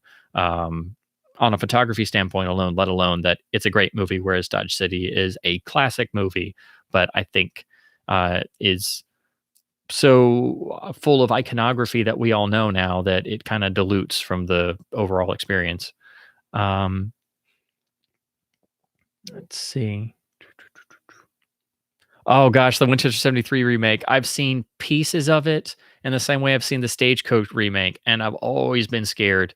But usually when I see it, it's run on like one of those super cheapy quasi cable channels like Charge or whatever that you find. And all I do is show old VHS masters of movies in pan and scan in terrible quality, in standard definition, is being upscaled by your cable box or something. And I'm just like, oh, this looks like a TV movie. Oh dear God, why?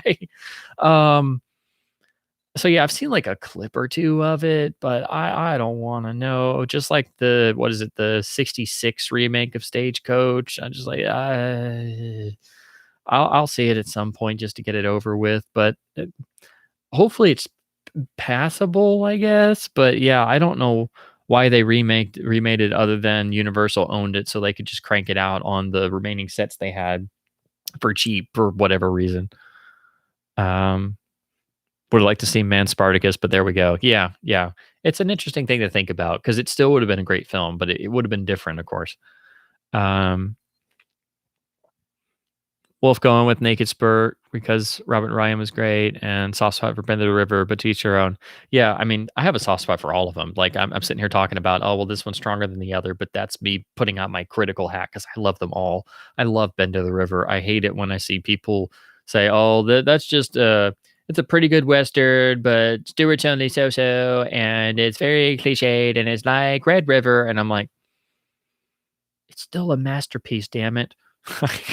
It's great. I love it. I love the Far Country, and I know it's probably the weakest of the five, but when I first saw all of them, I absolutely adored it, and I still adore it. But again, me just putting my critical hat on, I have to like try to be more objective. Um, oh yeah. The way that Shelley Winters talks about the gun in the ambush scene in Winchester 73, and she holds it up and she just goes, I know what the last one is for. It's like, you didn't get that in 50s westerns. You just didn't, at least at that point, not yet. Yeah, there is a lot of I need to dig more into. I always listen to whenever they have a radio show broadcast as an extra, or like the Lux Radio Theater version of something, but I know Jimmy did a lot of stuff on radio around this time period, and I need to dig into more of it. So yeah, I need to do that. um, yes, Pi the wonderful horse. Ever since I heard about Pi, I just look for him in everything now, and then I'm just always like, sometimes I get distracted for like watching the horse instead of the movie. I'm like, I've seen this 50 times. I'm just watching Pi, and people are like, "What?" I'm like, "It's the horse. It's Jimmy's horse. He rode him for like 20 years in every picture. It's his best friend. It's the horse. It's the most awesome horse ever." And they're like, and I'm like, never mind.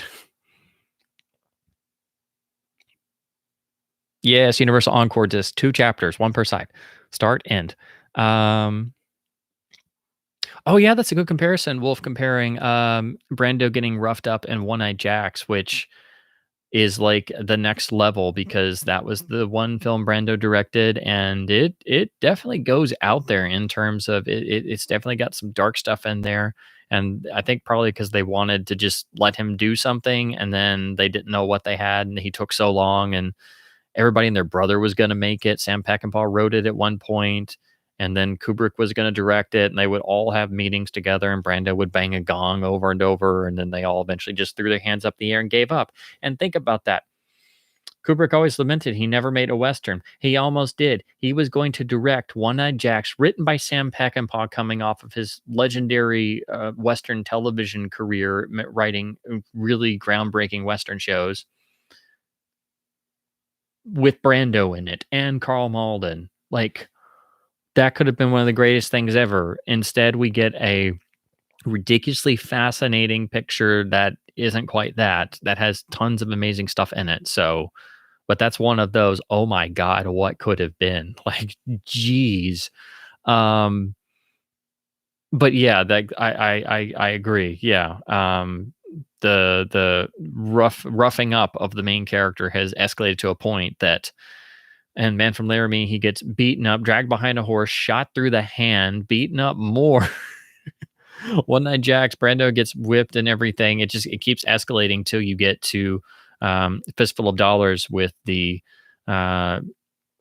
beating of continual long form beating and bruising and battering of Joe, because his name is Joe and Fistful of Dollars, not Man with No Name. No, it's Joe.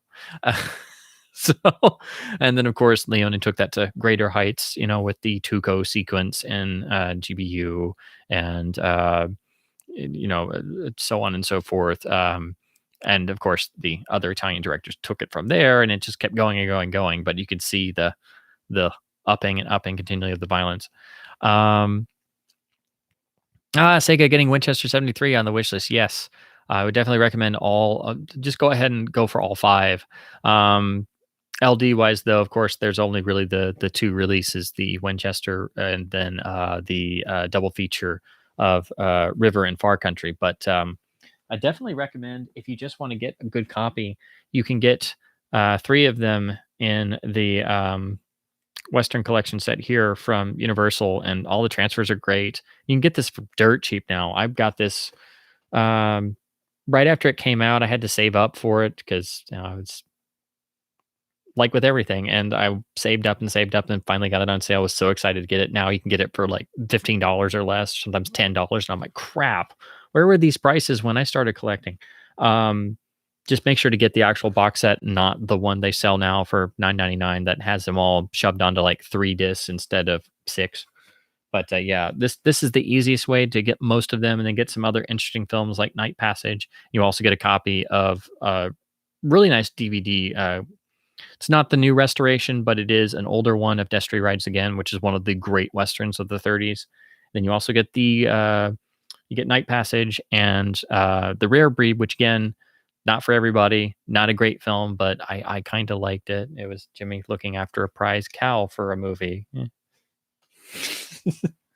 um, but yeah, I cannot stress how much I recommend all 5 of the Mann Stewart westerns. Like just go ahead and go for all 5. Once you see one of them, you'll want to see the rest of them.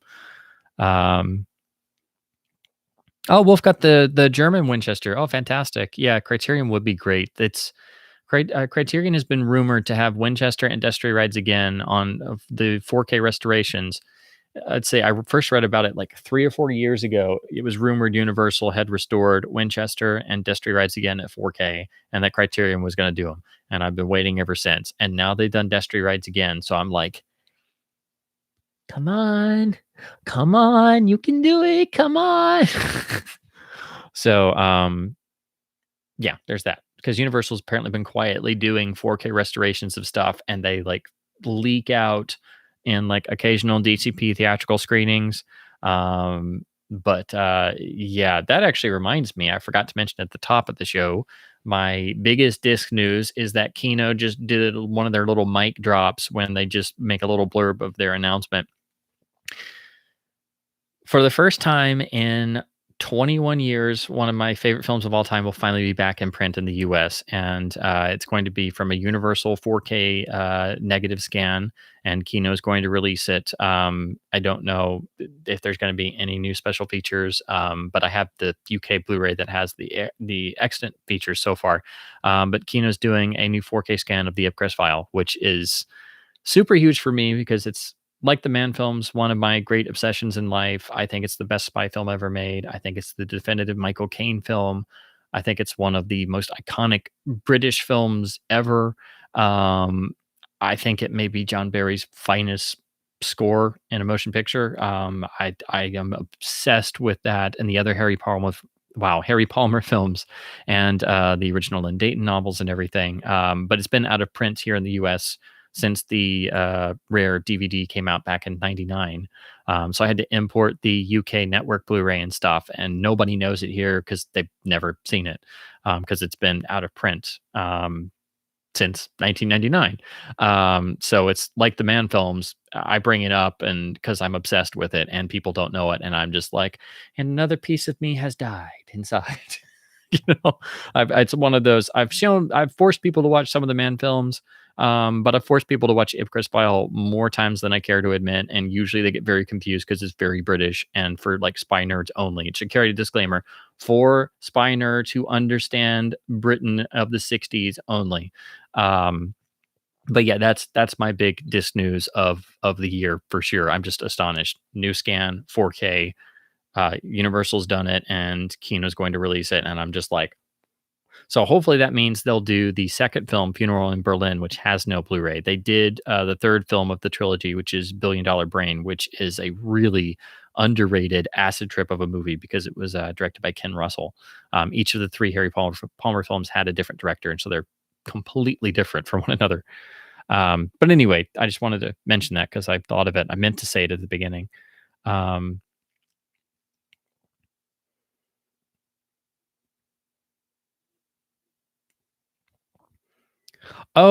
So I guess David talking about Winchester being with backing from Film Foundation in terms of the restoration. So that would make sense because they've had dealings with some of those in Universal, and of course, Film Foundation was behind the Red Shoes restoration, which Criterion did, of course, because Scorsese is a lifelong admirer and devotee and rabid fanboy of all the Archers films, and of course Michael Powell in particular. Um, so yeah, that would make sense. Um, oh, curious you should mention that, Wolf. Blood on the Moon is coming from Warner Archive on Blu-ray. That was just announced this past week as well, so that's going to be super awesome. Unfortunately, it won't have the Laserdisc commentary. I've wanted to get the Laserdisc for a while because Robert Wise did a commentary for it. So I'll still have to get that because I really want to hear the commentary, but that's been out of print for ages. I saw it on TCM a long time ago, and I haven't been able to see it since. I've had the LD on my wish list, and then I always lose it on eBay, and then I'm like, crap. So that's really great news. I just wish it had the commentary, but unfortunately, it won't. Oh yeah, and again, we meet Rock Hudson in Bend of the River, and he's a pretty charming, pretty boy because he's top on the list of the Universal Young Contract Players roster, and he looks sort of kind of out of place at the beginning because he has the perfect suit and the white teeth smile, and he's just like, "Hello, ladies," and you're like, why do I feel like we got a bunch of Western cliches all wrapped up in one character in 2 seconds? But then thankfully that all goes away because he has his own moral journey in the film, which is really cool that they even gave the forced contract stock player, young pretty boy character, a moral quandary of his own. And how he basically starts on the auspices of the Arthur Kennedy character, and then over the course of the film, by the end, switches over to being under the auspices of Jimmy Stewart's character. So he has his own character journey arc, which is great. And of course, JC Flippin returns in a completely different role, and et cetera, et cetera, et cetera. Exactly. It's like they just put him in a revolving door, and whoever got spit out. No, don't feel guilty, you moaned about the color. The transfer really needs to be they need to fix the alignment issues. They need to do a new transfer, but Kino, I mean, at the very least, as I always say, Kino put a Blu-ray out there and they did commission a commentary, so I've been meaning to pick it up, but I don't want to pay full price for it because I know it's just going to be a HD version of the Blu-ray. I'm sorry, of the DVD, and it's just a real disappointment. But at least it's on Blu-ray, I guess. I'm just hoping Arrow gets to do it because they did such amazing work on The Far Country.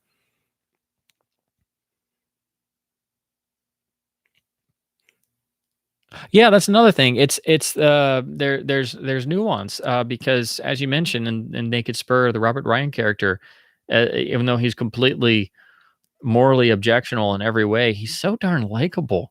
And he's just needling people to mess them up so he can get the drop on them and either kill them and get away or just get away, or he still wants to murder them anyway. But he constantly shades that in different ways. So you can't help but like the bastard. Like, he's rotten to the core, but he's just so...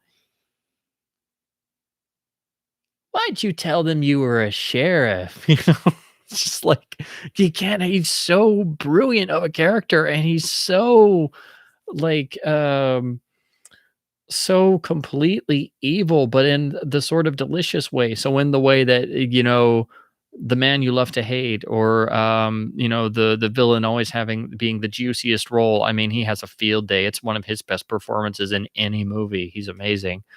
So yeah, you are almost on his side, and that makes you understand the Janet Leigh character, who's supposed to be the young token love interest girl character, but it makes her character more believable because you kind of like this guy as the audience, and he's a rotten bastard, but you like him anyway. So, okay, cool. Naked Spur definitely on VHS. Yes, I think I commented on that before, so I'm definitely going to look that up now because now I'm really curious. Because I was afraid that was just one of those that didn't make it until DVD land arrived. Because of course that happened with a lot of things. They didn't get released until the DVD floodgates opened.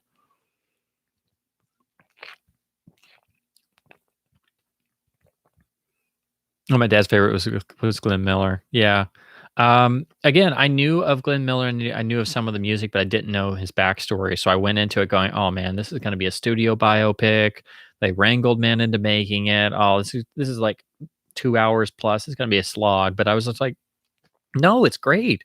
It's well told. It's as good as you can expect a 1950s biopic to be." So with that, you got to understand It's a biopic. It was made in the 50s for a studio. So think that, and it's going to be as good as that can possibly be. Yeah, we don't want to go away. Exactly. I would like Far Country more if it were not for Corinne Calvé. Yeah, her character's kind of interesting. It's one of those things in the Far Country that I allude to it not quite working as much, in terms of compared to the other four of the five. Um, you can't quite tell what her character's supposed to be. Is she a kid character? Is she the love interest? Is she another sort of Greek chorus character? Because she does comment on all the action, so she's like the counterpoint in conscience as to what Walter Brennan's character is doing. So I don't know. It doesn't really make a whole lot of sense in terms of what her character's supposed to be doing. But I don't know. I don't mind. She's likable and just this very cutesy little character in the middle of this hard living Yukon gold rush territory. So it's an interesting character. I guess it's supposed to be the extreme counterpoint to the Ruth Roman character, who's always built up as this powerful businesswoman. She's always dressed in these lovely gowns and things. And Ruth Roman's great in this. She's one of those actresses that kind of gets lost in the shuffle, but and she's great in this film. And of course, Strangers on a Train is probably what she's best remembered for. But she was a really good actress when there was the meat on the bones of the page of the script, and she's really great in it. So I think it's maybe supposed to be a counterpoint to her character. I don't know, but yeah, the character that Corinne Calvary plays, it's just you can't exactly tell what that character's supposed to do or what they're doing there. Um,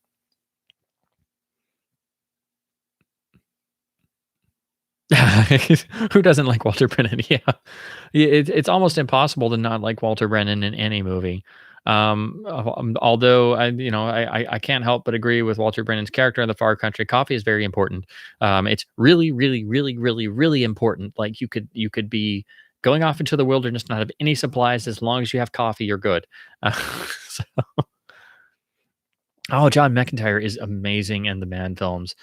He's got that great part in Winchester 73 where he's the trader who's gonna give crappy arms to the Indians, and he's just waiting for their signal in the essential, bar house on the edge of town, in the middle of nowhere, and he's waiting there, and then Dutch Henry Brown and his guys come in. Of course, he's got the Winchester 73, but they have no bullets and they're going into Indian territory, and they've got like $2. And then he turns them into playing poker, thinking they could win to buy crappy guns and ammunition from him. And of course, he wins all of it. And then through dire necessity, Brown has to give the McIntyre character the Winchester 73, and he gives him all the crappy guns and ammo. And then, of course, McIntyre carries off the rifle to his trade with the Indians, and of course doesn't go very well, and then the Winchester passes into its next set of hands. But that's a beautiful sequence. And then in The Far Country, he's the main villain of the piece, but again, as you say,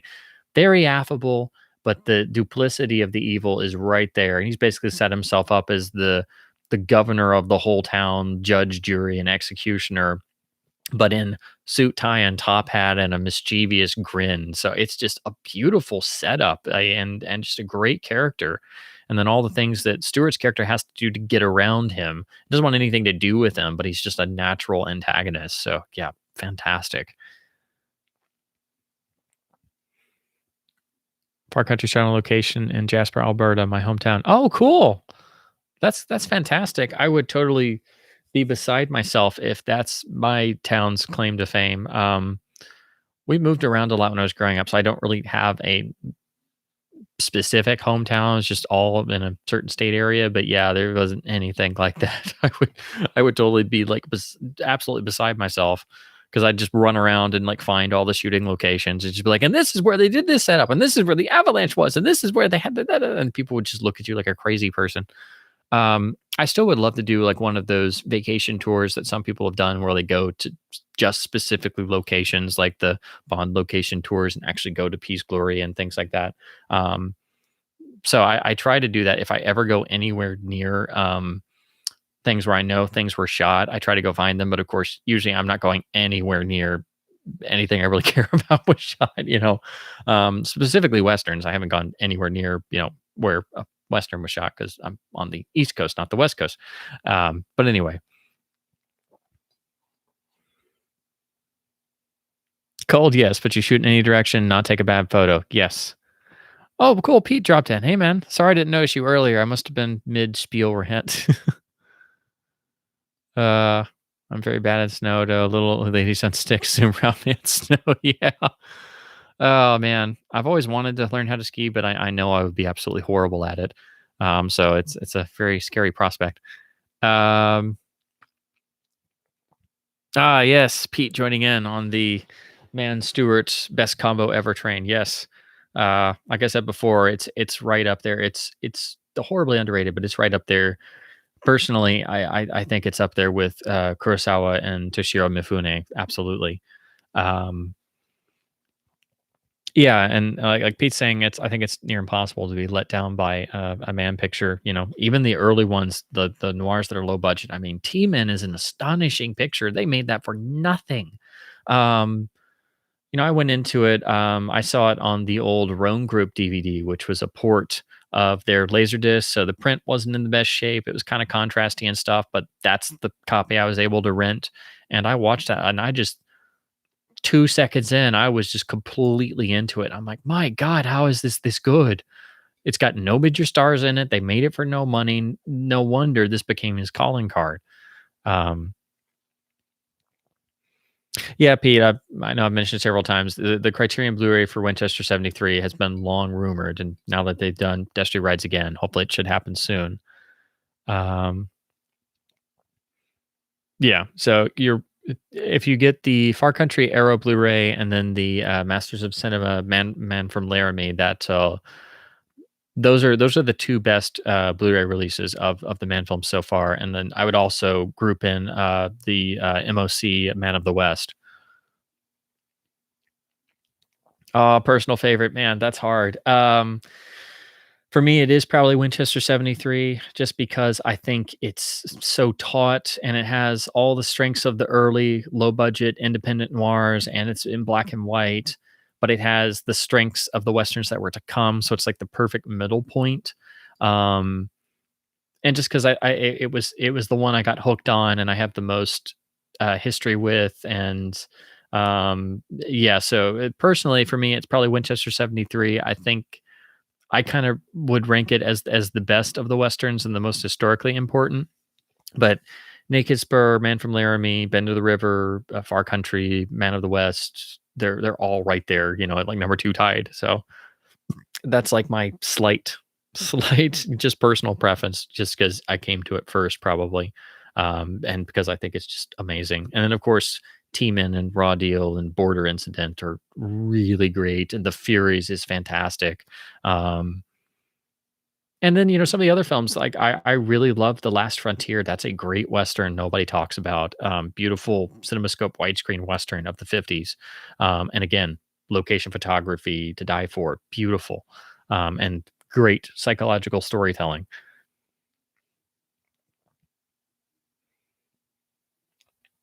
Okay, so yeah, okay, it is. So it is Film Foundation and Criterion joint venture on Winchester 73, and oh, so it is going around some revival houses. That's good. I hadn't seen any specific mention of the 4K version, but I figured that's how it would show up first because that's usually what happens. So that's good. Okay, yeah, following the wake of One Night Jacks. Yeah, that makes sense. Um, just look at the man book and it's 40 pounds right now. Yeah, think about that. Yeah, gotta wait for sales. Film books are expensive. It's like, guys, we want these, but there's only like X number of us who are dying to read these. We can't afford them.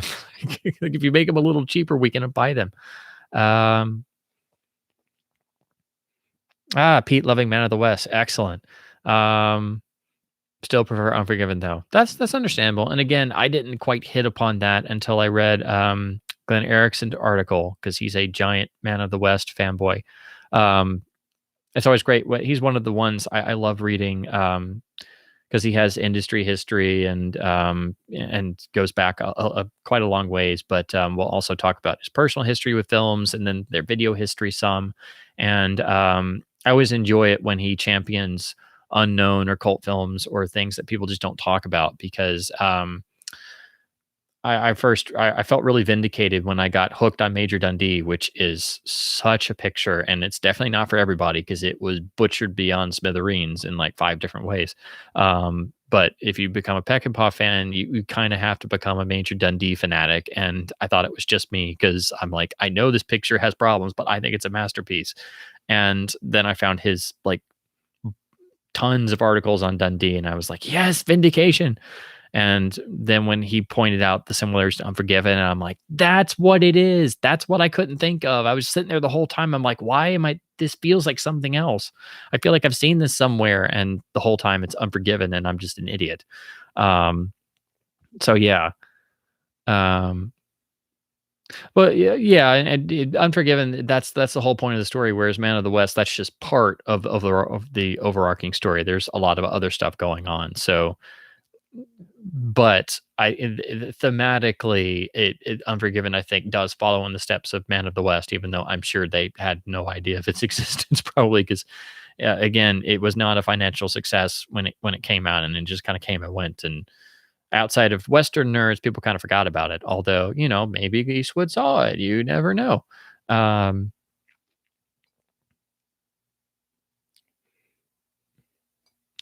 Yeah, on Laramie, the Master's cover warns you with the bloody hand, and then the poor mules. Yeah, yeah. But yeah, mainly the mules. Yeah, and that's like in the first 10 minutes. Like that's and then right after that, they drag Jimmy kicking and screaming on the ground away from the mule carcasses and burning wagons. It's like this is another notch on the violence level, guys.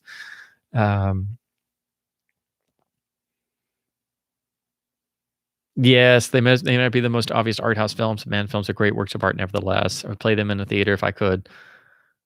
Yes, tie the patrons to the chairs and make them much better films for their own good. I have thought that so many times. I beg people to watch things. It's very rare that I can convince people to just let me show them something. I've run my own film societies before because nobody else was doing it, and it's usually me just spieling on to like a handful of people who show up, and then I'm like, okay, you got to see this, you got to see this, and then either they're into it or they're not, or they're kind of and then some people were like, I'm never listening to you again, and I'm like, but it was a great double feature, and that was when I showed somebody. The original double bill, I showed them Don't Look Now and the original Wicker Man back to back, and they just got really creeped out. And I'm like, well, that's the point. But yeah, if you tied people down, you might get sued, So I'm like, what I should do is now that everything's digital, and if it craps out, there's nothing you can do. It'd be like, yeah, sorry, you guys are here to see Fast and the Furious 47. I'm sorry, we don't have that. We don't have Marvel 82 either. It's all broken. But since you're already here, we'll give you a complimentary feature because you're already here. And then you confront them with something. And you just say, oh, you can get a refund at the door if you want. But if you stay, you can see this movie instead. We're sorry. And that way you give them film culture without, on the sly and without getting sued. So but yeah, if only people were much more willing to dig into the greatness of the past. Oh no, David bought the Twilight Time disc of Laramie. I'm sorry. Yeah. Oh man, you paid $60 for it. Yeah, because it's out of print. That's always the worst. There've been so many discs I wanted to get and I just couldn't afford, and now they've gone out of print, whether it's Twilight Time or Indicator or Criterion, and it just kills me. But then you see the prices shoot up. Twilight Time especially because they do those blowout sales on like SAE or their website, but then their shipping is still pretty high. But then what got marked down to $15 is then out of print, and then it's 100. Like I am so pissed at myself I didn't buy their Killer Elite release, which has the very rare television movie Peckinpah did of Noon Wine, which was a career bounce back after Major Dundee, and that's the only release there is, and it went out of print, and I'm like, oh no. So then I see it on eBay for like $100, and I'm like, oh, like it's a pretty good film, but it's very problematic and it's killer elite. And I mean, I need it, but I want noon wine, damn it. And oh man, like why didn't I? Oh, but yeah, what I always do is I always go on Blu-ray.com and I click the actual title and I go to the release page and I just like scour for um, foreign releases or upcoming ones. And Twilight Time usually those releases because they're mostly using the Sony library, and Sony will license to Indicator or MOC in the UK. So if you miss out on Twilight Time, usually it's coming out on some other label. So, and then sometimes Kino will do it. So I don't know. Maybe somebody else will put it out here. But you do get, I think it's got the exclusive commentary on there. So I would love to have both. So at least you've got that version with the commentary. And it's the same transfer, but you can pick up the MOC disc for completionness if you want to later. Um, oh, there's a Japanese LD of Laramie. I did not know that. Wow. I think the last time I looked on the database, it wasn't on there. So that's super cool. I will look into that. Seems like we find more and more Japanese LDs all the time, and then they get uploaded. And then I happen to accidentally notice one, and I'm like, wait, that wasn't there when I last looked a year ago. What is this? And there's no picture, but it's got a listing and a catalog number. And I'm like, this has an LD in Japan? I don't believe it. So that doesn't surprise me at all.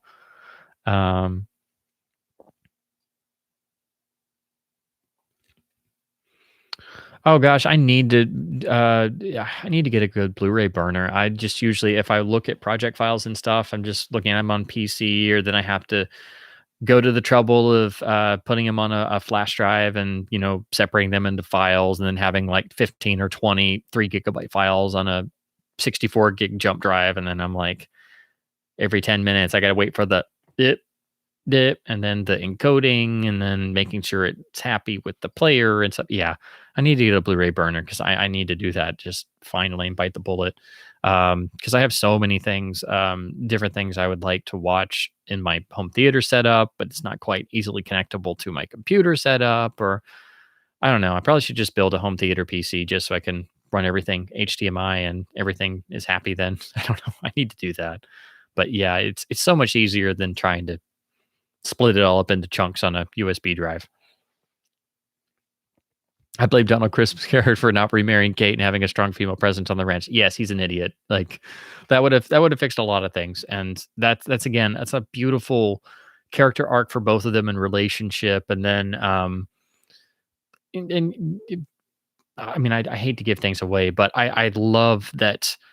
Again, it feels very Shakespearean with Donald Crisp's character trying to hide and ignore, and then eventually not being able to, that he's going blind. And then that sort of turns their years of antagonism back to sort of rekindling an old lost romance of sorts. I mean, that's just a beautiful bit of characterization. I absolutely adore that. And they have a really intricate and interesting relationship that develops over the course of the film that, again, it's not all there at the beginning. It's very different, and it feels like a different movie at the beginning than the end, because every character has something else going on.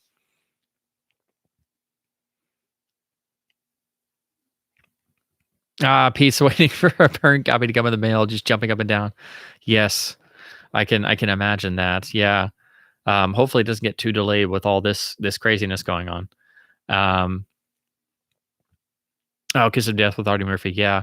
He's actually a surprisingly good actor when you see him in films. I need to see more stuff that he's in. Yeah, Red Badge of Courage too. Yeah. Yeah, Pete talking about, yeah, that's the one factoid. People know Anthony Mann for being the guy who was on Spartacus for 1 week and shot the opening, and that's it. When I was a kid, I knew that, and I was like, "Who's this Anthony Mann guy?" And then, 10 years later, I'm like a complete obsessive of Anthony Mann, and then realize, oh, I just kind of wrote him off when I was 10. Whoops.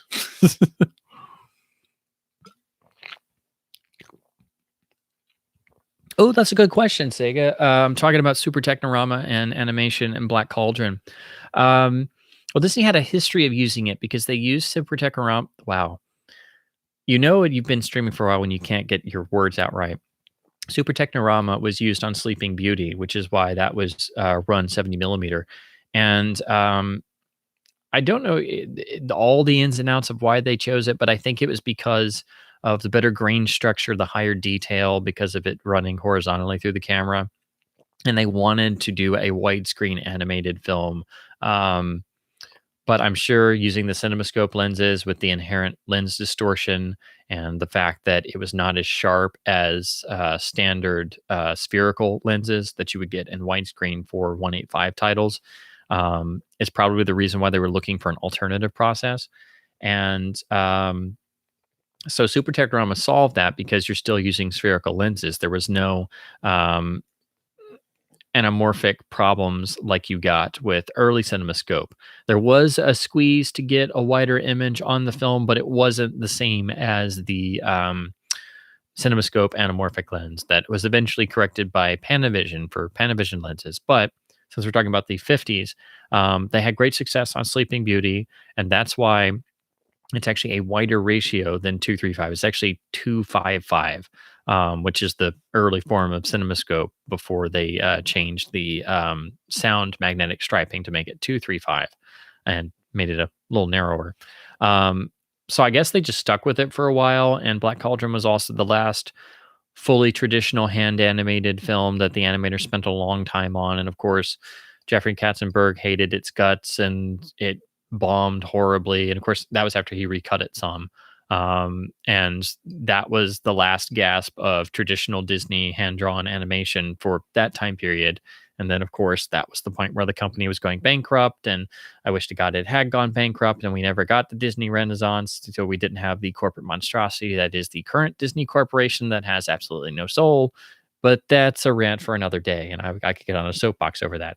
But anyway, I can't be the only one who thinks about that all the time. It's like, please, why? Why didn't they go bankrupt? Why? Why did that little mermaid have to start singing?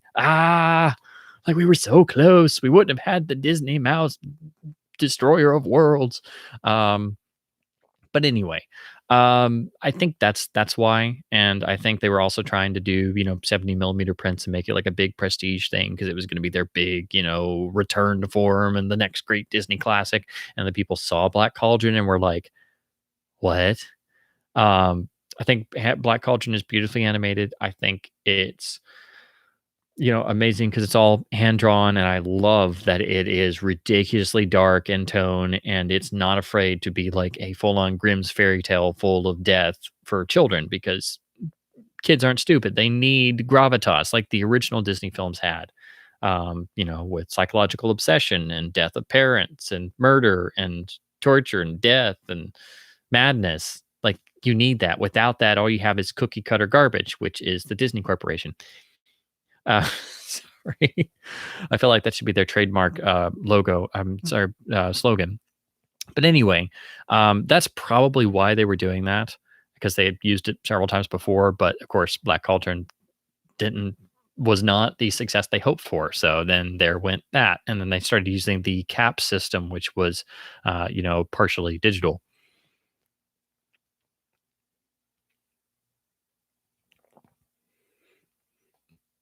Soft spot for LC'd in parts of Fall of the Roman Empire. Yeah, I just want to see them in better versions. They got Blu-rays for all of 5 seconds in Europe, and then LC went out of print, and it was the same crappy master as the DVD we had. So I have the Criterion Laserdisc, which is pretty good, but those should look amazing. Those should look as good as the Spartacus restoration because it's the same format from the same era. But they've had quasi restorations, which are not very good, and Fall of the Roman Empire is out of print everywhere. 55 days 55 days at Peking has gotten cleaned up some. Then the other Braunston large format production, Circus World, has a pretty good UK Blu-ray that I would like to pick up, even though the film is quite terrible. Circus World, John Wayne, large format. What could go wrong? Everything. Yeah, this is just a bad idea. But ironically, that's the one that actually has apparently a pretty decent Blu-ray. But yeah, I wish they had better transfers. They really need proper restorations because I haven't seen Fall of the Roman Empire in a long time, and I really want to see it again in a good transfer. I'm going to pick up the LD if I can find it, I'd like to pick up the one that has AC3 because it was a AC3 reissue later on, but I don't know if it's going to be a very good transfer or not. But the more I think about it, like it seems like a lot of like, of course, Gladiator has a a bit of Ben-Hur, a dash of Spartacus, but it feels like there's a lot of Fall of the Roman Empire in Gladiator, and I'm like, I want to go see that again because I remember it being pretty good. So I just wish they had good transfers.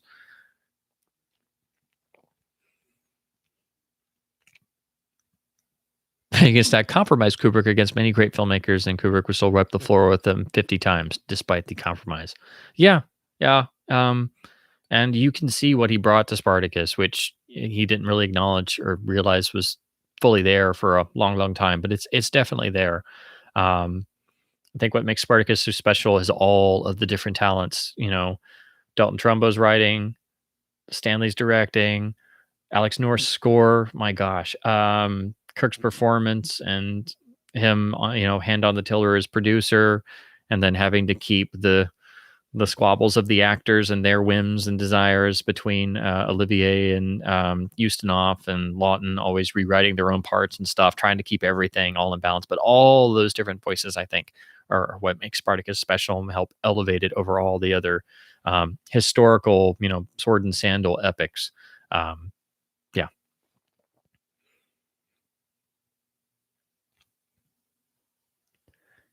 Oh, interesting. Wolf thinks Kubrick great director, but he never made me laugh, except for Ustinov and Spartacus. Just don't find Strangelove funny. Yeah, I mean, Strangelove was a life changing experience for me, and I still to this day I don't laugh outwardly when I see it, but it's one of those because it's so head and gut funny that I'm laughing inwardly. It's the same way when I watch the Python films. Because at least I do, particularly Life of Brian, because it's so head intellectually funny that I'm chuckling the same way I do when I watch Strangelove, but it also because the social satire and the fact that it's something that's not funny at all, mutually assured destruction of all eternity. But it's also because the funny part is the ridiculous of mankind and the ridiculousness of life itself and the society we impose upon ourselves and the stupidity that is inherent in the military machine and the breakdowns of communication and everything like that.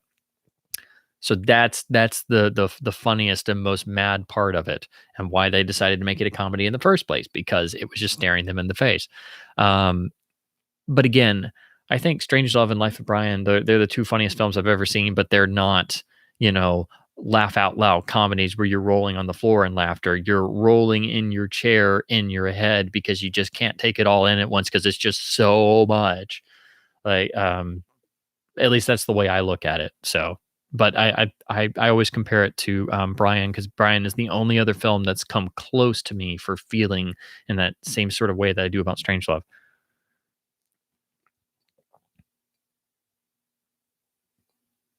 Thank you, David. I'm glad somebody else feels that way. Yeah, had man lived longer, I think people would have more reverence for him for sure, and he would be named more, name checked more often for sure. Because it kills me when I think about these truly great directors, and then people only want to talk about the same 5 or 10 guys, and I'm like, I've heard so much about Brian De Palma in the past 5 or 10 years. Yes, I think he's a very good director. Yes, he made some great films. Do I think he's one of the great directors? No, not really, actually. John Carpenter's another one. My God, if I could go a year without hearing something about the greatness of John Carpenter, I would be really great, because I've heard so much. And I'm like, the amount of times you hear about John Carpenter compared to the amount of times you hear about any of the great studio directors or any of the great unheralded directors like Anthony Mann in particular, it's just like, come on, can we spread the wealth some? Like, there's so many guys out there who never got credit when they were alive. So, because even Bud Bodeker has the Randolph Scott westerns, and they're critically revered, and they've got restorations, and some people kind of know about them, and they do have a cachet to them, and they are great. But the Stewart Mann westerns don't really have that same reverence, and I think they're equally, if not more important. And I love the Boddicker Scott westerns very, very much, but even those aren't held in equal reverence among most people that I've, at least from the way I've seen it. Um, Oh gosh, yes, the Lolita movie has sardonic humor out the wazoo. Of course, the Nabokov's book does, but the movie takes it to a whole other level because they couldn't do the book, so they basically made it a social satire. It's absolutely hysterical, but it's bitterly hysterical, and it's a dry run for Strangelove in a lot of ways. But it doesn't have slapstick stuff in it outside of Peter Sellers and the bookends being totally mad as Quilty, and of course he put the ad lib in there that made Kubrick fall on the floor, and he had to leave it in. It's like, "Oh, I'm Spartacus, come to free the. I'm Spartacus, come to free the slaves," or something. It's just like, why not? Um,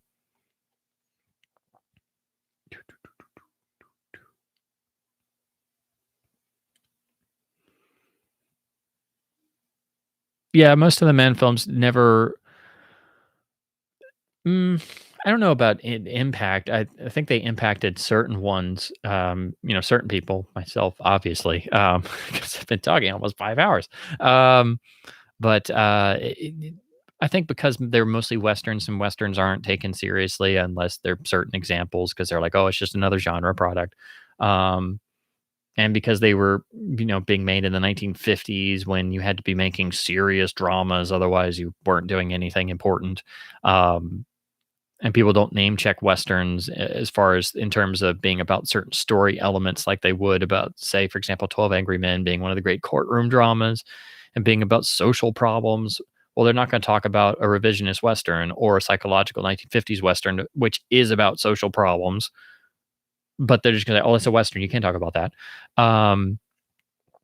So yeah, I think they have yet to be rediscovered by the critical world at large. And once the critical world at large does that and talks about it enough, then it kind of seeps out to the general populace because, oh, they said that in all the books and all the internet articles. So, of course, you have to talk about it. Um, which I think is kind of how most things get accepted as classics. And then eventually people kind of figure out about them. Um, Oh gosh, yes. If Anthony Mann had been with us longer, I think he would have found a new energy with the studio collapse. I think he would have produced at least a couple more really interesting, really out there films, particularly post production code. Because I mean, it's just one of those. You got to think what he could have done with all the newfound freedoms and things.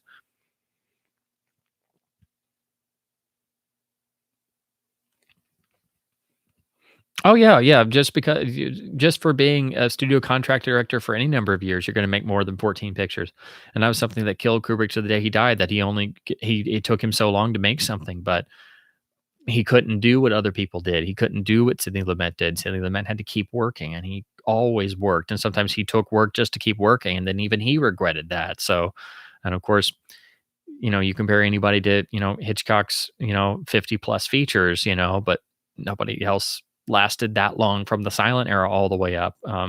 And Ford's body of work, my God. I mean, and then, most of his silent films are lost. So we only have the titles, if even that, and, dozens and dozens and dozens of silents. Um, People just don't have careers like that anymore. It's hard enough to get a picture started, let alone made. So you're lucky to make 5 or 10 pictures at best nowadays. So Stanley's, 14 doesn't look so bad, but it's not like, somebody else making a movie in 2 weeks. He had to take time. That's just how he worked. So, the what ifs of what could have been, had he been able to finish more quickly, sure, that's a great what if, but the end product probably would have been a bit different. Um, but then again, he directed and produced like an artist makes a painting. An artist may paint a painting for 20 years and still not be done. Nobody else really did that. That's what kind of set him apart in that sense. But yeah, it always killed him that he never, he always lamented the fact that, he didn't do more. And it's like, geez, dude, it's like, like you're doing enough now. Like, I agree. It would have been cool. We would love more, but man, you did a lot, Um, Let's see.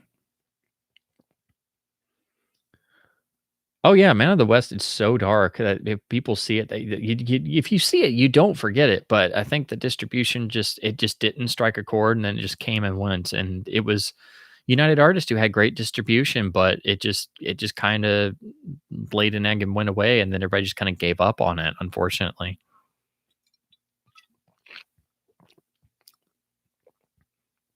Yeah, people don't appreciate westerns. They edge away slightly. Yes, just keep bidding on. Absolutely. Um, yeah, Pete, I think you're right. I want to say it was Godard who spoke highly of Man of the West. I may be wrong. It may have been Truffaut, but I'm pretty sure it was Godard. I want to say I think it may be quoted in the Eureka booklet. I can't remember for sure or not. But yeah, I do remember there was one really awesome bit of praise from one of the great cineast names, and it was like a legitimate piece of praise because they're like, "Holy crap, this is great." Um, but of course, they don't say it that way. It's like Godard would come up with some fantastic saying, which I can't remember. I'll have to look it up when this is over. But it's a good saying, and it's perfect, and it was really high praise. If only more people had picked up on that. Um, yeah, 10 Star is a Paramount DVD. Every time I go to get it, it's out of print, and I always miss it. And I'm like, doggone it, why can't we reprint this one? I don't know. It may be on one of the. I don't know if Warner Archive got to do it or somebody got to reprint it, but I've got to get that. I hope it comes to Blu-ray at some point. Um, yeah, Dandy and Aspect is Indicator. Yeah, I really want to get that, and hopefully it doesn't go out of print before I get it, because those things are going out of print like crazy now. And I'm like, why does it have to be limited to 3,000 copies? Like, what if I'm person 3001? Also, how are there 3,000 people buying this? I can't believe it. It's like, where are they? Can we all get together and like have a convention or something? Because I feel like half the time outside of doing this, I feel like I'm just talking to a brick wall.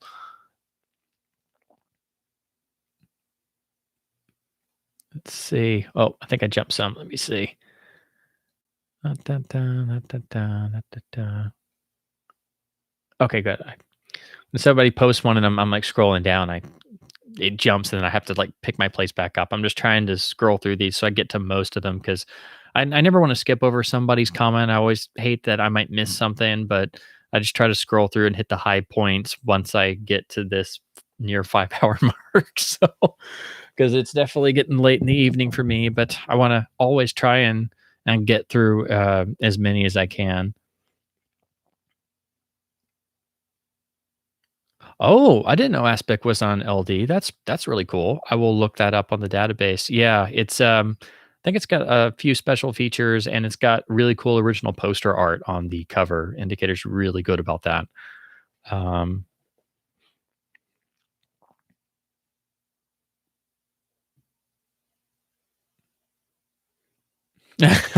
That's a great joke. I have not seen one single man film that was underwhelmed by, Pete said, and then David said, Pete hasn't seen Strategic Air Command. I mean, it's not bad from what I remember, but it's got some genericness. But you could say that about Thunder Bay or even Glenn Miller's story, but I thought those were rewarding watches, actually. So I just need to see it again. I really want to see it on Blu-ray. Um,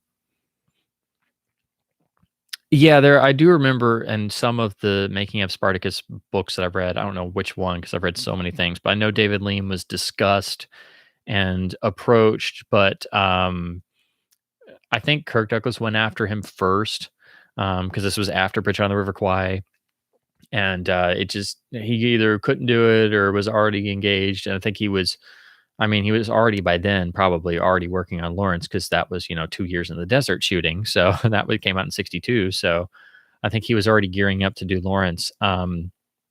But that would have been interesting. But I don't know how Lean would have worked in an American studio environment, because it's still a Universal movie in various ways. But of course, it was under Kirk Douglas's Burner Productions. Um, so, I mean, if Man hadn't worked out and they hadn't been able to get Kubrick, I'm sure Kirk might have gone and gotten Richard Fleischer after The Vikings, because that was a rewarding, successful experience and inspired Kirk to make Spartacus. So I'm sure Richard Fleischer was somewhere on the list, which meant probably Jack Cardiff would have shot Spartacus, because he and Cardiff worked together and shot The Vikings. That's probably where the mindset was going at, going down the list of who Kirk wanted. Um,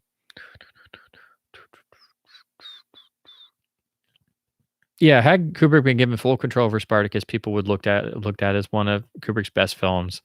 Would have been more praised than it already is. Yeah, it would. It's a better movie than people give it credit for. I've said it before already tonight. I think it's the best of all the historical large format roadshow epics that got kicked off by Quo Vadis, pretty much. Um, Ben-Hur's a classic and it's amazing, but Spartacus is a better movie. It's got a tighter story. It's got better characterizations. The photography is amazing in Super Technorama 70. I mean, the Blu-ray of the modern restoration, the second Robert Harris restoration, my God, that's the best Blu-ray ever released, and it's coming in 4K, and that's like, oh God, I got to get a 4K OLED. I can't afford one, but I got to do it.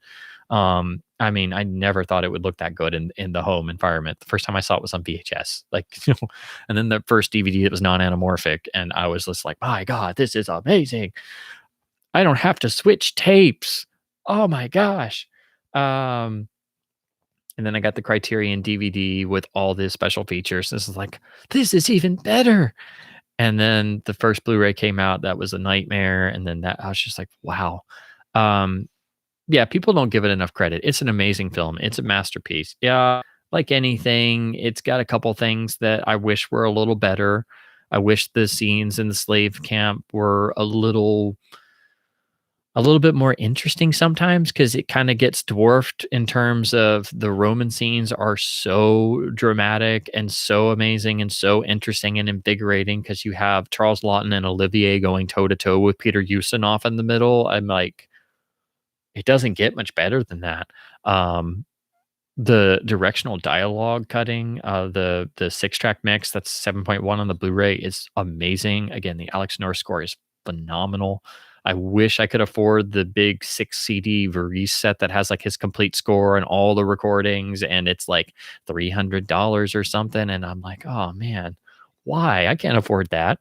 But yeah, if there wasn't the whole, it's not a Kubrick picture, wasn't attached to it. People just think, oh, it's a classic and Kubrick directed most of it, so it's pretty good. I'm like, no, it's amazing. Like, get off that high horse. Like, actually look at the picture.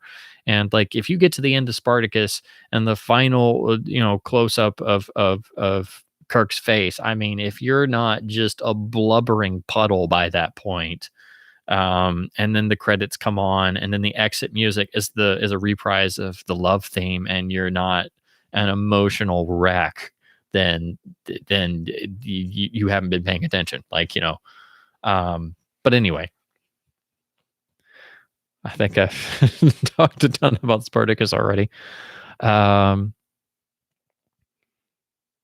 Fire Creek is pretty good. I really want to rewatch it, and I love that they, got one more pairing with Jimmy and Henry Fonda, who were amazing lifelong friends. And I really recommend Scott Iman's book, Hank and Jim, about their friendship. It's really great. It's like a mini biography of each, and all about their lifelong friendship. But yeah, there was a lot of coasting. Yeah, you just got to be honest about it. Because somebody trained in the studio system, they're trained to work and constantly seek out new projects, and without the studio system, they just have to take whatever they can get. And once you're over a certain age, regardless of what era it was, anytime post the studio system, you're basically a has-been no matter what. And then he started doing television work. They tried a Jimmy Stewart show, and that didn't really work. But he kept going. I've seen a few episodes of the Hawkins show he did. That was actually pretty good, and he would have pretty long monologues and stuff in there. So I want to get the Warner Archive release of that whole series. But yeah, he kept going until very, very, very much in his later years. But then would still continue to do,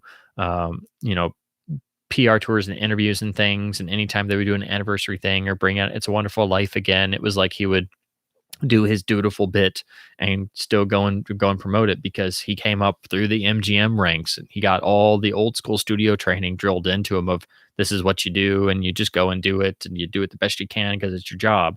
So his work ethic was, ridiculously prodigious, Okay, so the later Harvey is around. I need to check that out. Okay, so it is a color TV movie version. Okay. I couldn't remember for sure because I knew he had done the later stage version, but I couldn't remember if it indeed was if there was a film version. So I need to really find that. Um,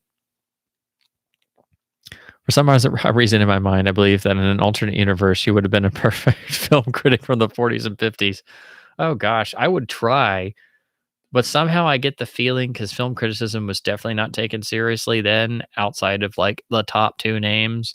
Really wasn't until the 60s, really. Um, I don't know. I always get the feeling if I ever wrote for a newspaper, um, I would have that moment where I'd be Jed Leland standing there drunk watching my terrible review of a pan being rewritten by Charlie Kane just have all my interior emotions shattered evermore. Like that's just just get that feeling. Like I don't know why. Like you said, for some odd reason, I always feel like I would be Jed Leland trying to write for the Inquirer, just having to question my morals all the time and just not being believed and having all my stuff rewritten. Um, I don't know. Maybe it's the romantic in me. Yeah, Joe's a made up name. I know. Man with No Name is the UA ad campaign, but yeah, it's Joe and Monko. Monko is a nickname, but it's all throughout for a few dollars more. That's why UA cut it out of the release edit. They literally just snipped out when the fella came by here first, interested in Kavanaugh too. I don't know, I never seen it before. Cut. And then of course they cut his name is Manco. And of course you're like, what the heck does that mean? And then you realize, oh, it means one-handed or left-handed. And it's like, oh yeah, because he does everything with his left hand because his right hand is always on the holster. That's perfect. And of course, Blondie. So, it's just one of those fun things you can play around with. He just lets people call him whatever they're going to call him. I think is the best explanation because it doesn't matter, not to him at least. They read what they want to read.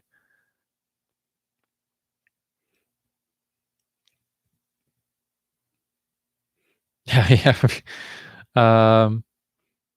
Yes, I am super excited about Icarus File. I'm just amazed. Anytime it gets brought up, I get excited because it's just like I said, an obsession of mine, like the man westerns. But oh man, I can't wait to see what that's like. If I can make a sequel to any movie right now, it would be an Icarus File sequel. I would do it so hard, so fast. It's not even funny. Like that. I don't care. Michael Caine's current age.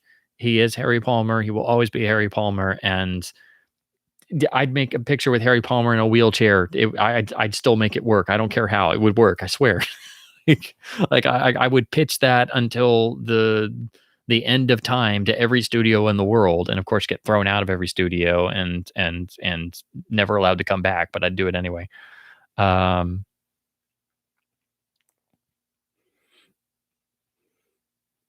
Well, yeah, it's genuine. I mean, it's seems pretty straightforward that Eastwood's character in all three Leone films is the same character.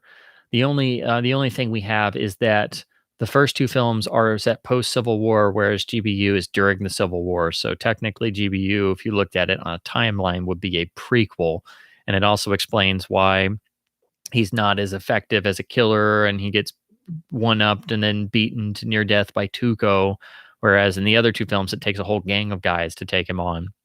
Um, but that's just fan theory. It's really just kind of open ended. But that's how I always look at it because that makes the most sense to me. Because GBU is obviously set before the first two, so technically for a few dollars more is the second film, but it's the chronological last one.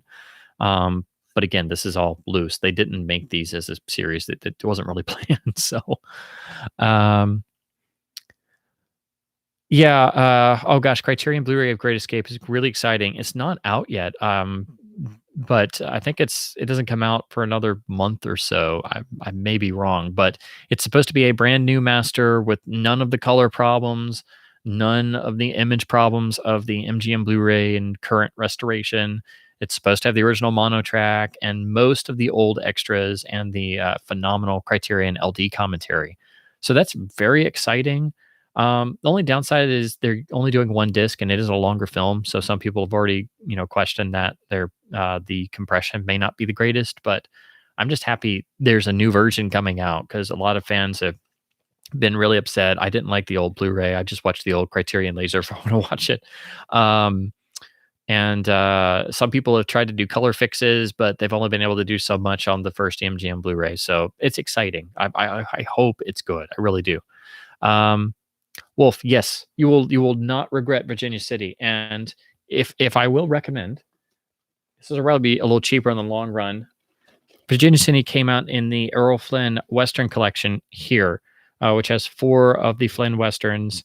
I would recommend this set. All the films are pretty good. Some, like Montana, is the most stereotypical Western, but you can get Virginia City in here with these other 3. San Antonio is a pretty good middle of the road 40s Western, but Rocky Mountain is a real surprise. It's a black and white early 50s Western that's very, very dark.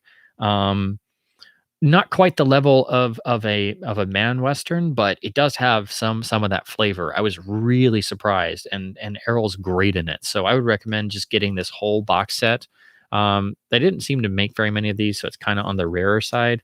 But if you look it up on eBay, you can usually find it every once in a while for under $20. But I definitely recommend just picking up this whole box set because just getting one of these on DVD will cost you $5 or $10, and I think all 4 are pretty solid. And I love Errol in anything, as you guys well know, due to my Errol stream. But Virginia City is a masterpiece Western.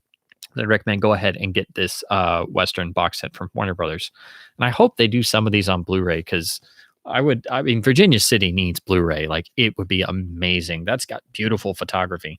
And I think Rocky Mountain would be a great Blu-ray too. And Montana's got great Technicolor photography, even if it's very much just a Western cliche of a movie. The Marvel movies are best as fast food. Yeah. Not even fully cooked. Yeah. French restaurants take this man of the West. Yeah. Well, I'm glad I'm not the only one that makes food parallels to movies. Like, I always make the comparison, like comparing a really rich movie is like a great steak compared to like a frozen dinner of something average, or it's like a 3-course meal compared to a bowl of noodles or something. It's like it's not the same level of sustenance.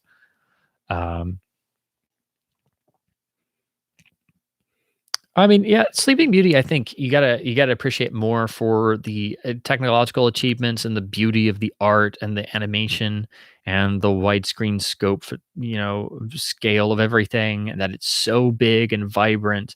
And it was made in the 1950s. But yeah, like Aurora is pretty bland, and a lot of the characters are pretty bland, and there's quite a bit of it feels very Snow White-ish a lot of times, which I mean that kind of goes with the territory, but it's like they're in danger of starting to repeat themselves a lot. So you get Sleeping Beauty is about the grandeur and about Maleficent and the beauty of the art, which you can't see on the Blu-ray because it's got degrading and reanimation and recoloring and sound remixing and all that crap. And it's like, are you serious? You had to do it to this one too.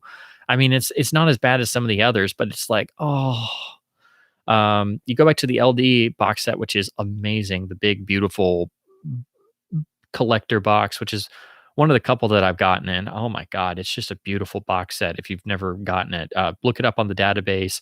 It's this beautiful artwork of a giant rendering of Maleficent. It's just beautiful looking.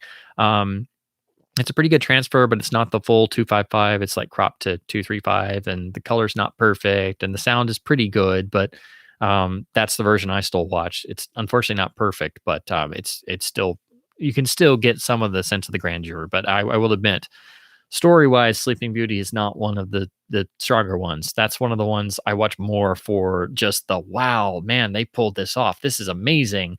Less so than this character has the personality of a 2x4. So that's my description for stock characters. When I'm not into something or the performance isn't very good, it's like, yeah, they're like a 2x4 in a sweater, walking around. It's like that's their personality. I don't know, maybe it's just weird, but I just thought it was the funniest thing I could come up with.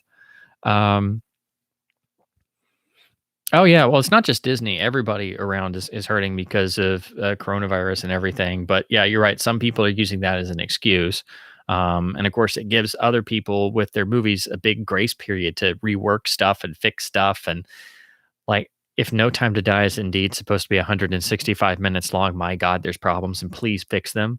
Um, like deleting 165 minutes would be great,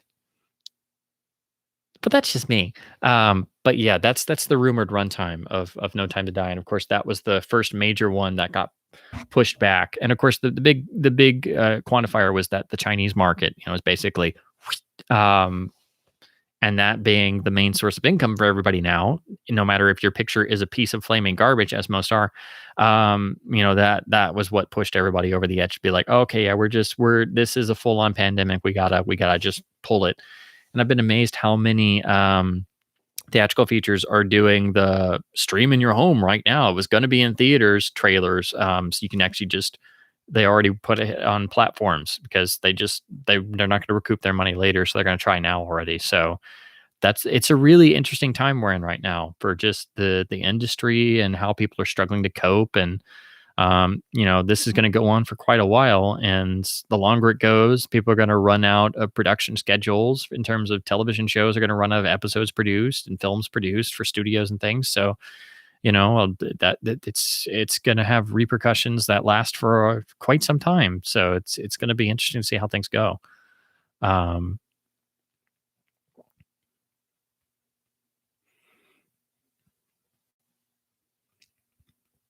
Pete talking to Carpenter. Yeah, I know. I chose Carpenter De Palma as examples because they get talked about all the time, and again, particularly for their genre work and things like that. So, I mean, I get it, but it's like every once in a while, like how about talking about Woody Van Dyke, One Take Woody, one of the best, fastest directors who ever lived. They didn't call him One Take for no reason.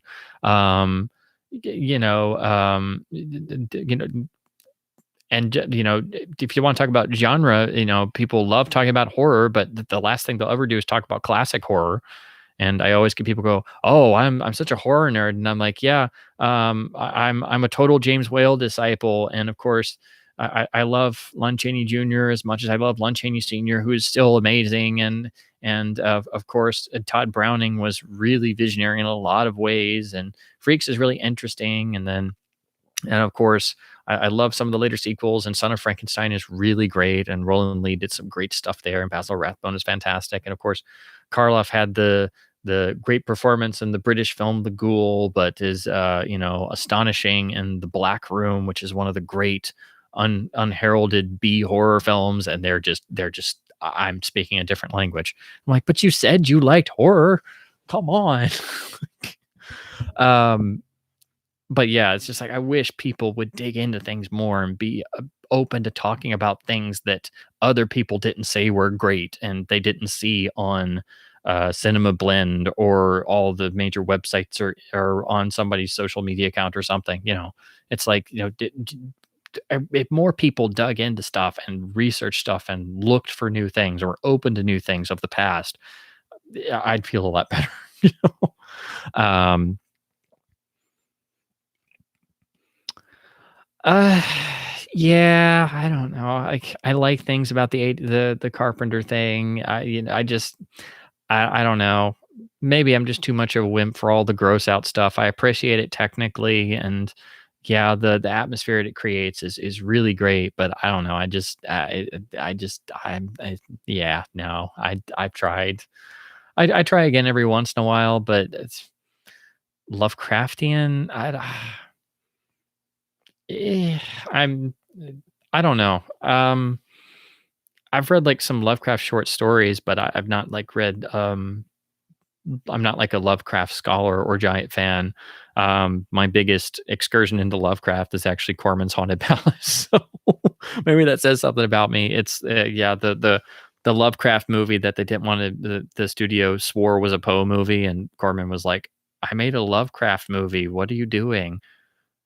Oh, well, yeah, I guess it's another Poe movie because that sells, but it's really a Lovecraft movie. Maybe they'll figure it out. I don't know. Um, so yeah, I need to try that again. I mean, I like stuff and They Live. I want to like Escape from New York and Big Trouble really, really very much.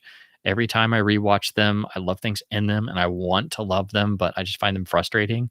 Um, so yeah, the reason why I bring up Carpenter is I just never seen the greatness everybody talks about. Like, he seems like a very intelligent guy, and I like him in interviews, except for when he bashes Val Lewton, because then I'm like, okay, those are fighting words. It's on now. Um, but yeah, like that's a comparison right there. Like, I'm sorry, John Carpenter never made a picture anywhere near the one iota of the power of anything Val Lewton ever touched. I mean, that's just there's no comparison. Um, so I'll make that right there. Like, I totally stand by that statement, and I don't care if the internet chases me with pitchforks, you know. But uh, yeah, I just wish people would dig into the past and talk about more than the same 5 or 10 people. Um, that seems to be one of my great life crusades. So I don't know. Maybe it's just me always tilting at windmills. Um, yeah, Horse Underwater, the second of the Dayton novels, was never filmed. It was gonna be Harry Saltzman was gonna do a fourth film, uh, perhaps without Michael Caine, who had kind of stepped away from doing them. He had felt he had done all he could after Billion Dollar Brain. So there was a potential fourth film that was going to be Horse Underwater, sometime 69 or 70 probably, and it never came to fruition. So that book is still unfilmed. Um, and then there's the 2 books Dayton wrote in the 70s. I think it's Spy Story and Expensive Place to Die, or one of the other ones, where it's rumored and generally thought to be the Palmer character that's not named in the book. So they're kind of grouped in there, and they're pretty much book sequels, but they're not named specifically. So you got those as well. And I've got to reread the Dayton books. I've got them on the shelf. I'm going to reread them. And I'm going to finally read those other ones, which I read years and years ago. I've got to get copies. Um, but yeah, he could come out of retirement for sure. Kane even said he had a script kicking around, but he couldn't get it off the ground around the time he was doing Harry Brown, which was basically like a spiritual Get Carter 2, even though you couldn't really do that if you know Get Carter. But Harry Brown is totally heavily influenced by Get Carter. So I'm like, well, there's proof. Like, you could do that with Harry, because Harry Brown is like definitely got Jack Carter DNA somewhere. Oh, the UK set doesn't have Virginia City in the DVD box. That's a shame. I hate it when that happens sometimes with like some of the Warner Signature DVD sets. It'll be like 6 movies over here, and then the UK box will be like 3. Like the UK Hitchcock set was missing like I think 2 or 3 films, and I'm like, that's a shame. And I noticed that because people would try and sell those copies on eBay here, and I would look, I'm like, wow, this is only $10, and I'm like, wait a minute. This is PAL. Why is it missing 4 of them? I'm like, oh, that's why. Right. Weird rights issues. Let's see. Yeah, there are various fan attempts at scanning not just Disney, but classic animation elements and things. I'm really astonished with the increase in advent and not just technology, but affordable technology. What people have been able to do with just things they build in their garage, or I'm just like, dang, how do I do that? I get what they're talking about, but it's also kind of, there's a level of gobbledygook there, and I'm like, I'm afraid to build my own editing PC. Like, how are they doing this? How do I help, man? So I do follow some of that stuff, and it's like a great method of doing historical research, because they're finding stuff that just is not out there in terms of what you can find in books and things. And sometimes until you actually find physical elements, you're never going to really be able to tell what happens, and because it's not like you saw it on the original release, or you handled a print yourself until you actually handle a print or something yourself, or a trailer or something. Oh yeah. Some like you say, some film nerds or cineasts will acknowledge great directors and genres only because they were made at a certain time, or certain genres on top of others, or certain names just because they're great. They'll talk about them, or because other people said they were great. And it's like, you're skipping over a lot there, guys. Um, well, yeah, Bad Lieutenant's crazy intense, but it doesn't have a corpse's stomach open and like go to rip off a pair of arms out of nowhere, and then like, yeah, I don't know. But then again, I've never been super big on the original Thing from Another World. Like, I love it, and it's a science fiction classic, but I've never connected with it in the way that I did some of the others, because the story itself is always kind of cold, and so is the original novel. Not because the locale, but like the characters are very stiff and very cold and distant and removed and stoic. And there's some of that still in the Carpenter version. So I don't know. Maybe it's just me, but I just never could get on board with it fully. Um, yeah, I could see Cronenberg not liking The Shining, because that's another. I just some of his stuff I just can't do. I'm just like, no, that's. Then you get to the gross out body horror stuff and his Fly remake and all that stuff, and I'm just like, I get it, but it's not my thing. I don't want to know. Like, I get it, but yeah. I will say I was surprised when he made the couple of non-horror films. Like, I mean, there's, I guess, a tinge of it in history and a history of violence, but I was like, wow. And then Eastern Promises was a real surprise. I thought that was an even better picture, and no body horror. And I'm like, wow, what's going on? you know? So yeah, to answer your question, I've seen some. Of course you've got of course you got to see Scanners at some point, but yeah, I really liked Eastern Promises, actually. I was surprised. I was surprised he was making these films that were not what you think of as typical Cronenberg.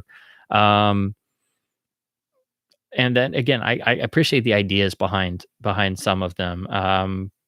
It's been a while. I haven't seen Dead Ringers in a very, very, very, very, very long time. I should rewatch that. But stuff like The Brood and the Fly remake, again, I can appreciate the ideas that went into it, but it's not something I'm gonna ever choose to watch, really, ever. So I don't know. Yeah, I don't really do the whole body horror subgenre stuff. Um, Psychological chess game over Vegetable Frankenstein any day. Yeah, I mean, both of those remakes, I will agree. It's like the '78 Invasion of the Body Snatchers. It brings so much more to the table. But of course, they had that ability then, and they had something else to improve upon, or so they thought. So they did have that kind of unfair advantage, but at least they brought a lot of new stuff to the table. So I appreciate them for that, and not just being straight up generic remakes, because of course the thing's now been remade another, what, 2 or 3 times. And so I out there for a second. I think it's try reconnecting. Okay, I think we're good. I think it's literally telling me I should wind it down, because it's far later than I thought I was gonna go. Um, but yeah, long story short, I appreciate all of those for being, superior remakes, in that they're intelligent, superior in intelligence, and bringing new things to the table and new ideas. But in all the cases, I do prefer the original ones for different reasons. Although the Fly is, it's pretty straightforward, and the whole concept is always gross. So it's like, yeah. So anyway, but it's increasingly rare to get proper remakes that actually have anything new in them whatsoever, let alone one iota or brain cell of intelligence behind them. So if you can get anything these days, I guess it's a good thing. So anyway, it's definitely time for me to close up shop for the evening, because my connection is already dropping out until 5.5 hours is a pretty good stopping point. So I guess I'd gone too long without streaming. So I guess I saved up a bit, and we all had a lot to talk about with this and everything that's going on. So just want to say I hope everybody is doing well, and in the middle of this ongoing craziness, continues to do well, or as best as one can, because it's a lot of stuff is up in the air. And I definitely wanted to try and get a stream in somewhere, and hopefully get another one or two in pretty soon. Again, I don't know if I'll be able to do a regular schedule, but this has been really nice, very rewarding, very great to talk about one of my pet film topics with you guys and actually get some really cool response, and just great for a change because usually I get a brick wall. So it's literally like I'm just like I am speaking another language. Um, so yeah, thanks to everybody for hanging out. Hopefully this either inspires you to dig into Man and his work for the first time, or go back and revisit them if it's been a long time, and pick some of these wonderful Blu-ray releases up again. Most of all, I know I feel like I'm plugging these, but I mean, I kind of am. The Arrow Far Country Special Edition is a must, as is the Masters of Cinema, Man from Laramie, and Man of the West. These are the 3 Blu-rays to go for. The rest are still pretty much going to be best on DVD. And I really want to pick up the Kino Blu-ray of Night Passage because I'm really curious to see the new scan of it, because it looks really, really good for a this being, of course, Technorama. But so yeah, I'm happy to actually talk to people who've actually heard of Anthony Mann and seen these films before. This is great. So I'm not used to this. Oh gosh, the sun is up on Wolf's End. Yeah, it's definitely gone on too long. Yeah, it's in the wee hours of the morning on my end, so I can understand.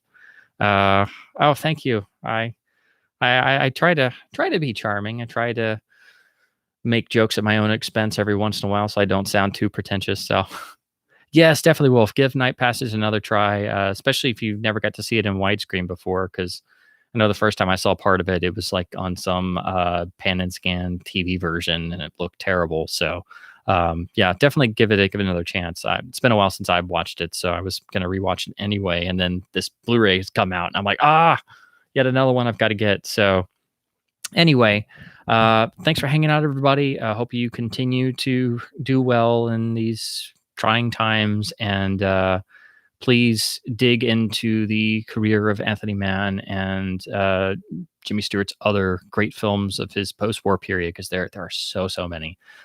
So again, thanks everybody for hanging out. It's been a really great stream, and just hopefully I can get another stream in soon. I'm trying to post them earlier so that way I can at least get the notice out there, and then hopefully not have my usual connection fun trying to get going. Yes, so toodle pip indeed, everyone. And as always, have a better one, everybody.